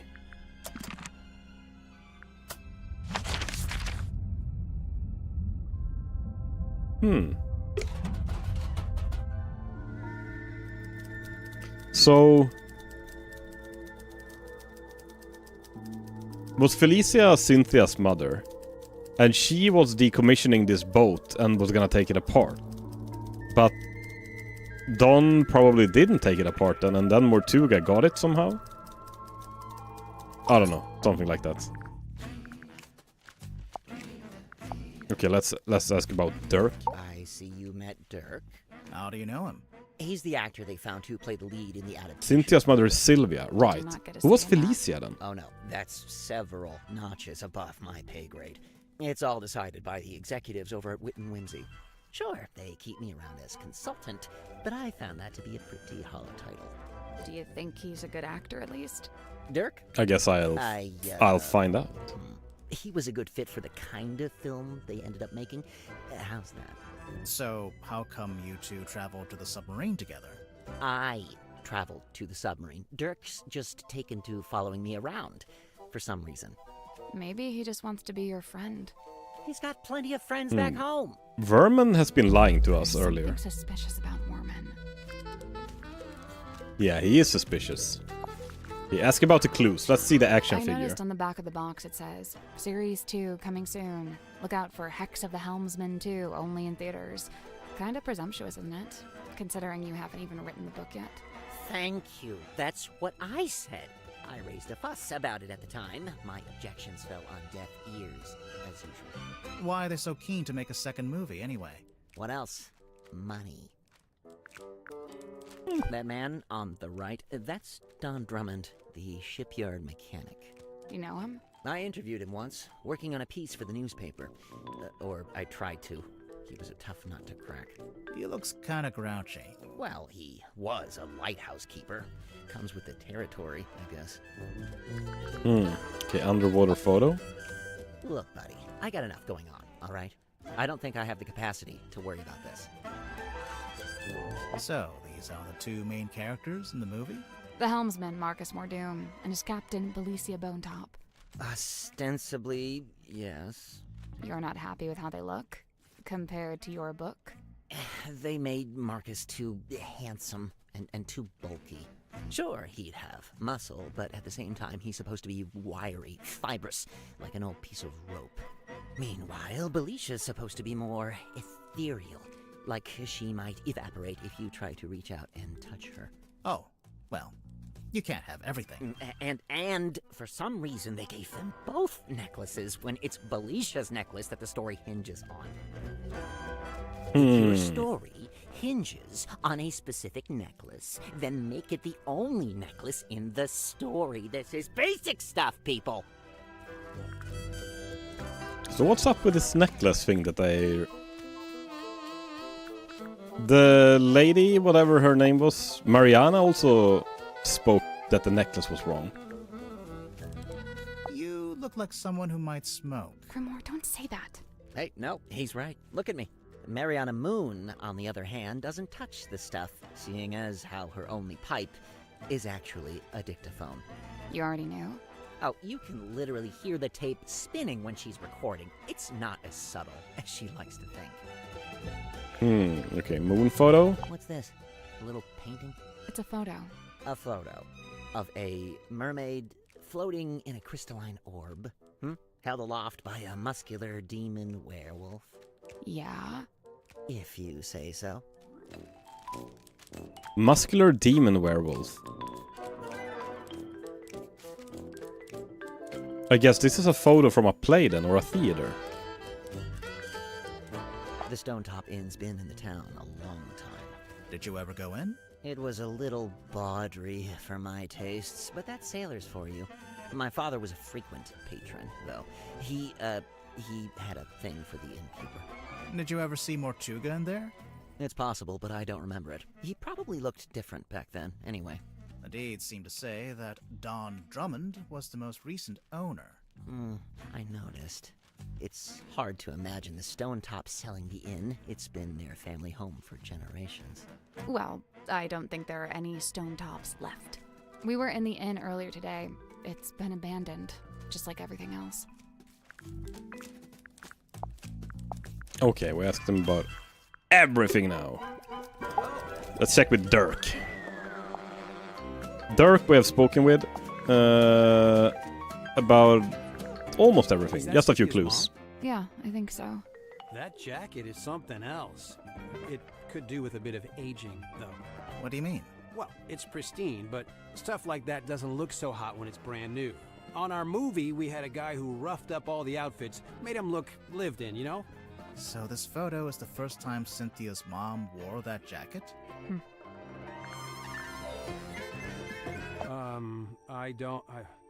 I don't know what that is. It's making me nervous, though. Can we talk about something else? I'm thinking if she only wore this jacket, they said she only wore it once or twice. And I remember there was a photo of them pulling this snake out of the ocean or something. Was she wearing this jacket then as well? So I'm just thinking, is this... Did they create a legend around this sea snake or whatever? Looking good, Julie. Didn't they not find the sea snake? Did they create it? Yeah, I let the kids borrow it since there weren't a lot of other magazines on board. I noticed on the back there's an advert for your movie. Yep, that's me on the left, all dolled up as Marcus Mordoom, the titular helmsman. Right, you're the title character, but there's only one name at the top. Oh, you noticed. Julie was already a big name, so she got her name on the poster. Seems unfair. Oh, well, I'm sure when they make the sequel, Dirk's name will be front and center. Right. Now, you're featured in the interview, though. Right at the end. He's a little picture on the side on there. Done looking at the magazine. Okay, wooden pipe. Mariana's pipe? Huh. I've never actually seen her smoke that thing. Maybe she ran out of pipeweed. Pipe. Listen to yourself. What? It's another word for tobacco. Honestly. Holy moly, look at that. I know. That werewolf-looking guy is really... Is that Tadpole with long hair? Yeah, maybe. Oh. She never told me about that. It's a strong look. Did Tadpole actually... Was she an actor? When you met Cynthia for the first time, she stays silent when you ask about her, where her mom is. It's because, presumably, she's dead. I guess they point out the jacket looks too new because her mom died before she could even ride her submarine. Oh, right, okay. That is one old document. I'd be surprised if it hasn't expired by now. Expired? Yeah, things like this normally have an agreed upon... Oh, no, there's no date. Huh. I guess it runs in perpetuity. What about if you ripped it in half? You know what? I found that doesn't actually do jack. No, I know. It works in the movies, but in real life, voiding a contract is a more complex procedure. Well, that's no fun.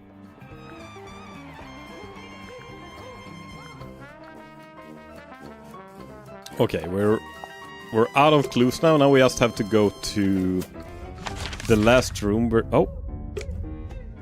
But there's something sus with this guy.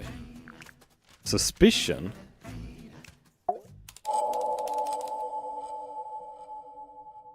Stranger than fiction? Do we start the suspicion? Worman, you're from Silkworm-on-Sea, is that right? So technically no. My father and I moved there when I was very I was young. just about to go grab But some for all water, intents but... and purposes, let's say yes. Let's do this first. And you first worked as a newspaper journalist, but then moved away to be an author?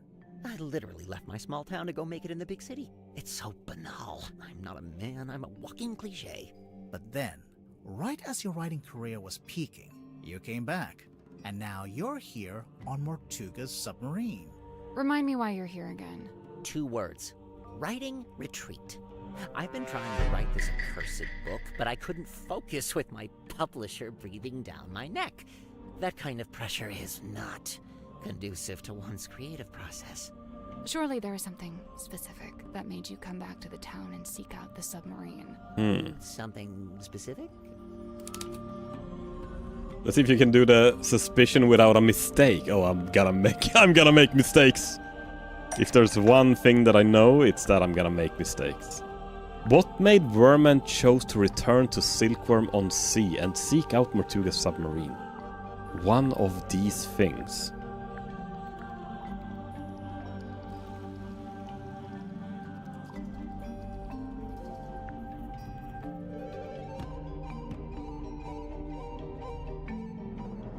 Why did he come back?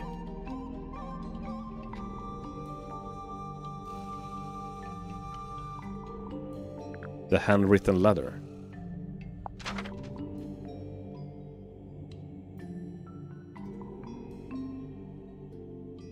A letter in an envelope. Verman was keeping it hidden inside his typewriter. So you got this letter from someone called T.W. Ibis, who says... Ibis? Never heard of him.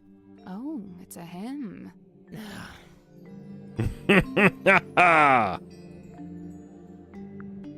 T.V. Ibis is Verman's book publisher. T.V. Ibis is Verman's old boss. T.V. Ibis is Verman's real father.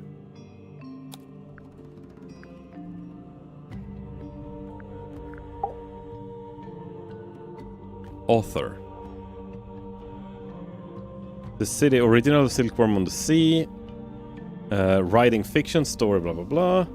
Bunk Room with Dirk Dansom. Verman is the author of Hex of the Helmsman, a novel about a cursed sailor going on a doomed ocean voyage. We have done all of these.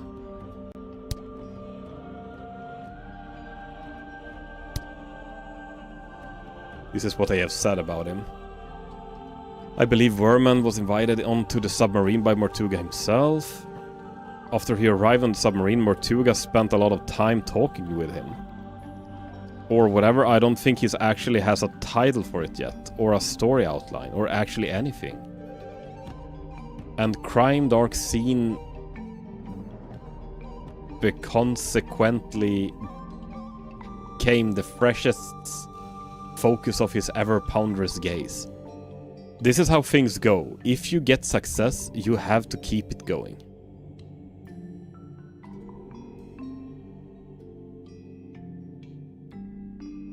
The book is very clearly a loose retelling of a real-life story of one of Magnus Mortuga's.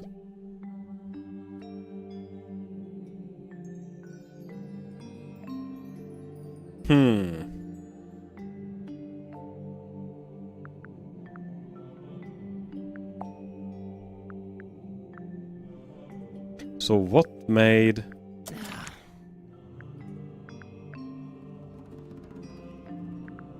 Who is T.W. Ibis?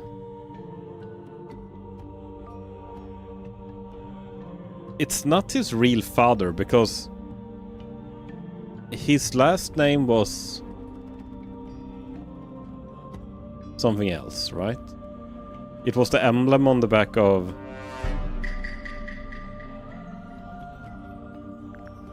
you didn't... Oh, you can see the objects that is relevant to the suspect?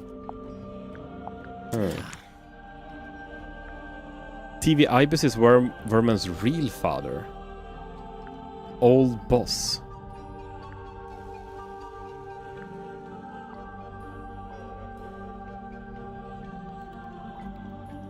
Is it his real father?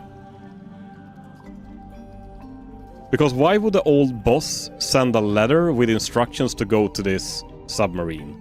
And why would the book publisher do that to begin with as well? It's gotta be his real father. T.W. Ibis is Verman's real father. Really? I'm gonna try that again. So you got this letter from someone Maybe called not. T.W. Ibis, who says... Ibis? Never heard of him. Oh, it's God damn it! him. Okay, it's his book publisher then. T.W. Ibis is Werman's book publisher. Yeah, let's So go. we Okay. got this letter from God damn it! Never. Oh. Why is it his old boss? T.W. Ibis is Werman's old boss. And, what gives you that idea? Why is he his old boss? Because of the newspaper.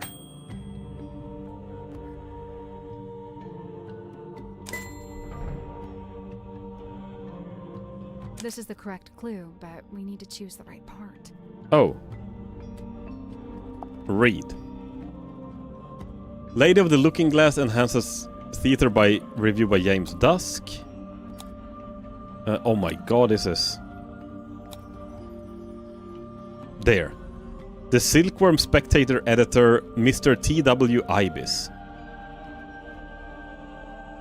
Oh, look at you guys doing a little investigative journalism of your own, huh?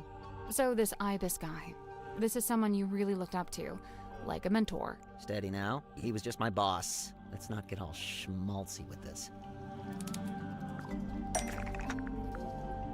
Do we have evidence to suggest Werman looked up to Ibis or would value his opinion?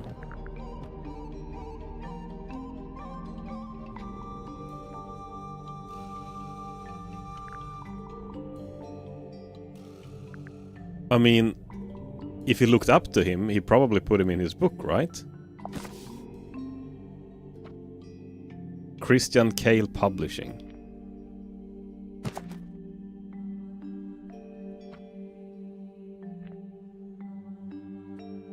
There's a photograph of a well-dressed man. Oh, wasn't that him or something? Christian Kale Publishing, J.D. Verman, Hex of the Hellsman, Knowing Terrible Awaits, Renowned Mark. Christian Kale hailing from the Silkworm on J.D. Verman, moved to the big city to write his novel. The first novel, as Verman's mastery over the typewriter shines through in every beautiful crafted sentence. The only question is this: how can he possibly follow this up?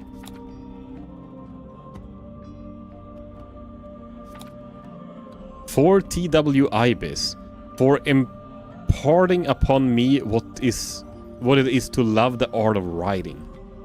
There we have it.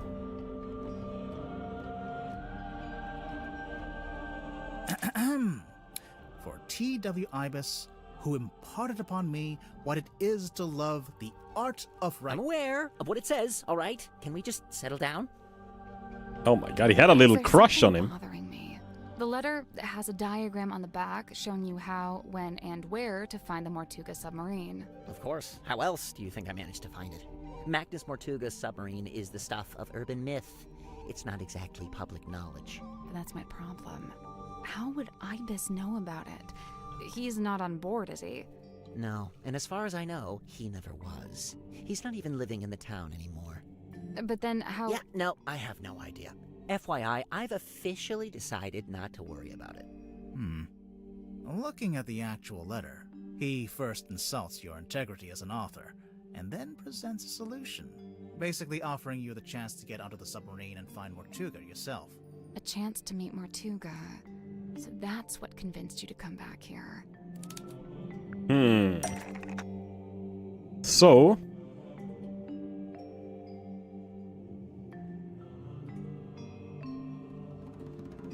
J.D. Verman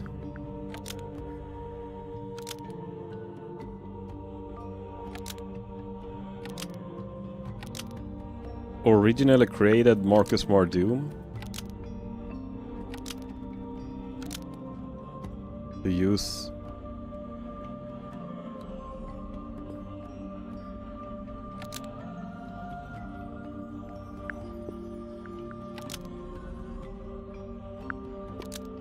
J.D. Verman needed to kill Magnus Mortuga to use as the plot for his next book. J.D. Werman needed to kill Magnus Mortuga to use as the plot for his next book. That's not right. That's right. That is 100% right.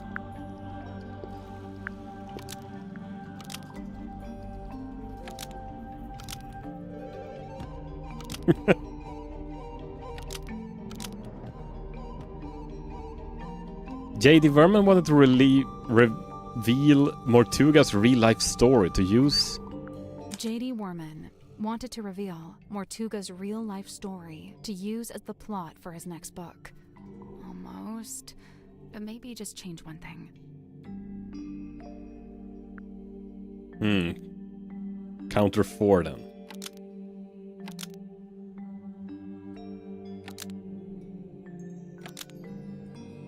To use as a script in the movie? But he's not in movies.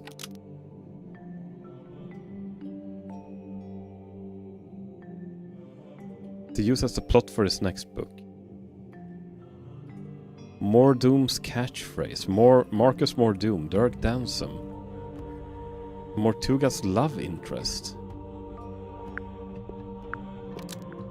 J.D. Worman wanted to reveal Mortuga's love interest to use as the plot for his next book.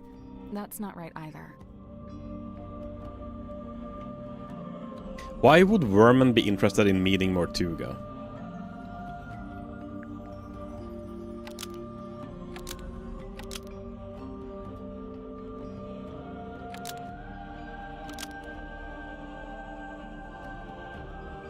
Oh man, this is so hard.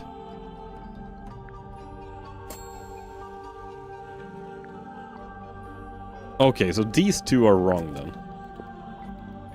Not wanted to reveal.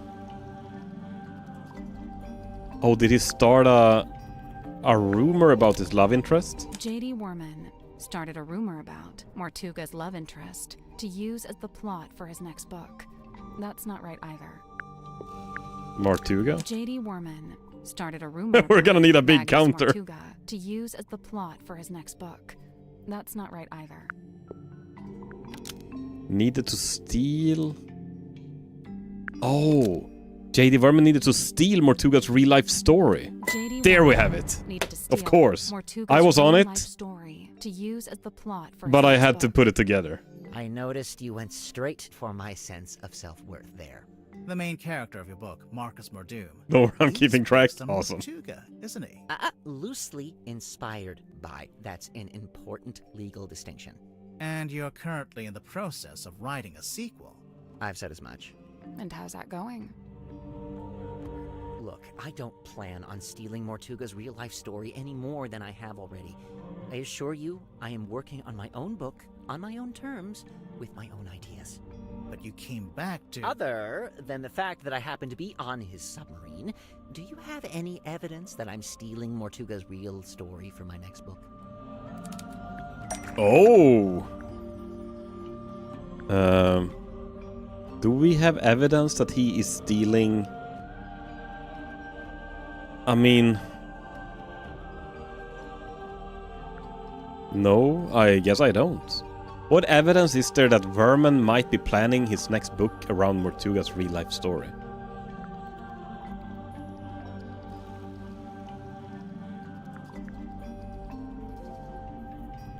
Not the case file, not the Hex of the Hellsman, that's his old book. Illusion poster? Nah. Stone Cauldron? Newspaper eyeball. Message in a bottle! There's a piece of paper in this bottle with something written on it. In fact, it's a little typed story that details the circumstances of Mortuga's real life, death. A story? I don't know. It reads more like an arcane incantation. Why don't you ask Symmetry about it, or Zephyr? Just look at that symbol. What is that? Some kind of sacred geometry? Really not my wheelhouse at all. It's a drawing of Sally laying an egg. It's a drawing of an alchemical symbol. It's a drawing of the room on the submarine. It's a drawing of a room on the submarine. It is the Illusion It's a Theater. diagram of the crime scene. There's the window, the cauldron, and Mortuga's body laying on the ground.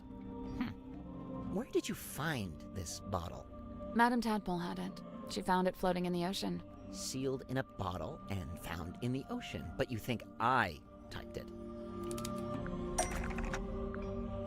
What evidence is there to suggest that Vermin typed the message in the bottle? A typewriter?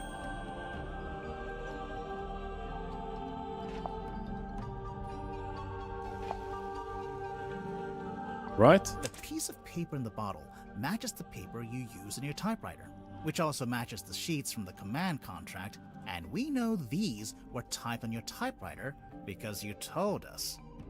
Well, you've really done your homework, kids. You admit you typed the story? It's not a story, it's just record keeping. After Mortuga died, I thought someone should write an account of what happened. Nice try. But just looking at it, I can tell it's supposed to be a plan for your next novel. We need a clue to compare with the message in the bottle. Something to prove it's a story outline for Worman's next novel. Something to compare with the message in the bottle to prove it's a story outline for Vermin's next novel.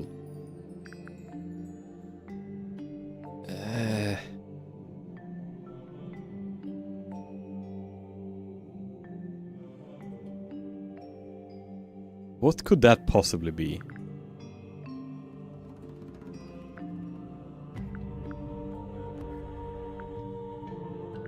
The action figure?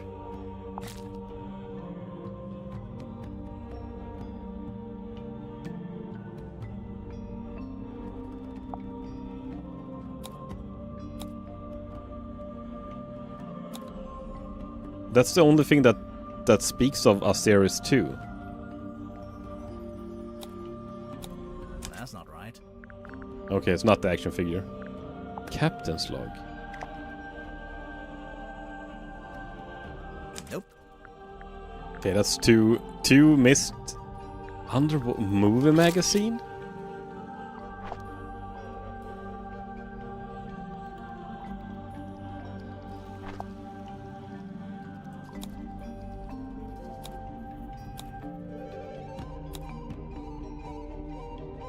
The film is an adaptation of a novel of the same name. I've been meaning to read it. Let's talk sequels. Well, you just mentioned the novel. There's only one, isn't there, for now, anyway?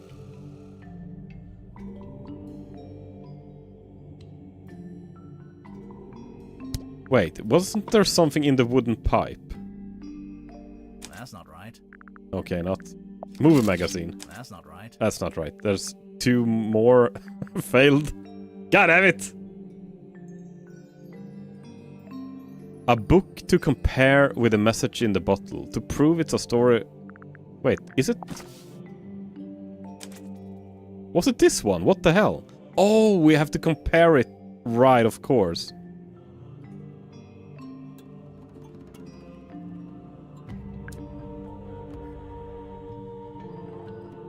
Curse in the Cauldron.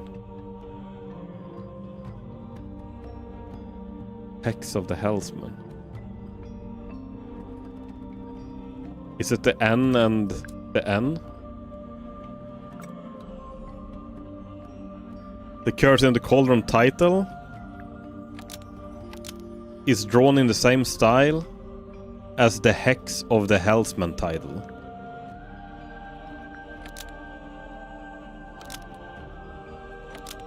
Because because it's a plan for the next book. The Curse in the Cauldron title is drawn in the same style as the Hex of the Helmsman title. 200 IQ! Book. Except for before that. Then we were 2 IQ. A little below the belt, don't you think? It really does seem like you took the events of Mortuga's death and turned them into a story outline for your book. Yeah, all right. Don't lecture me. I'm not exactly proud of it. I'm fully aware that this is, you know, murky moral ground. Why was it in a bottle in the ocean? As soon as I typed it, I regretted it. Stealing Mortuga's story all over again? For what? Just some book?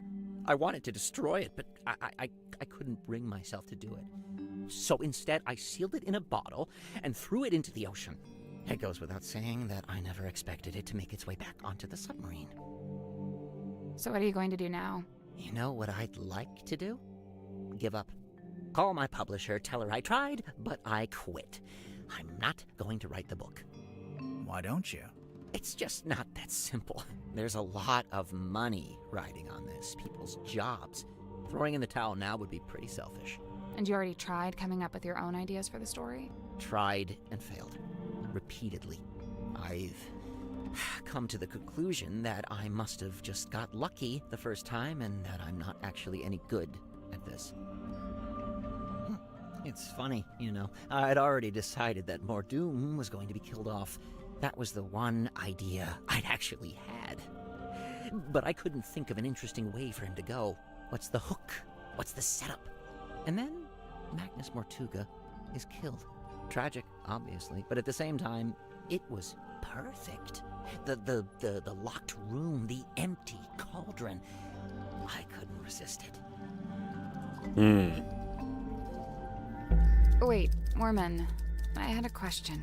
Another one? You'd not met Mortuga before you arrived here in the submarine, is that right? Yeah, never met him. That's why the offer in the letter was so tempting. Right. But then, where'd you get the information about him to inspire your first book? The first one? Oh, I just asked my father. Your father knew Mortuga? You never mentioned that. He didn't, but they had a mutual friend. So who was this mutual friend then? Okay. So he's a little bit off the hook now. But we still have a room we have to check out with one more character. Oh my lord, look at his stare. Let me just run to the bathroom really quick and I will be right back and grab some water as well.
The AFK chair PNG. I actually didn't hear it, but I can see it. Also, I have some salty licorice. Do you guys like that? This is the bane of everyone's existence. I don't think anyone I've ever seen that is not Swedish or Finnish that likes salty licorice. But it's really good.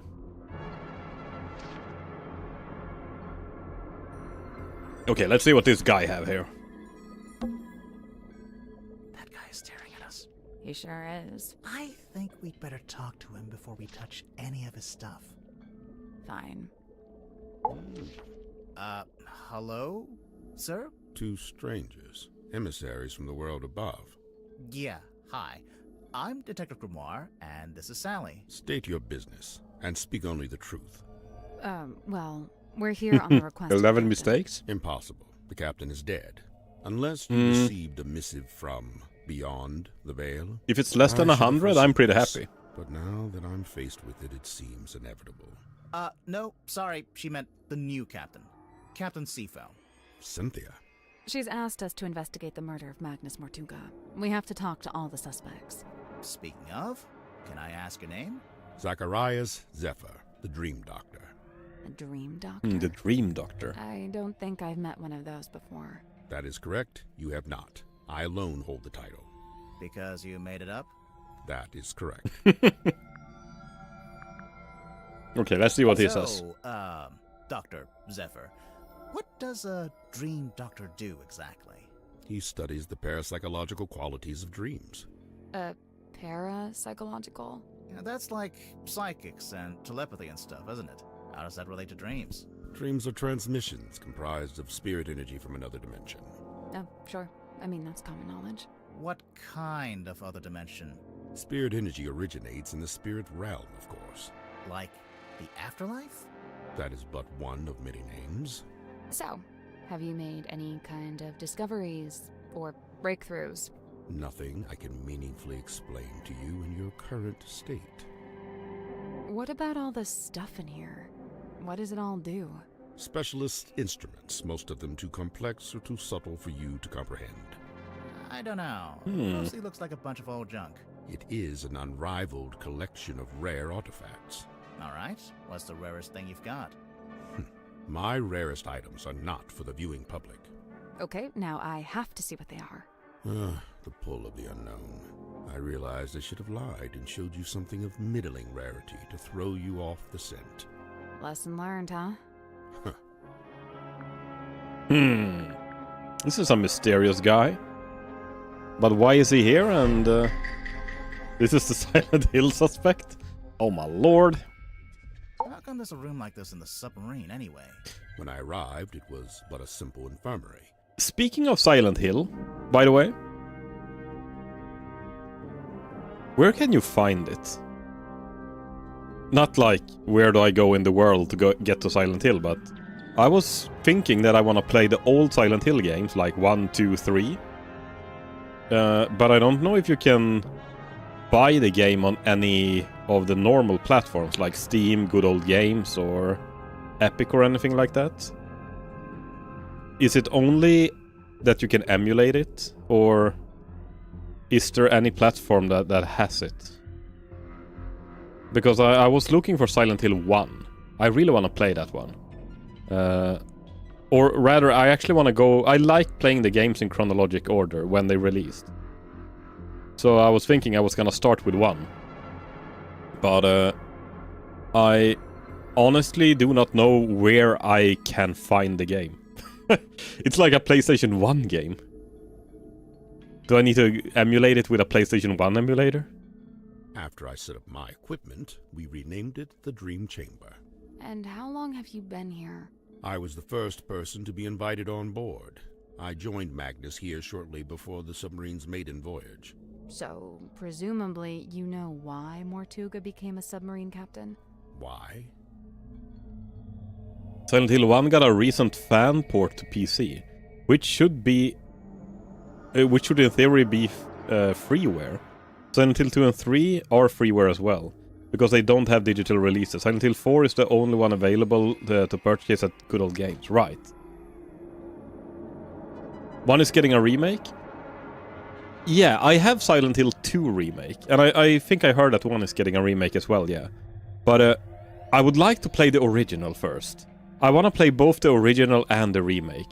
And I did play the original like 25 years ago or something like that, maybe even more. And I don't remember anything.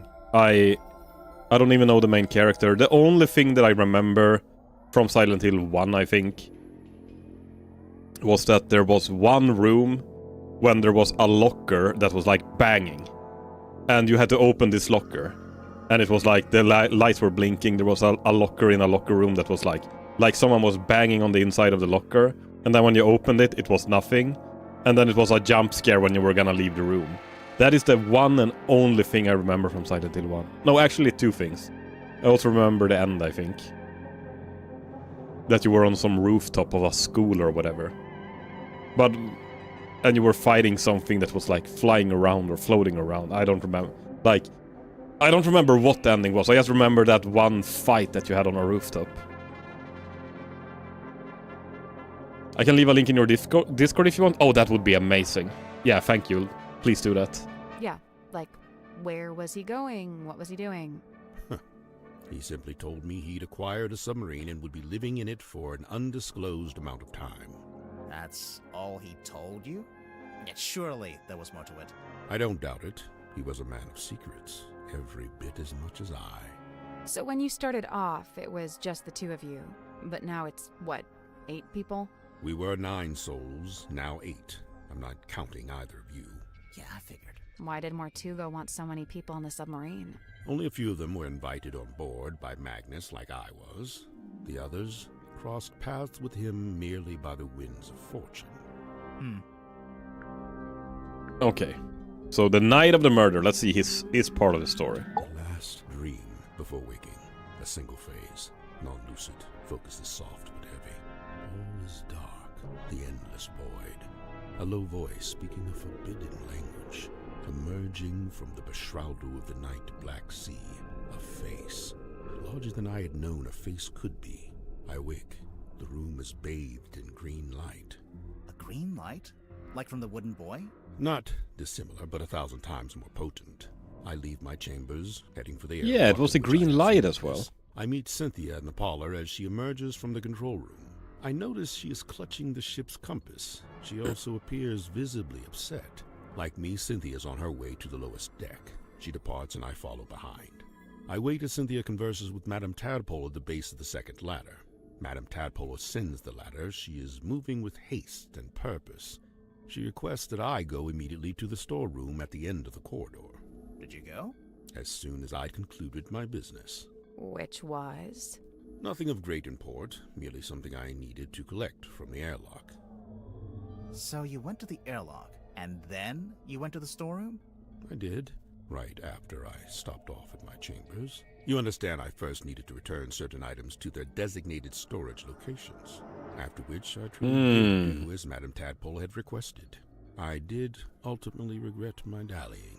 As it transpired, she had wished to inform me of Magnus Mortuga's death, and there his body lay, in the shadow of his stone cauldron, his blood pooling beneath him.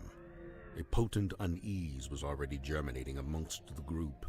Doubts were beginning to be sown, and fingers were beginning to point. Magnus Mortuga was a man of great will and great strength. It is hard, still, to accept that he has left us. One thing that I'm thinking right now was that the blood from Mortuga had been running... Like, when the boat went upwards to go to the surface, for some reason, then the blood was running down in the direction, of course, where the boat was tilting. Which means that before the boat actually was going upwards, he was already dead. Like, his throat was already sliced before that happened. I'm gonna remember that. Okay, let's see what Madame Tadpole has to say. It really is fortuitous that Madame Tadpole found her way to the Mortuga submarine. Not only is she unusually well good observation. Living in the confines 200 IQ Hugo. She was also unusually compatible with Magnus Mortuga. As far as I know, the two formed a sincere friendship. Huh. I wonder if she knows any of his secrets. She may just. I'm to believe Tadpole had taken it upon herself to discover the source of Mortuga's internal anguish. In her words... Oh my lord, it's Kaido! Welcome. How are you doing, my friend? It was in the course of this endeavor that she begun scouring the ship for information. On one occasion, I entered the captain's cabin to speak with Magnus, but instead I discovered Tadpole quite alone. trawling through his bookshelf. I asked her what she was looking for. She said she didn't know. 200 IQ slowly going up. Oh my lord, we're at 201 soon. I'm doing well. How about yourself? I am tired. I am having a slight headache for some reason. So I'm a little off today. But otherwise all is good. I don't know if it's been my diet or the long travels that I've had, or maybe it's just one of these days, but I feel a little sluggish, but otherwise it's good. And we're playing this fun game, so it's alright. I have a curious observation about Mr. Werman. Unfortunately, I haven't had the time to perform an analysis, let alone propose a hypothesis. That's okay. Just tell us anyway. I observed that he did not seem at all saddened or sorrowed by the death of Magnus Mortuga.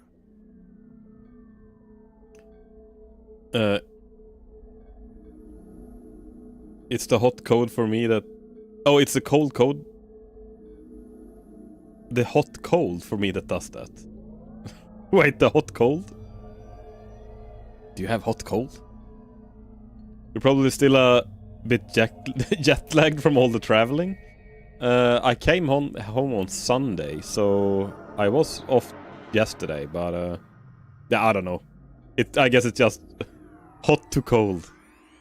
Oh, right. Yeah. But here it's actually been kind of stable. A perfect 18 to 20 degrees and slightly cloudy. So it's been that for like all week. But I do notice that this is like the third cup of water that I'm sinking now, and I'm still feeling a little thirsty. So most likely I'm dehydrated.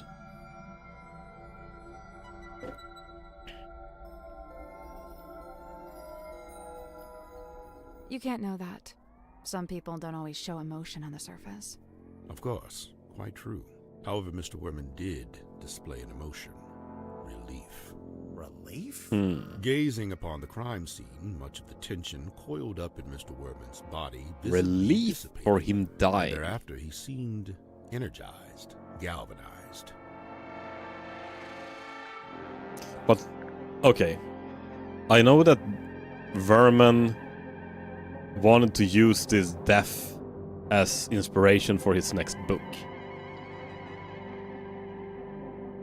Need to get a hydrate redeem? I actually did have a hydrate.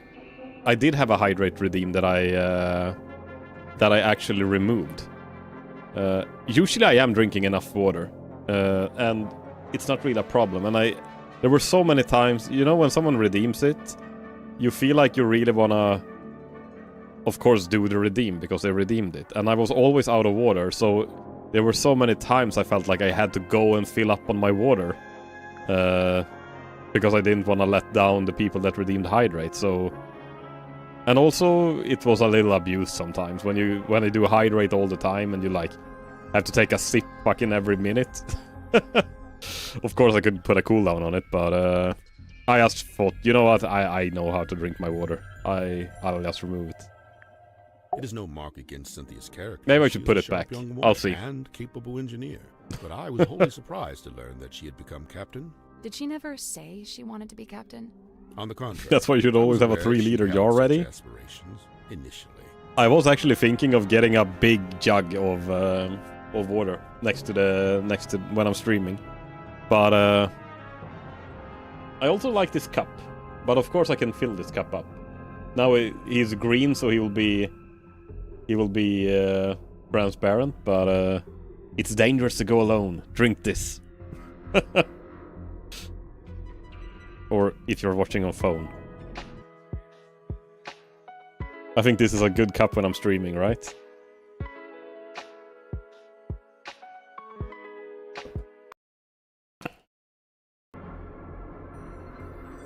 Okay, on the contrary, I was aware... But I was under the impression that her campaign had ended. Yeah, it feels like it's one of those things. But Miss Seafoam had made her ambitions known to Magnus, I think but he had shut them down. I am very much a supporter of that the body knows better than you do. If that makes sense. Like, if you think of it, When an animal gets hungry, we eat. When an animal gets thirsty, we drink. So I think that... I know they say that, like, oh, you should drink, like, 15 fucking gallons of water every day. But, I'm thinking I should drink water when I'm thirsty. That's probably my body telling me that, hey, I need some water. Because also I still have a bunch of WoW mugs. Nice. I actually never got any WoW stuff, I think. I have a... Randomly, speaking of Blizzard, I have a... Reaper laying on my desk for some reason.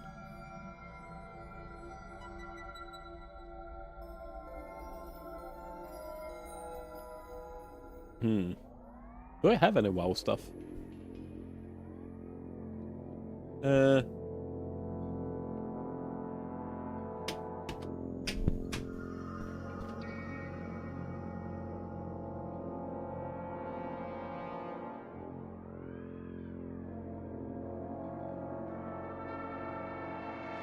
Nope. Only Game of Thrones and Overwatch.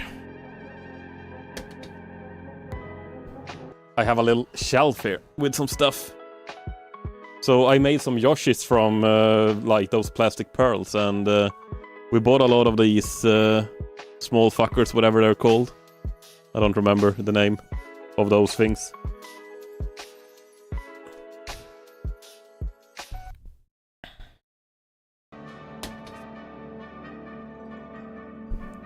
Okay, let's continue. Mr. Dansom was quite determined to hold conversation with Magnus.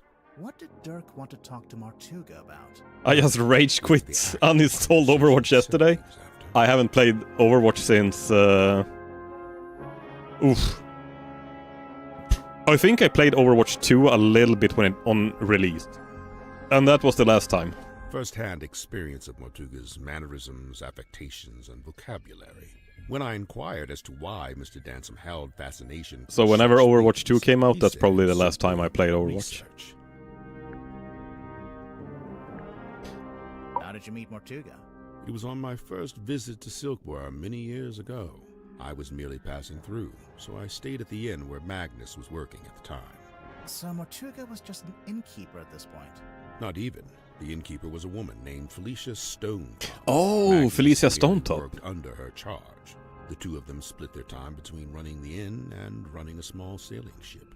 Sounds like quite a nice life. Ah, so that is why Felicia gave... That explains the letter that was signed by Felicia. It is hypothesized that Miss Moon was embroiled in some form of deal with Magnus Martuga.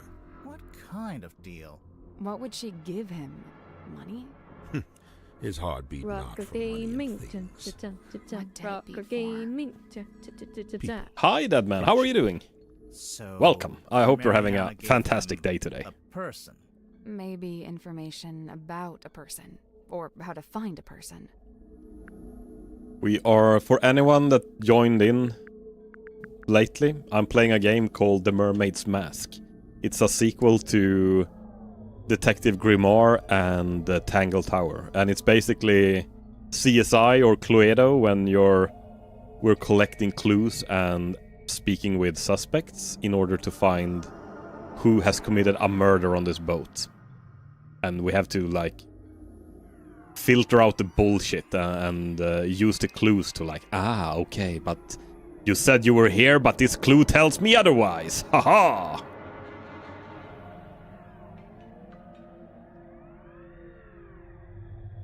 So, Dr. Zephyr, I'm guessing you don't have an actual doctorate.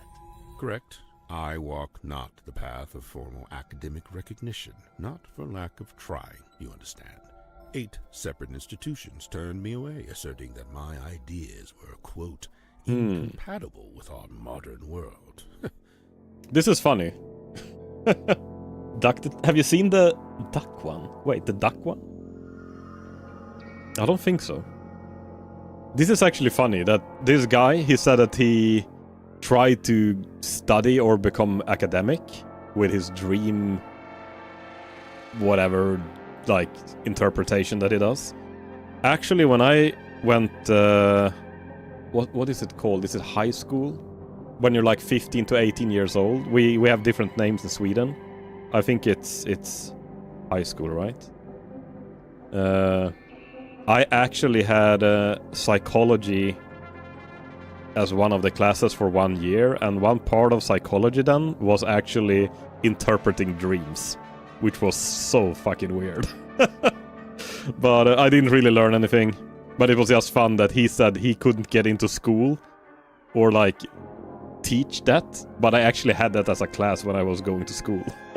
They forget, of course, that the modern world is a fleeting and ever-changing thing.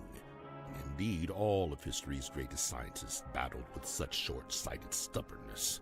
So, you want to be one of history's greatest scientists and fundamentally change how we view the world? Is that so much to ask? Homework is to it sleep, might be. basically. So then how did you end up studying dreams? It was the result of acquiring a particular specimen. That would be nice, it though. Opened up new ways to study the subconscious mind. A specimen? Like what? An animal? Yeah, I'm picturing like a lizard floating in a jar of formaldehyde. Something like that. So, what are you working on now? Here in your dream chamber? I'm studying subconscious spirit transmissions, analyzing their meaning, their intention. Do you need to be in a submarine to do that? Of course not. However, positioning myself here affords me other opportunities. Like what? The possibility of studying the most important specimen of all. If her transmission could be analyzed, interpreted, it would be an unparalleled discovery. I'm actually very open to... I know I've talked about this before, a little bit, but I am very open to that, the possibility that there are a lot of weird shit going on out there with like spirit world and force fields and like weird shit that we just have not figured out yet. Rocker gaming, rocker gaming. Like, there's this thing called Curry lines, because there's a scientist called Curry something, so they named it after him. That there is a grid of magnetic lines going all over Earth by like a 3x3 squares. And I know they exist, because I can when I have some sticks I can use. And when I walk over those lines, I can feel them. Like, the sticks move. I know only a few people can do this. And I didn't think... Like, I did it, and then I asked a colleague of mine to try it, and he could do it as well. And I was like, okay, so everyone can do this. But then we asked every other colleague that I had to try it, and no one could make it work. So it was just us two that could make it work. I could show you guys if you want to. If I remember where the fuck I have them. But we can do it after stream. Or like after this. It is really weird. And for some reason, you can find other things with it. I don't know what. If you ask people, they say that you have to like channel what you want to find and then you will find it if you walk over it with them. Which I think is bullshit. But... like, the energy lines, the ley lines, or whatever you call them, they 100% exist. I can tell you they 100% exist. I can feel them when I walk with the sticks. The guy studies the subconscious, parapsychology, and metaphysics is totally a Silent Hill fan. I am. Or maybe I will become. And the funny thing is, like, these sticks, there's nothing fancy. I borrowed... You know, do you know how to TIG weld? When you have like a flame, like a really hot flame, and then you add material that melts. And that material is like usually a long iron or steel rod, kind of. And you can't see my hands because they're outside of the screen. But I just took one of those, snapped it in half, bent them, and then I tried using them. And they work. They work perfectly. And it's so fucking weird. And the weirdest part is, when I have them in my hands and I walk with them over these lines, they flip in like this. If I have gloves on me, they stop working. So I have to touch them with my skin for it to work. But if I put gloves on, they stop working. Why? I don't know. If it uses some magnetic field, like, of course we have electricity in us, like we have, what the heck is it called, like all the nerves and everything, it's like current going through. If that is what is moving them, I don't know. Like, I have a very scientific approach to this. I don't think it's like, ooh, spirit. Like, it's more, I know they exist, but what is it? Like, I wanna get down to what it actually is. And it's so funny, because if you Google it, it's called divining or water witching. It's just, you're just gonna find that Wikipedia and stuff says like, yeah, now some people claim that they can do this, but there's no evidence of anything whatsoever, so we don't really know, kind of. It's really weird. He joined us about a week or so after we first left port. He caused I can see if maybe I can start How come? Godric my camera and see if I can show you guys after we're done. Magnus had denied it. As an ending of the stream. To do with navigation for my own If I find the sticks. I first learned about Symmetry from a newspaper article detailing her residency at the Fortuna Hall Theater. On the surface, it was merely a review of a magic show, but I felt something behind it, something of great interest. To me, it spoke of someone with a close... First we have to solve this crime. Plane. Taking an excursion from the submarine, I attended the performance. Oh, you were talking about the Afterward, suspect? I requested But an you too, audience of with course? Silk Moth herself. And speaking with her for a scant few I minutes, am learned connecting with this two guy. things. Him and me is First, the and most same. importantly, my instincts had been Maybe this correct. is my She future. was He also has a indeed mustache fascinated and with great unanswered questions a of beard. metaphysicality. She held a yearning to I understand just need a golden glove that now. could not ordinarily be understood. A woman after my own heart. What was the other thing? You said you learned two things. That she was thoroughly unhappy with her lot at Fortuna Hall. The theater owner was a heartless woman who, among other indiscretions, did not compensate Symmetry for her work. But she had no family, nor any other connections. She had nowhere else to go. So you invited her to come live on the submarine? To put it simply, Did she bring all her props and stuff with her? everything she could carry. Why? Was she gonna keep working as an illusionist on the submarine? No, Miss Silkmoth would be working with me here in the Dream Chamber. I notice she's not here anymore. Her tenure with me has come to an end. She has moved on to pastures anew. Okay, so she dumped him. Okay. A lot of clues to go through. It seems our collective Let's see what fate they have to hangs say. on the outcome of your investigation. I guess. This is a good thing. It is high time for a shifting of the tides. What do you mean? There are too many souls aboard this ship, many of them seeking things they shall not find. A bit of light reading, It's a book about a hex. So I see. A charming pulp adventure by the looks of it.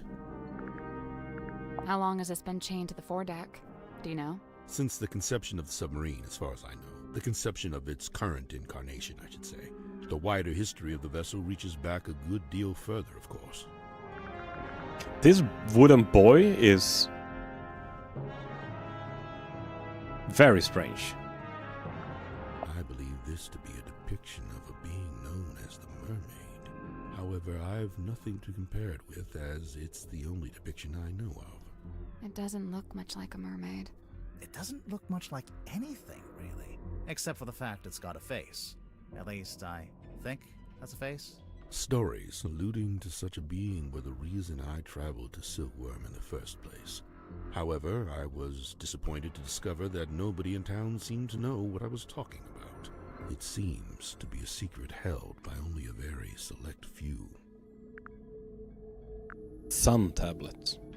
Like this wooden boy, it felt like it was so strange when we started talking about it and found it, and it was emitting green light, and it was just I didn't really get what it was, and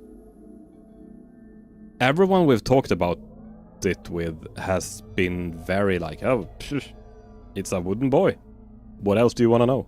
Like, this is sus. The wooden boy is sus. Bottled sunlight. It appears somebody's looking to protect themselves from vampires. There's no vampire on board, is there? Of course not. What about Mortuga? I'll admit, it was a rumor for a time. Oh, so Mortuga was a vampire. It was not Miss Silkmoth's politricks that interested me. Rather, I was interested in the base mindset they were a symptom of. In particular, her ruminations upon the great unknowns of life and death. There are clues to it, right here. Look at the choice of words.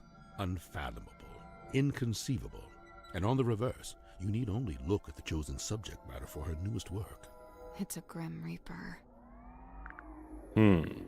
Dr. Zephyr, is this yours? I don't immediately recognize it. You sure? It really looks like something that'd belong to you. Of course, I do concede that I have many similar bottles here in my dream chamber, so it's wholly possible that it originated in my collection. Nice answer. Totally non-committal. Before we left port on the submarine's maiden voyage, Magnus asked a favor of me. He wished for me to venture into the Stonetop Inn, collect this cauldron, and bring it on board. Why couldn't he do it himself? He'd have been strong enough, surely. I'm not sure exactly. I was already preparing to bring a large amount of heavy equipment on board. I suppose Magnus considered it logical to fold the cauldron into that set. Was it shut and locked? Shut, locked, and covered with the sailcloth. Magnus never told me what he kept inside it, if that's what you're asking. Oh, so it was covered with a sailcloth as well. It's the cloth that Magnus used to cover the cauldron. Why would he need to keep it covered? Either to keep it away from prying eyes, or perhaps he concealed it for his own benefit. This is where I first learned about Miss Silkmoth and her residence at the Fortuna Hall Theater. This was after you'd started living in the submarine. Correct. So Mortuga had the newspaper on board with him? Only this solitary page. That belonged to Magnus Mortuga, but I suppose it should pass along to Cynthia. Cynthia doesn't get all of Mortuga's stuff just because she took over as captain, surely? Of course not. However, I imagine at some point Cynthia may wish to unlock the captain's cabin. She'd need a glass eyeball to do that? Naturally. While it holds the pretense of being an eyeball, in truth, it is a key. That we know already. It's an incantation sealed in a glass bottle. Traditionally, you might bury such a thing under the floorboards of your house to protect from black magic. What about if you threw it into the ocean? Would that do anything? Likely it would have no effect. The ocean is simply too large to be held to account in this way. It seems I'm not the only curiosity collector on board.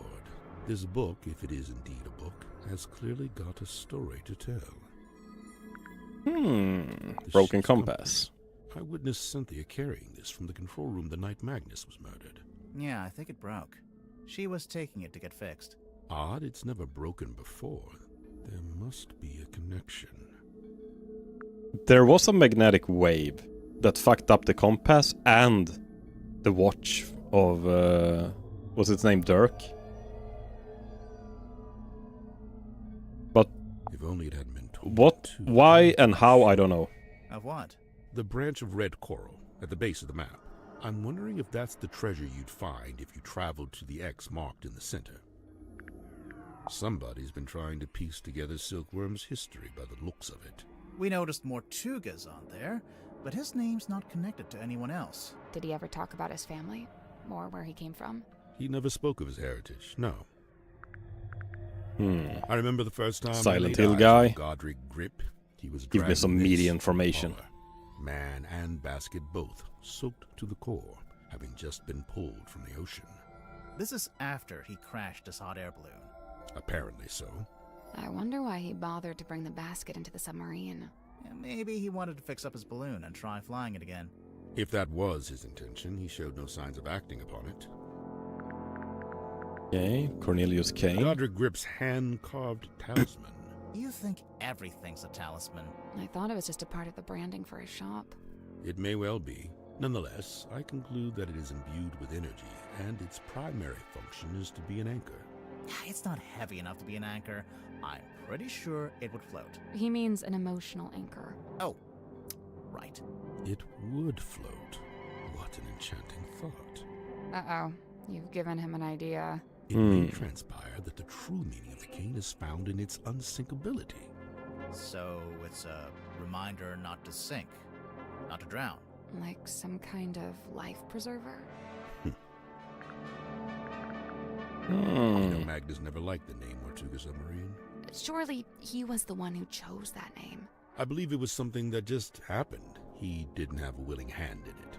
All told, Magnus was rather dismissive of the notion that the submarine should bear his moniker. But it was his submarine. He was dismissive of that notion, too.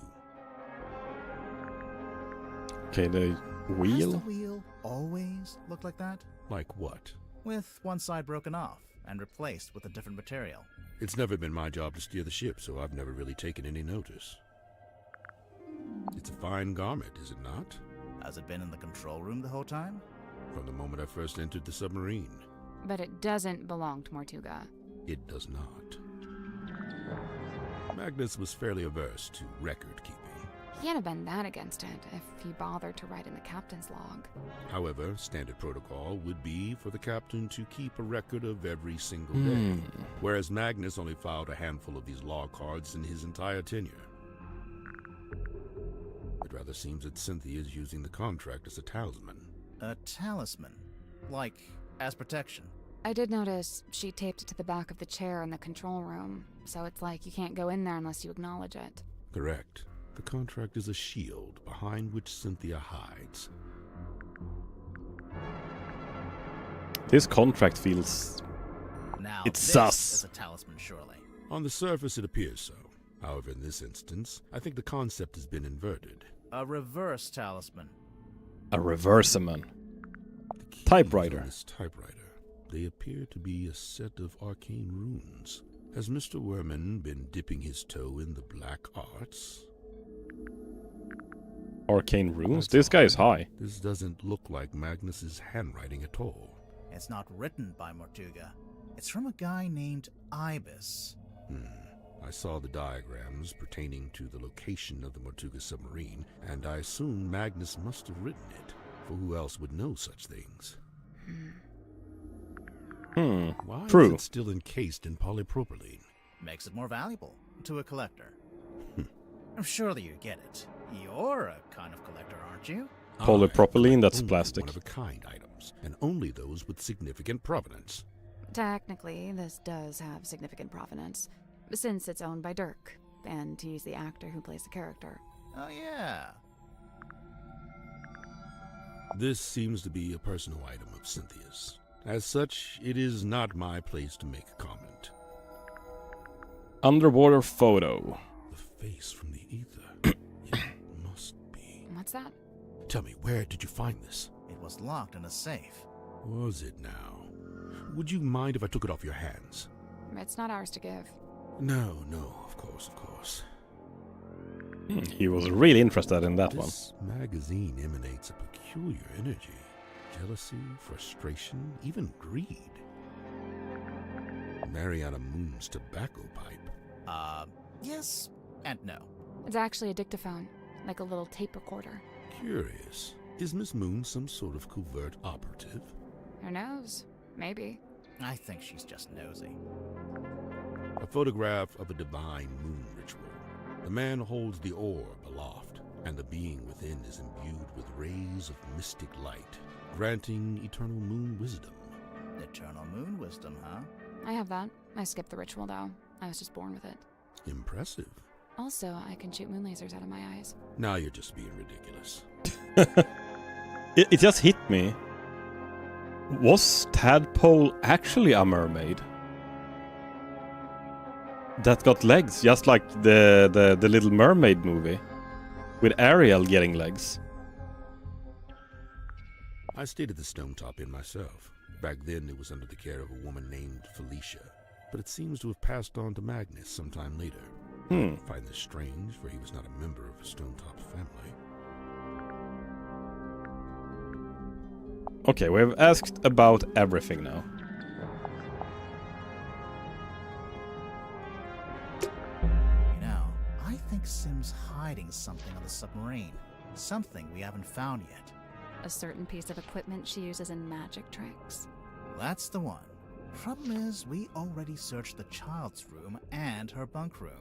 Well, there's only one other place it would be. Okay, return to Illusion Theater. I'll do that later, because I really want to check the stuff he has here. Helmet. It is the dream helmet. Of course it is. Okay. Dream helmet. A peculiar piece of equipment found in Dr. Zephyr's dream chamber. A large brass funnel is attached to the top of a pair of leather goggles. Curiously, the goggles are fully opaque. You can't see anything while you're wearing them. Okay. And there's something you can turn, and holy moly.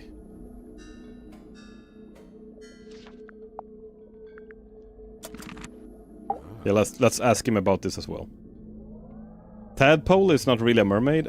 People forget when she tells you her gills are just tattoos, and the green skin is by a byproduct of some water she swam in. She just took on that persona. Yeah, but I was thinking, because on that picture that was actually taken with a Polaroid camera, there was a mermaid in the bottle. Maybe, of course, she played a role as a mermaid in a play or something. But I was just thinking, or maybe she actually was a mermaid. Maybe that is why she's so good at diving, and maybe that is why she's so How come the goggles are blacked like out? she can hold her breath and swim so far and everything. To induce REM sleep? Correct. What's REM sleep? That's a kind Rapid of eye sleep movement dream. sleep. Aha.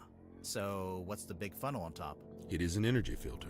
So it filters the dreams as they come out of your head? The opposite. It filters the dreams on their way into your head? Correct. Oh yeah, dreams are transmissions from another dimension. I forgot. But what's the point of filtering them? The mermaid's What does it tongue is do? the mermaid's mask. To study the transmission, it is first necessary to change the format of the energy signature. Oh, like when you change a WAV to an MP3. This is a syntax with which I am not familiar.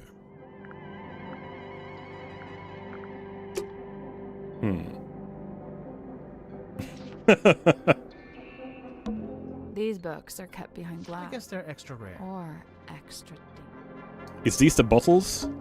A set of small Bottle? glass bottles. A bottle of what? Poison? Might just be perfume. I'll meet you in the middle at...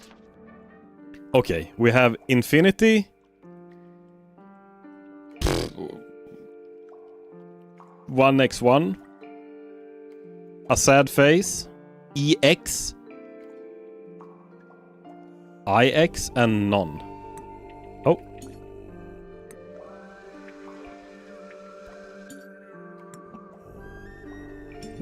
What is this? Oh, this is sticky as hell.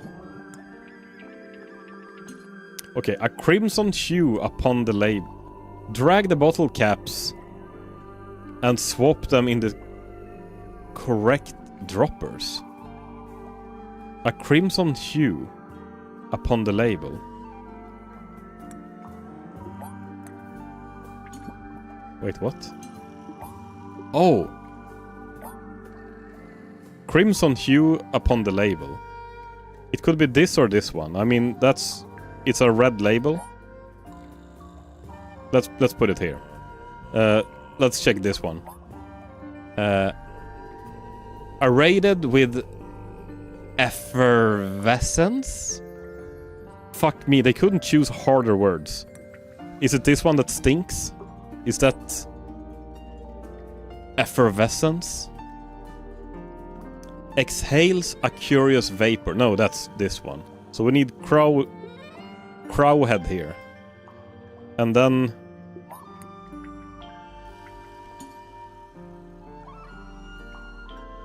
Aerthed? Oh, okay, we'll see. Drips fall with a hurried cadence. That was a stinky, that one was sticky.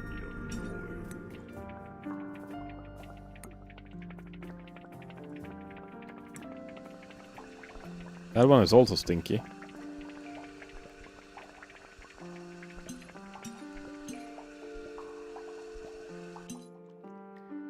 So sun...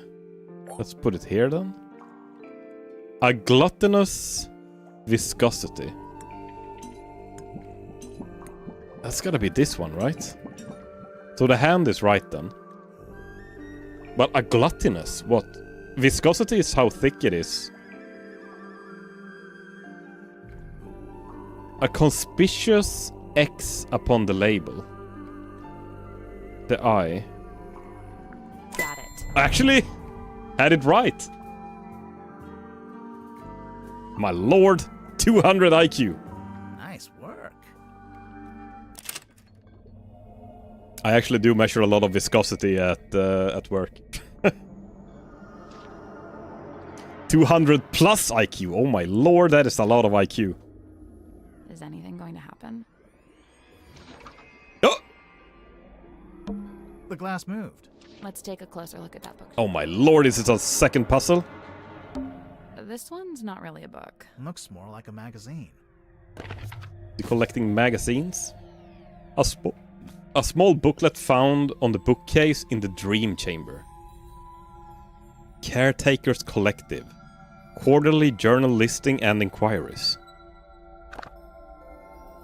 Lillian's Locket. 9 ounce. The Golden Palm. Silver Snake's Skull. The Mermaid's Tongue. Bum bum bum. Caretakers Collective. Quarterly journal listings and inquiries. Does people at work do they play PC games? No, I wish I could play PC games at work. That would be nice. Okay. Lillian Lucian was a witch of some infamous before her untimely end at the hands of a curse. Some say the locket protects from curses. Others suggest it absorbs them, imbibing their power. 9 ounce. So this locket is the one that the illusionary lady has.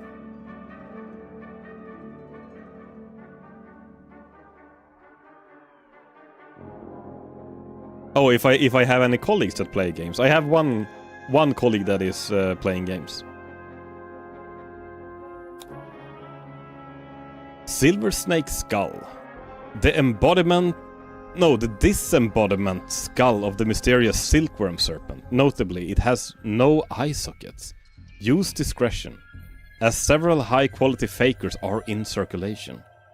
The Silver Snake Skull. That's cool. What kind of games does he play? He plays a lot of World of Warcraft. We usually actually talk about that, but he's also a lot into these World of Warcraft like Ascension private servers, and it's mostly World of Warcraft he's playing. And some other small things, but not too much. His golden palm.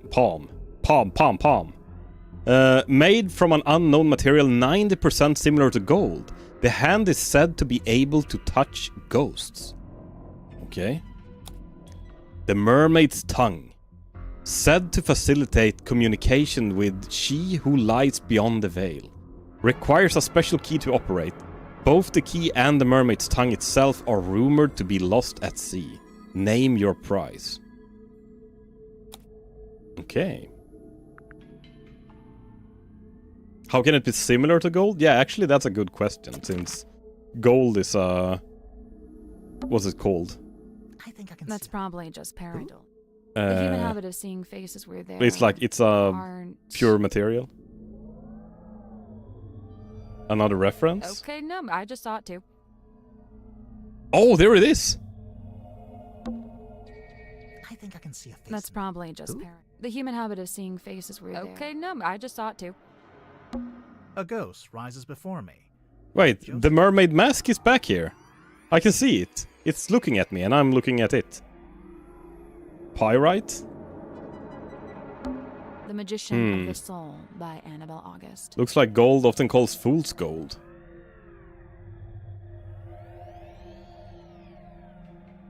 We have a saying. We say kattguld.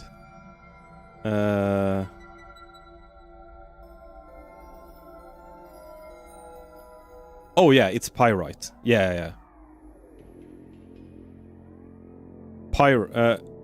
We have a saying in Sweden where we say it's cat's gold. I don't know why we call it cat gold, but I was just looking it up here and it says different types of cat gold, pyrite. Yeah, cat's gold. So a cat that says meow. So when you find rocks with this shit in it, we call it cat gold for some reason.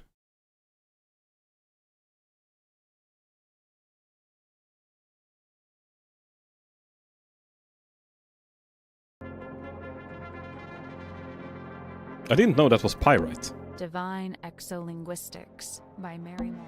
It is Speaking, If You Are Listening, by Carl Cavendish. The 7 Secrets of... I guess it's just one of those things. I don't really know why we called it cat gold, but near... it's one of those things. Onirology? The 7 Secrets of Onirology by Edward Edmonton. Prophecy from Parapsychology by Halcyon Hardwick.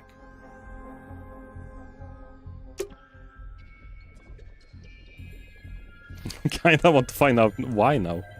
Yeah, I don't know. Yeah, fool's gold. That makes sense, that someone gets fooled by that it is gold, but it's not. But, yeah, I don't know, honestly. What's on those wall charts? Sacred Geometry. Is that a heavy metal band? I mean, probably. Sacred Geometry? Yeah, that actually sounds like a heavy metal band. What's on those wall charts? Sacred Geometry. Is that a heavy metal? I mean, probably. It's a weird glass bottle. Ah. It is the hex bottle. Yeah, I knew that. The hex bottle. A glass bottle with a strange object floating inside. It was found in the dream chamber. A subtle floral smell is gently emanating from within the bottle. Bottle? Bottle? Oh.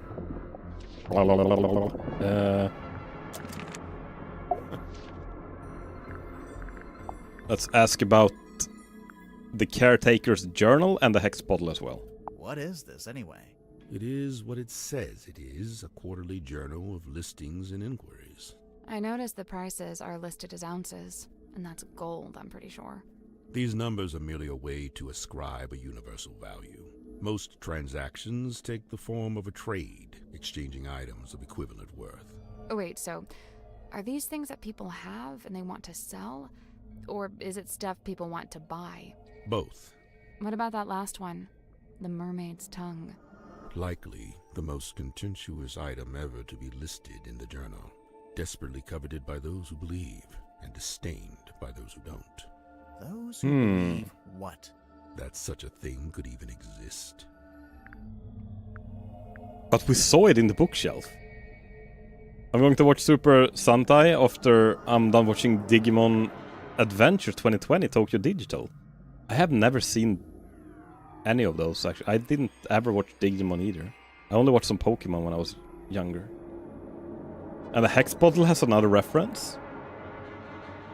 What was the reference with the hex bottle? Okay, I'll bite. What's a hex bottle? It is a glass container with a hex inside. A hex like a magic spell? I've been forthcoming thus far. Unusually so for a man of my nature. However, certain things I shall be keeping to myself, especially if it has no bearing on your investigation. A hex What if we bottle. can prove it's got something to do with the murder? Rock or the crime scene? Well, then you'd have forced my hand, wouldn't you? Rocker, have you tried Palworld? Yes, I have. I played it when it was super popular when it came out. I played it, and how far did I get? I played it with some friends or some guys here on stream, and I think they played it a lot more than I did. So every time I logged in, we had like a ton of new pals that was like doing all our work for us. They played a lot, I didn't play as much. So I kind of did not get everything that we were doing, but I did kill a few bosses. I don't remember how many. But yes, I have played it a little bit, and I know it just released now and a lot of people are playing it. I don't know if it was a game for me. I thought it was fun, but because I do love like survival crafting kind of thing, games like that, but I don't think I'm that much into collecting. And it feels like it's a game a lot about collecting a lot of the pals. So I had a good time playing it, but I don't really feel like I want to play it now, I think. Not for being with the whole possible AI things. That I don't have no idea about. Are they also using AI? I love these games you're playing, murder mysteries, solves riddles and puzzles. It is really fun. It really is. Wait, have I missed these many? Is there 1, 2, 3, 4, 5, 6, 7, 8, 12 clues I have missed? That is a crazy amount of clues. I can't see anything important on these shelves. Good, because I couldn't reach the stuff at the top. Big glass bell. If I had a penny for every time. A dream chamber? Looks more like an apothecary. A what? An old-timey potion shop. Thank you. It's not IA from what I know. I'm playing that right now, so I'm not chatting much. Yeah, no, I'm the same. Every time I watch a stream, I'm almost playing a game, and it's very hard chatting when you're playing a game. It's a big dome. All the light coming from I get that. It's second monitor entertainment. It's a weird crystal orb. It is the fog ball. If you say so. It is the fog ball. Okay, a strange glass ball found in a dream chamber. Something is swirling around inside of it. Aha! And it's a wind-up thing, and... Let's ask him about this as well. Where do you get this from? It is on loan from Miss Silkbath. So it's for some kind of magic trick. I thought it was a crystal ball, like a fortune teller would use. Indeed, it is a divining orb of a sort. However, I am not using it to see into the future, for such a pursuit is not but folly and nonsense. Right, but I'm sure whatever you're using it for is totally rational and sensible. Do not question the orb. I'm always telling him that. I'm playing after 4 years? Oh, has it been out for 4 years, Palworld? I tried playing before, but some problems happened with mods. Right, yeah. Yeah, I can imagine. But I mean, up until now as well, now is actually when they released it, right? So I guess when you're playing an early access game, maybe bugs and things not working is part of it as well. The cabinet's full of but scrolls. Hopefully it should be working when they release it now. They're too fragile. I'll just say they're blank. No. Big glass bell jars with creepy things inside. If I had a penny for every time we go somewhere. Okay, so we have... Oh! We had something going on over here.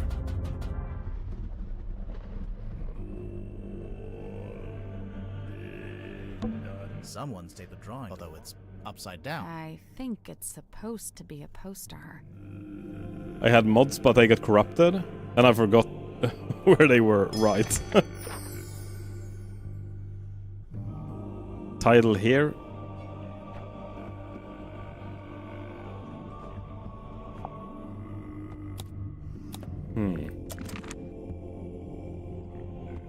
What did I have? Oh, what is this hole? This wooden panel.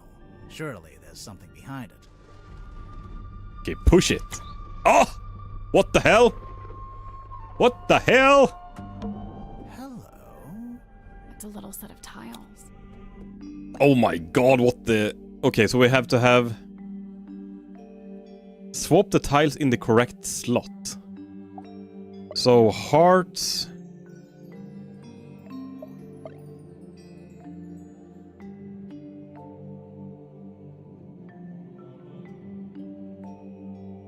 What the fuck am I looking at?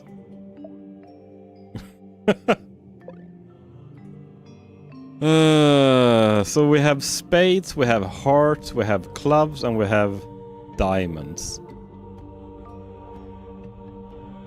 Okay, I think I get it. So this one, I guess, is pointing that way.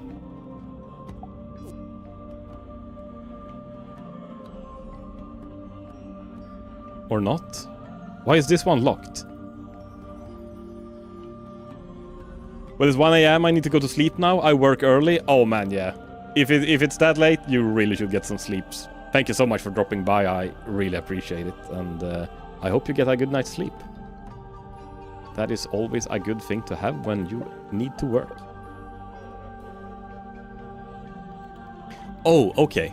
I think I understand now. This is showing the facing, so this is right side up. So this should be right side left, right side right. This should be right side down. And then this should be a double hard, I guess. On top of each other, and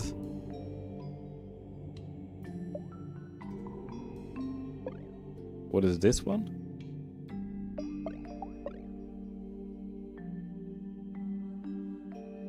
Is it this? No, I think this is something else, right?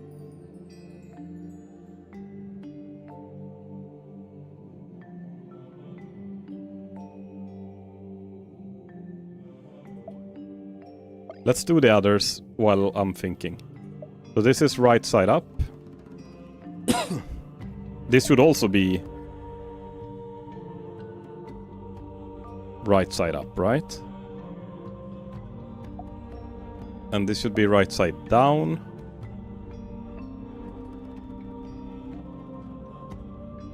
And one that is laying down, and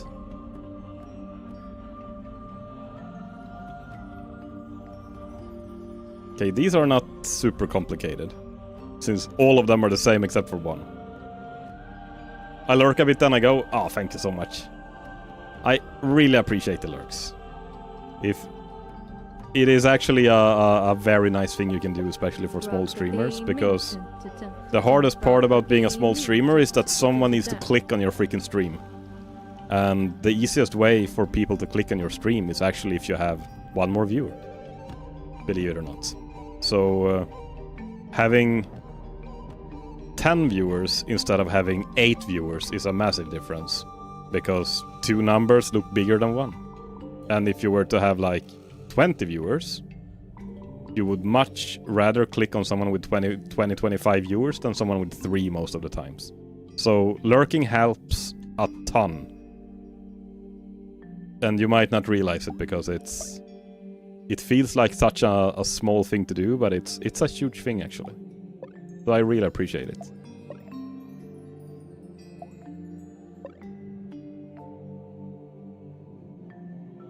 Okay, the clubs and this. I need to say thank you. I just a guy who has 16 hours screen time and 13 of them is on Twitch, right?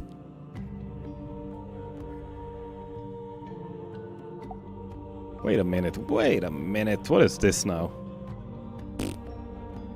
Why do I...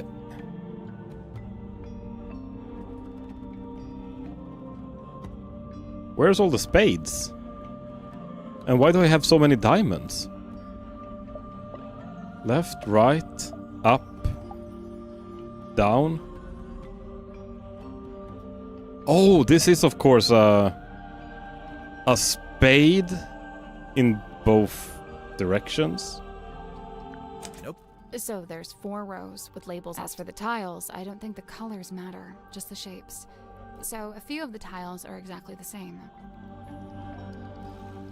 I sleep with streams on. Oh, that's nice. That actually does help a lot. I used to have my computer running 24/7 before, but now I actually turn it off every time I go to bed. Maybe I should just stick around in some streams and be a little lurker as well.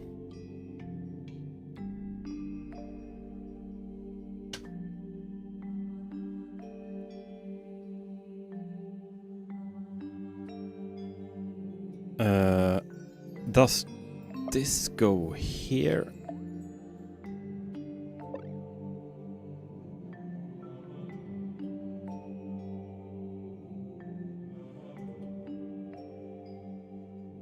No, these are correct. Because the ring means it's the bottom, and the arrow means it's the top.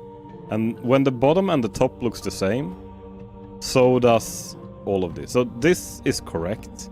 This one is correct. The only thing that I'm doubting is maybe this one. No, this is a club.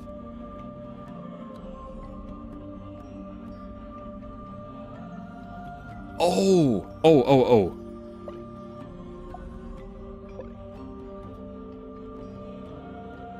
Is this correct? I guess that's wrong.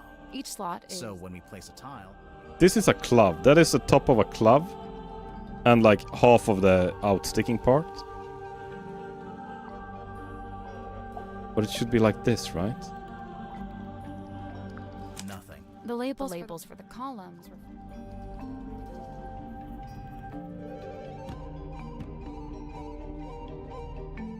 This is the bottom of a heart and the top of a heart. Or both bottom of the hearts.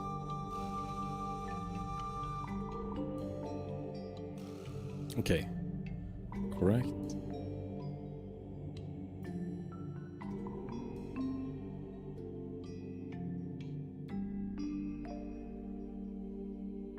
These should be right. That one is wrong. There. Nothing. The labels for the columns. Okay. I think row 1 and 2 is right now. This is club looking up. This is the top of the club, both up and down. This is the bottom of the club, both up and down. Club looking left, right, and upside down. And then it's the spade looking up.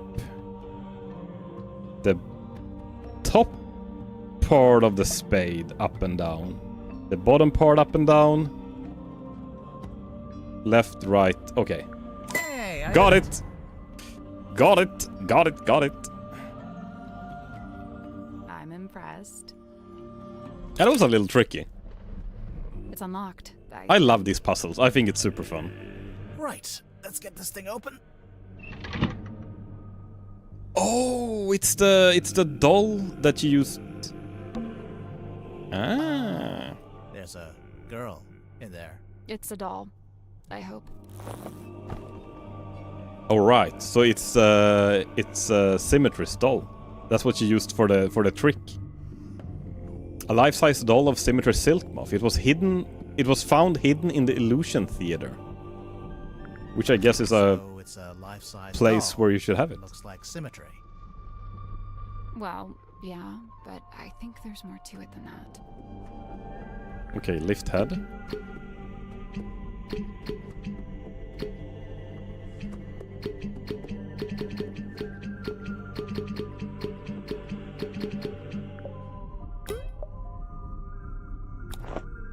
Oh!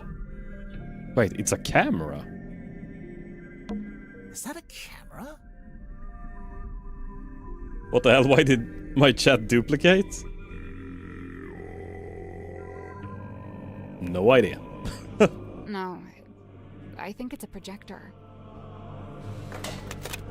Oh, a vintage film projector. A film reel has been placed in the top.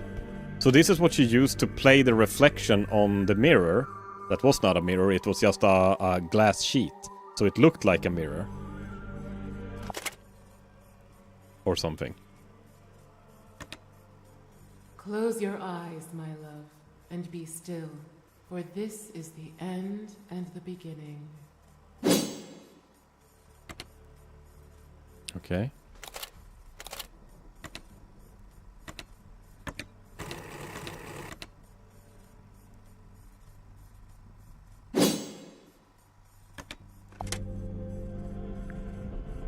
Sorry. Why was there a projector hidden inside the doll?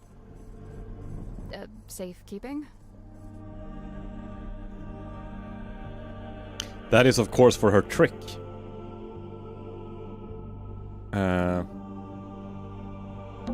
There's a cloth hanging up on the wall. Stargazing girl.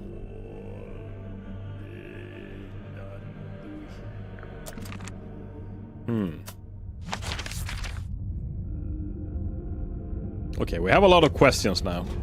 We have a little question here for this young woman. His life's long hope to pierce the veil and breach those blackest bounds. Solitary once, no more, for help is found in frightened form of fair and freckled face. She means herself. I'm following. A time bespent in chamber dream and chained to lofty quest. Then lo, a shock! Dismissed, bespurned, rejected. My lonesome purpose lost. Why'd he do that? Zacharias Zephyr, number 3. The Entangled Dream.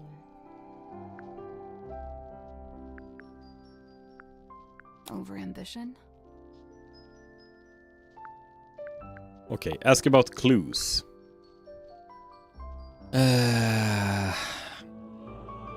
'Twas Cynthia who had it when first she came aboard. Something in it holds great weight, for her at least it seems. But you don't know what exactly? With certain mind I cannot say.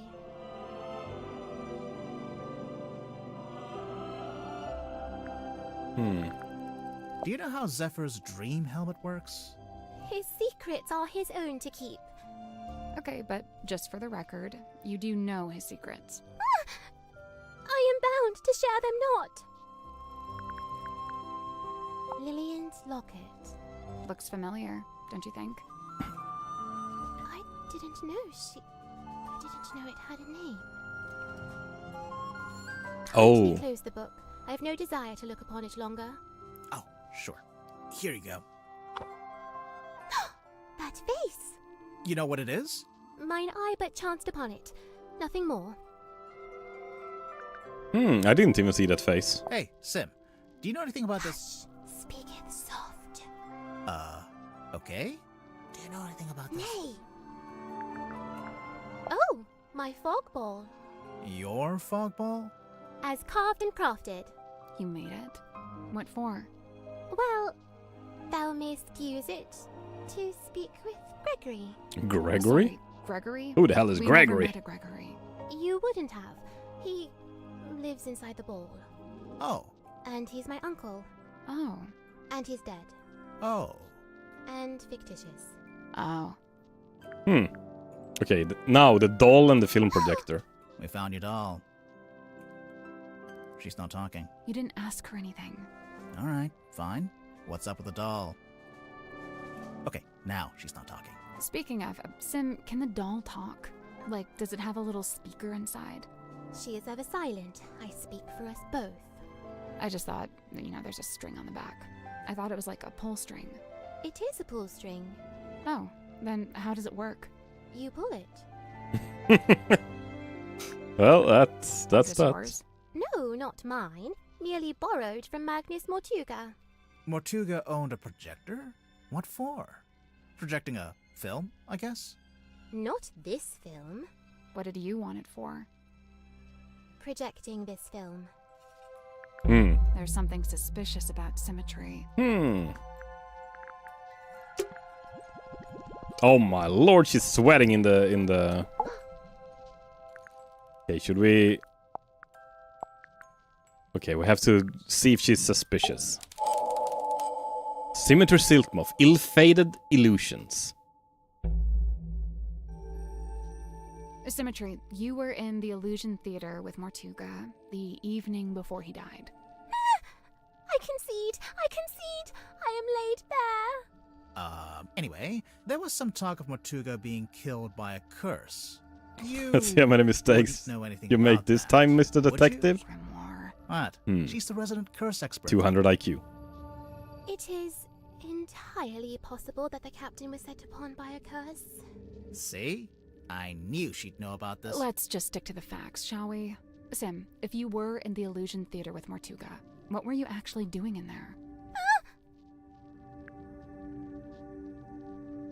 What was Symmetry doing in the Illusion Theater?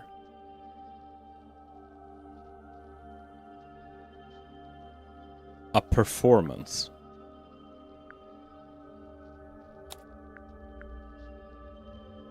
If we check the case file of Symmetry Silk Moth.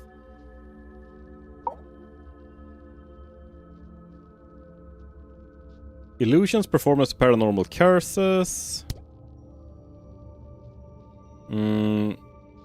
Working with me, but in a dream chamber. Time battles.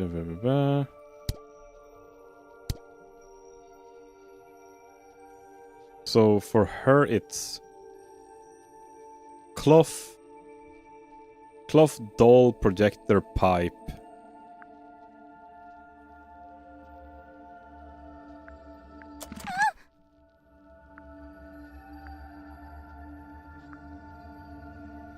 What was Symmetry doing in the Illusion Theater? Since she borrowed the projector from Mortuga, I'm guessing she was doing a performance. Or having a conversation that she wants to borrow the projector. Like, I don't think they had an argument. It's one of these two. I think she's doing a performance, because that was it was her tape in the projector, and I guess she wanted to show it, maybe? Wait, did it project this? A performance. Like a magic act? A foolish act. A callous indulgence through and through. I don't understand. Did it go wrong? I performed it perfectly. Then what's the problem? Well, he died. It's okay, we don't need to force it out of her. Okay, something that shows the plan for Sim's new magic trick. It's gotta be the illusion poster. That has the Grim Reaper there. It's a poster for a magic act. Or a rough layout for a poster, anyway. I will leap now. Bye-bye. Good luck. Good luck gaming, Rocker. Thank you so much, Dad, man. I really appreciate it. You have a good night's sleep, and you wake up well-rested tomorrow. Okay, we found something else, too. Something Symmetry left hidden in the Illusion Theater.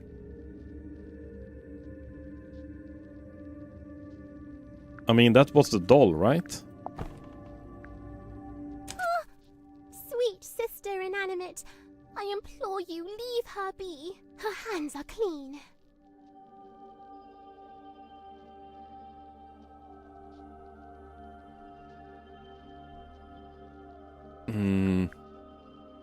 I didn't do 2K because sound alert. Wait, what? What 2K? I didn't get that one. Sorry.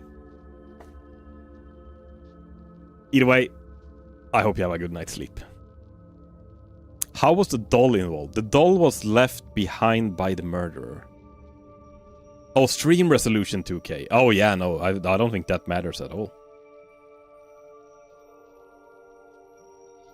The doll was a gift for Mortuga. The doll is a prop used in magic tricks. The doll is a prop used in magic tricks. What kind of magic trick would need a life-size doll? Any trick where you need a double, obviously. Okay. Which clue suggests Sims uses doll as a double in her illusions? The newspaper. I know what you mean, but it's not what I had in mind. Not the newspaper?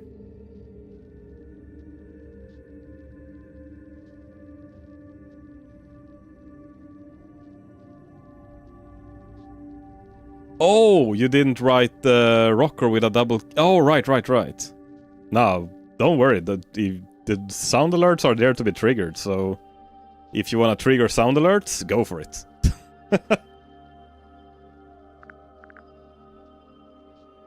That's why I have them.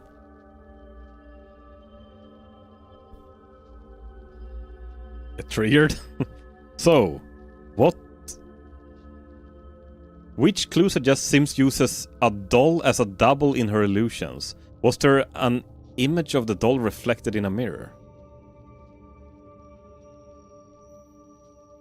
Didn't they write about that in the newspaper? Or am I fucking crazy? Or was it that I just didn't have the right page? Read. Signature act in which she holds up pearls with her own reflection in a large antique mirror. That almost works, but it's not what I was thinking of. Okay, now I'm confused.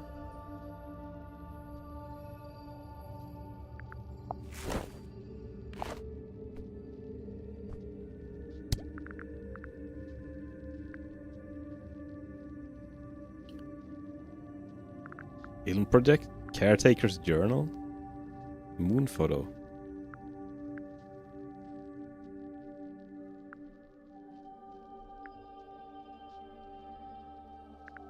Newspaper page.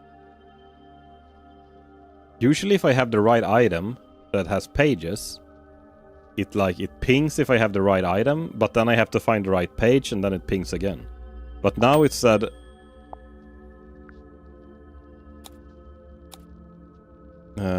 rounds off a problem with a surprisingly comedic set piece, which attempts to communicate with her parted Uncle Gregory, who appears Promotion from the crystal ball, however, the teleport afterlife over all the triumph. Final bow. Oh yeah, this is when they caught the worm.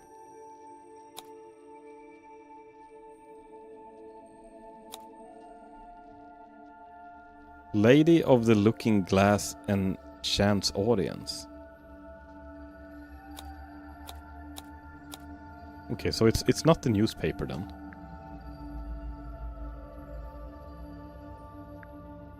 Am I crazy? Do I have what I need for this?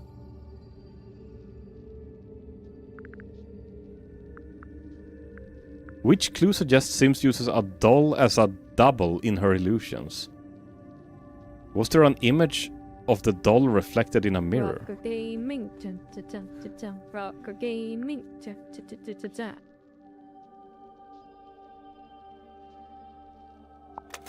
Film, it shouldn't be this one. Dreamhelm, inn. Wooden pipe, family photo, underwater photo, action figure, handwritten letter, typewriter, golden locket.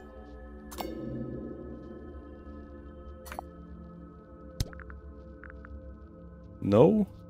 Command contract. Captain's log. Captain's jacket, chip's wheel, submarine blueprint, Cornelius, balloon, silkworm map, ocean map.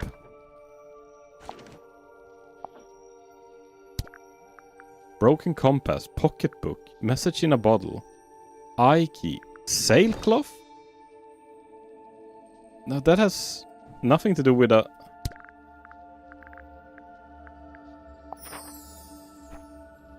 Oh, the illusion poster, of course. I'm fucking stupid. Sim and her reflection would suggest Sim was a ventriloquist. Would suggest Sim used a doll as a double. Your magic act, Lady of the Looking Glass. I don't claim to know exactly There how we it go. works, but as far as I can tell, you put the doll behind some kind of special mirror, and it acts as an identical double. Lady of the Looking Glass is a thing of the past. I am no longer able to perform it. Because you don't have the special mirror. You misunderstand. I shall never again perform this trick. But why not? Did something happen? Oh. Why can't Symmetry perform this trick anymore? Because she lost one of the other props? Because someone banned her from performing it? Because Sim and her doll are no longer identical?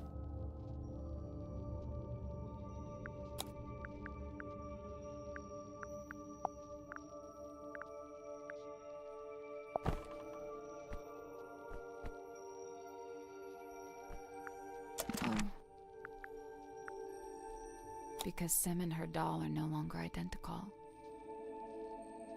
Sweet sister stays ever a fresh-faced child.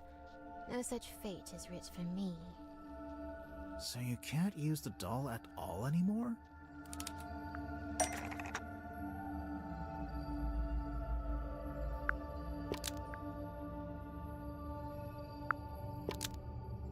Okay. The doll could still fit inside the cauldron, If the audience had never met Symmetry. If the trick was done in the dark. If the audience was really far away. The doll could reflect an image of... Could still work as a double for...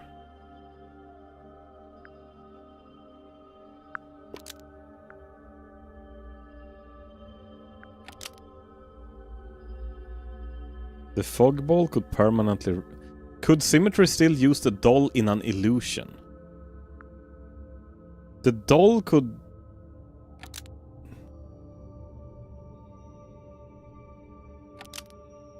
Could balance on the top of, could still fit inside. Could reflect an image of. Could still work as a double for Symmetry if the audience was really far away. If it was facing away from the audience. If it was placed upside down. If the audience had never met Symmetry. If the trick was done in the dark. If the audience was really far away, I guess. The doll could still work as a I guess it was wrong. Symmetry if the audience was really far away. Almost. Okay, if it was done in the dark then. The doll could still work as a double for Symmetry if the trick was done in the dark. Almost. Maybe just... Or do they want me... that it could still work as a double for Lady of the Looking Glass? If the audience was really far away? Oh, wait! Superhero, how did you find my super secret hideout?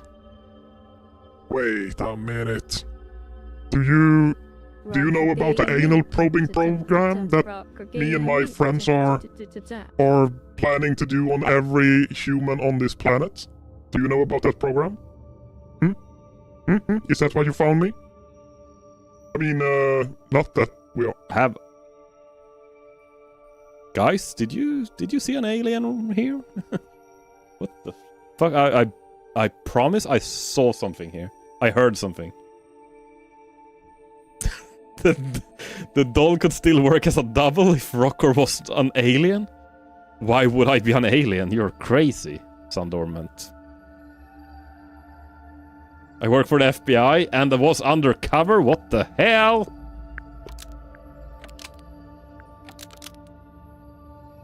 Okay. The doll could still work as a double for Symmetry if it was facing away from the audience? The doll could still work as a double for Symmetry if it was facing away from the audience. I mean, all of those answers were right. Oh, like the sketch on the poster. Right. I wonder why she needed a double, though. This isn't a mirror trick like before. It would help if we knew more about the trick itself. True. We don't even know what it's called. Okay, do we have something that shows the name of Symmetry's new magic trick? The film projector. That's not it. Uh-huh.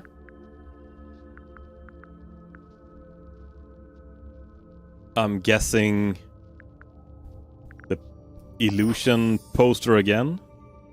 Title here. Maybe?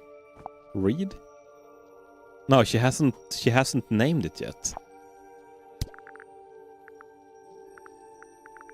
What else could I have? Sailcloth. The stargazing girl.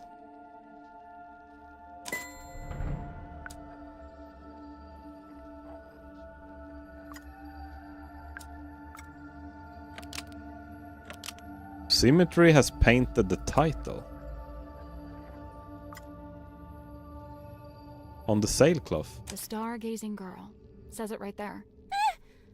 Besmirched by my own penmanship. I saw your alien reflection find a mirror? Wait, what? Why would the title be... There's no aliens. You're crazy. You're crazy, superhero. Crazy. How did some use the sailcloth during the magic act? She wore it as a cloak, she draped it over the cauldron, she swung it up to use as a curtain.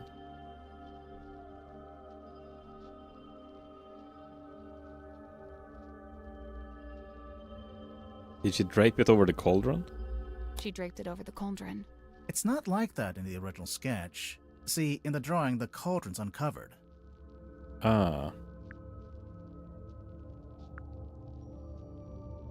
Why did Symmetry end up using the sailcloth? She didn't like the look of the cauldron. Mortuga used her to keep the cauldron covered up. The sailcloth has sentimental value to her. How did Sun? What did I do? I didn't murder anyone yet. Wait, what? Oh my lord, Lorenzo, how are you doing, my friend? Oh man, you're still live? I'm about to go to bed. I haven't had dinner yet, so I'm gonna have to end it after this, right where I am now. It is a little later than I usually stream. Okay, Mortuga asked her to keep the cauldron covered up.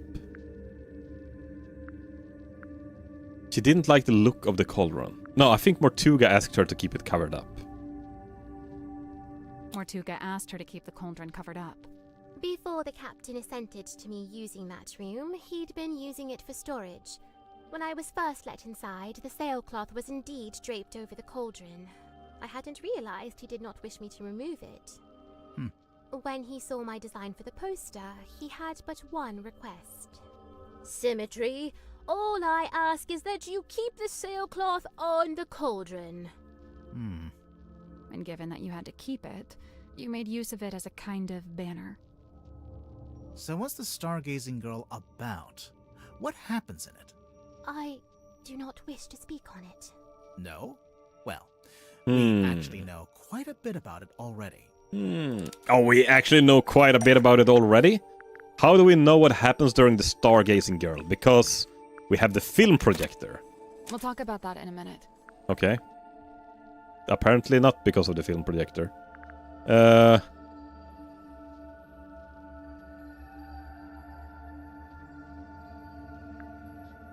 Because we have an action fig. Isn't that the most obvious choice? Wait, his name is Mortuga?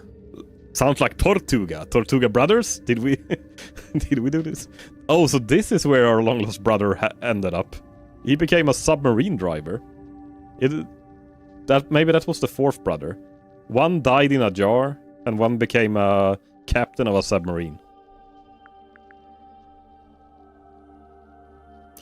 Do we have audio evidence of what happens during the Stargazing Girl? The wooden pipe. Stargazing girl stares into the ink-black void. Upon her trembling lips, a question born. A forbidden query of what may be and what may not be. The void, unyielding to the girl's plight, stares back. It speaks. Close your eyes, my love, and be still, for this is the end and the beginning. Oh! How can this be? Mariana Moon was in the bilge at the time. I guess the sound traveled down through the open vent. So this is who our mother was always talking about. Dang. God damn it, mother. The first voice belongs to Sim, and then there's a second voice, a woman's voice. Mortuga, the old submarine captain? What the hell? Who does the second voice on the recording belong to? It's Symmetry's putting on a voice. It's one of the other suspects. It's someone else entirely. How should I know?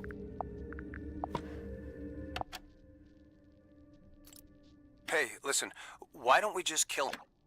The stargazing girl stares into the ink-black void. Upon her trembling lips, a question born. A forbidden query of what may be and what may not be. The void, unyielding to the girl's plight, stares back. It speaks. Close your eyes, my love, and be still, for this is the end and the beginning. I don't think she can have such a dark voice. You're a CSI detective, you should know this. It's not Symmetry putting on a voice. It's one of the other suspects, but which one is it? It sounds like Tadpole. It's one of the other suspects. Sure about that? Not really. So the first voice belongs to Sim, and then there's a second voice, a woman's voice. It's someone else entirely? It's someone else entirely. Aha! Where did the second voice come from? The film projector! This film matches up to the audio from the pipe recording.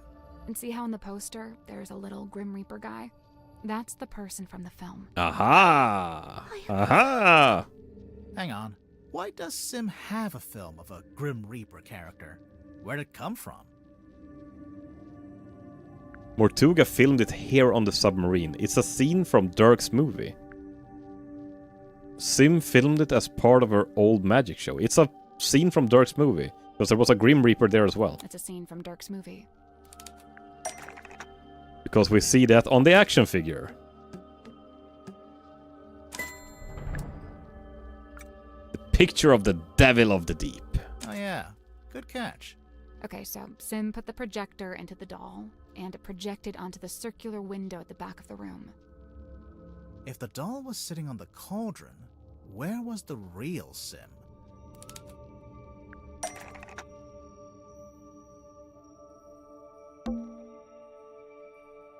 Where is the real Sim during her new magic trick? Inside of the cauldron? That's not it. In the hole in the wall? The cabinet to the side?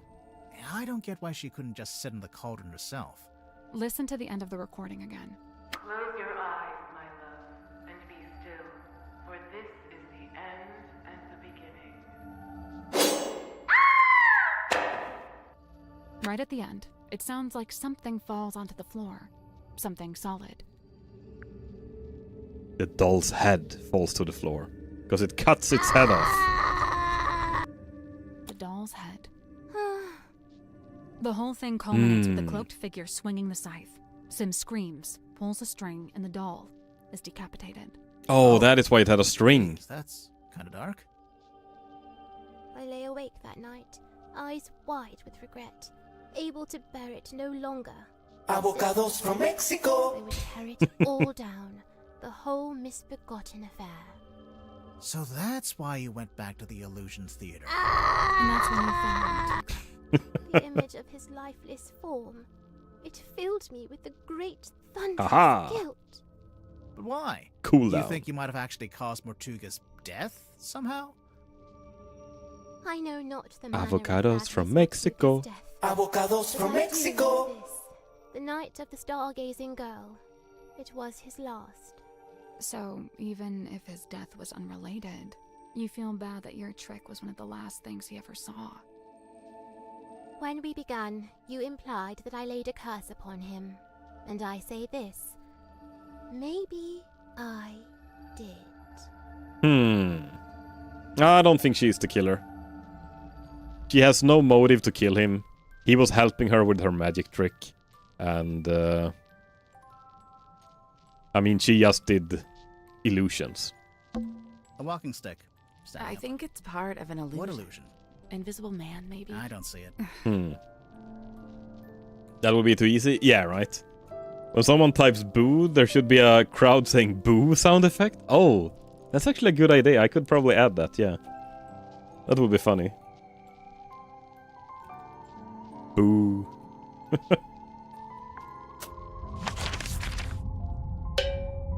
Oh!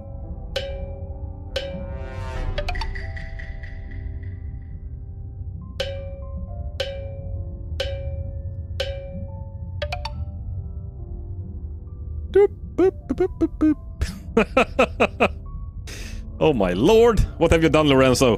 What have you done? Look at my PNG. What is this? Blah, blah, blah. Up, up, up, up, up, up, up. Anyway, 8 mistakes. So you did better than last suspicion. Yeah. That's actually, I think I did that one pretty good. So we have taken away the suspicion of 2 people now, or we have asked them.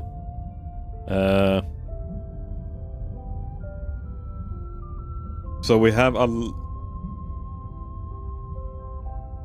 1, 2, 3, 4, 5, 6 more people to ask. And I have a lot of clues I have to go through with everyone as well. And most likely I am gonna have to do that on the next stream, because it is almost 10:30 now, I haven't had dinner yet, and I need to make some dinner. That's basically why.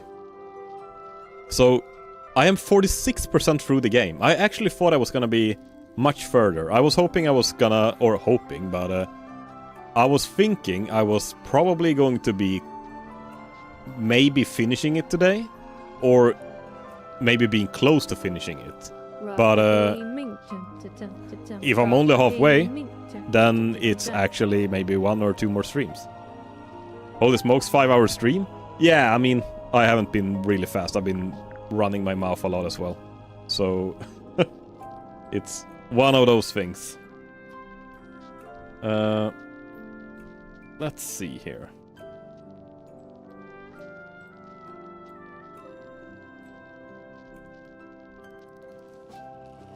Who should we raid today?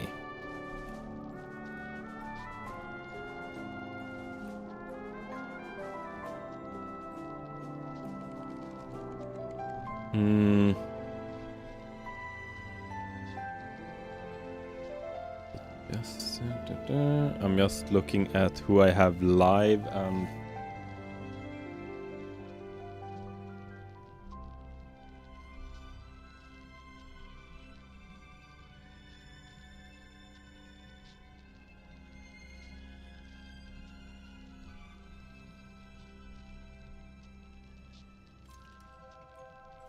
maybe we should raid someone that is playing the Mermaid Mask as well. Or maybe I am the only one, who knows. No, it has 164 viewers. Let's find someone new.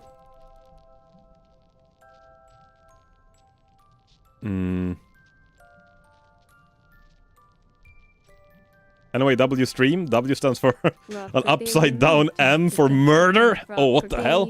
Or does it stand for what was it? Those the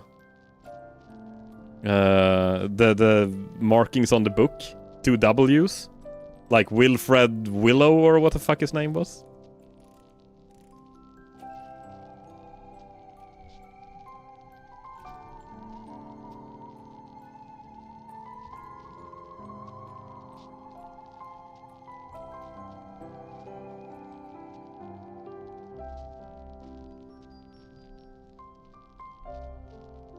Does it stand for www? World Wide Web? Does it stand for World Wide Web? That is crazy. The thing is, I don't want to raid someone that is further ahead in the game than I am. Because I don't want the spoilers.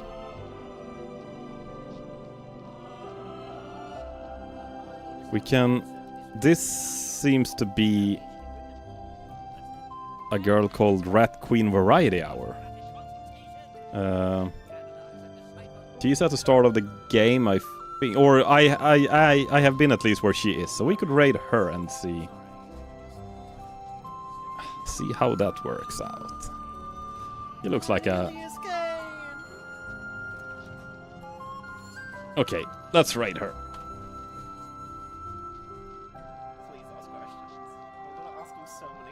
There we go. So, everyone, thank you so much for today. I really appreciate it. I'm gonna make some dinner now. Maybe I should see if I can stream tomorrow. I'm not 100% sure. I would like to, but I don't know if I have time. If I have time, I will try to squeeze in another stream tomorrow. I'm planning on doing a drive stream on Thursday if I have gotten the equipment I have ordered. If I have, it would be amazing. If I don't, maybe I'll continue this and finish up the game on Thursday instead. Either way, everyone, thank you so much for being here. I really appreciate it. It's really good to see you guys, and I will see you on the next one, either tomorrow or on Thursday. If I do a stream tomorrow, I'll let you know on Discord. So thanks for being here. I'll see you on the next one. Bye! GG's, brother. Have a good night. Oh, thank you, Kaido. You too. You have an amazing night. Or day, rather. An amazing day. Or evening.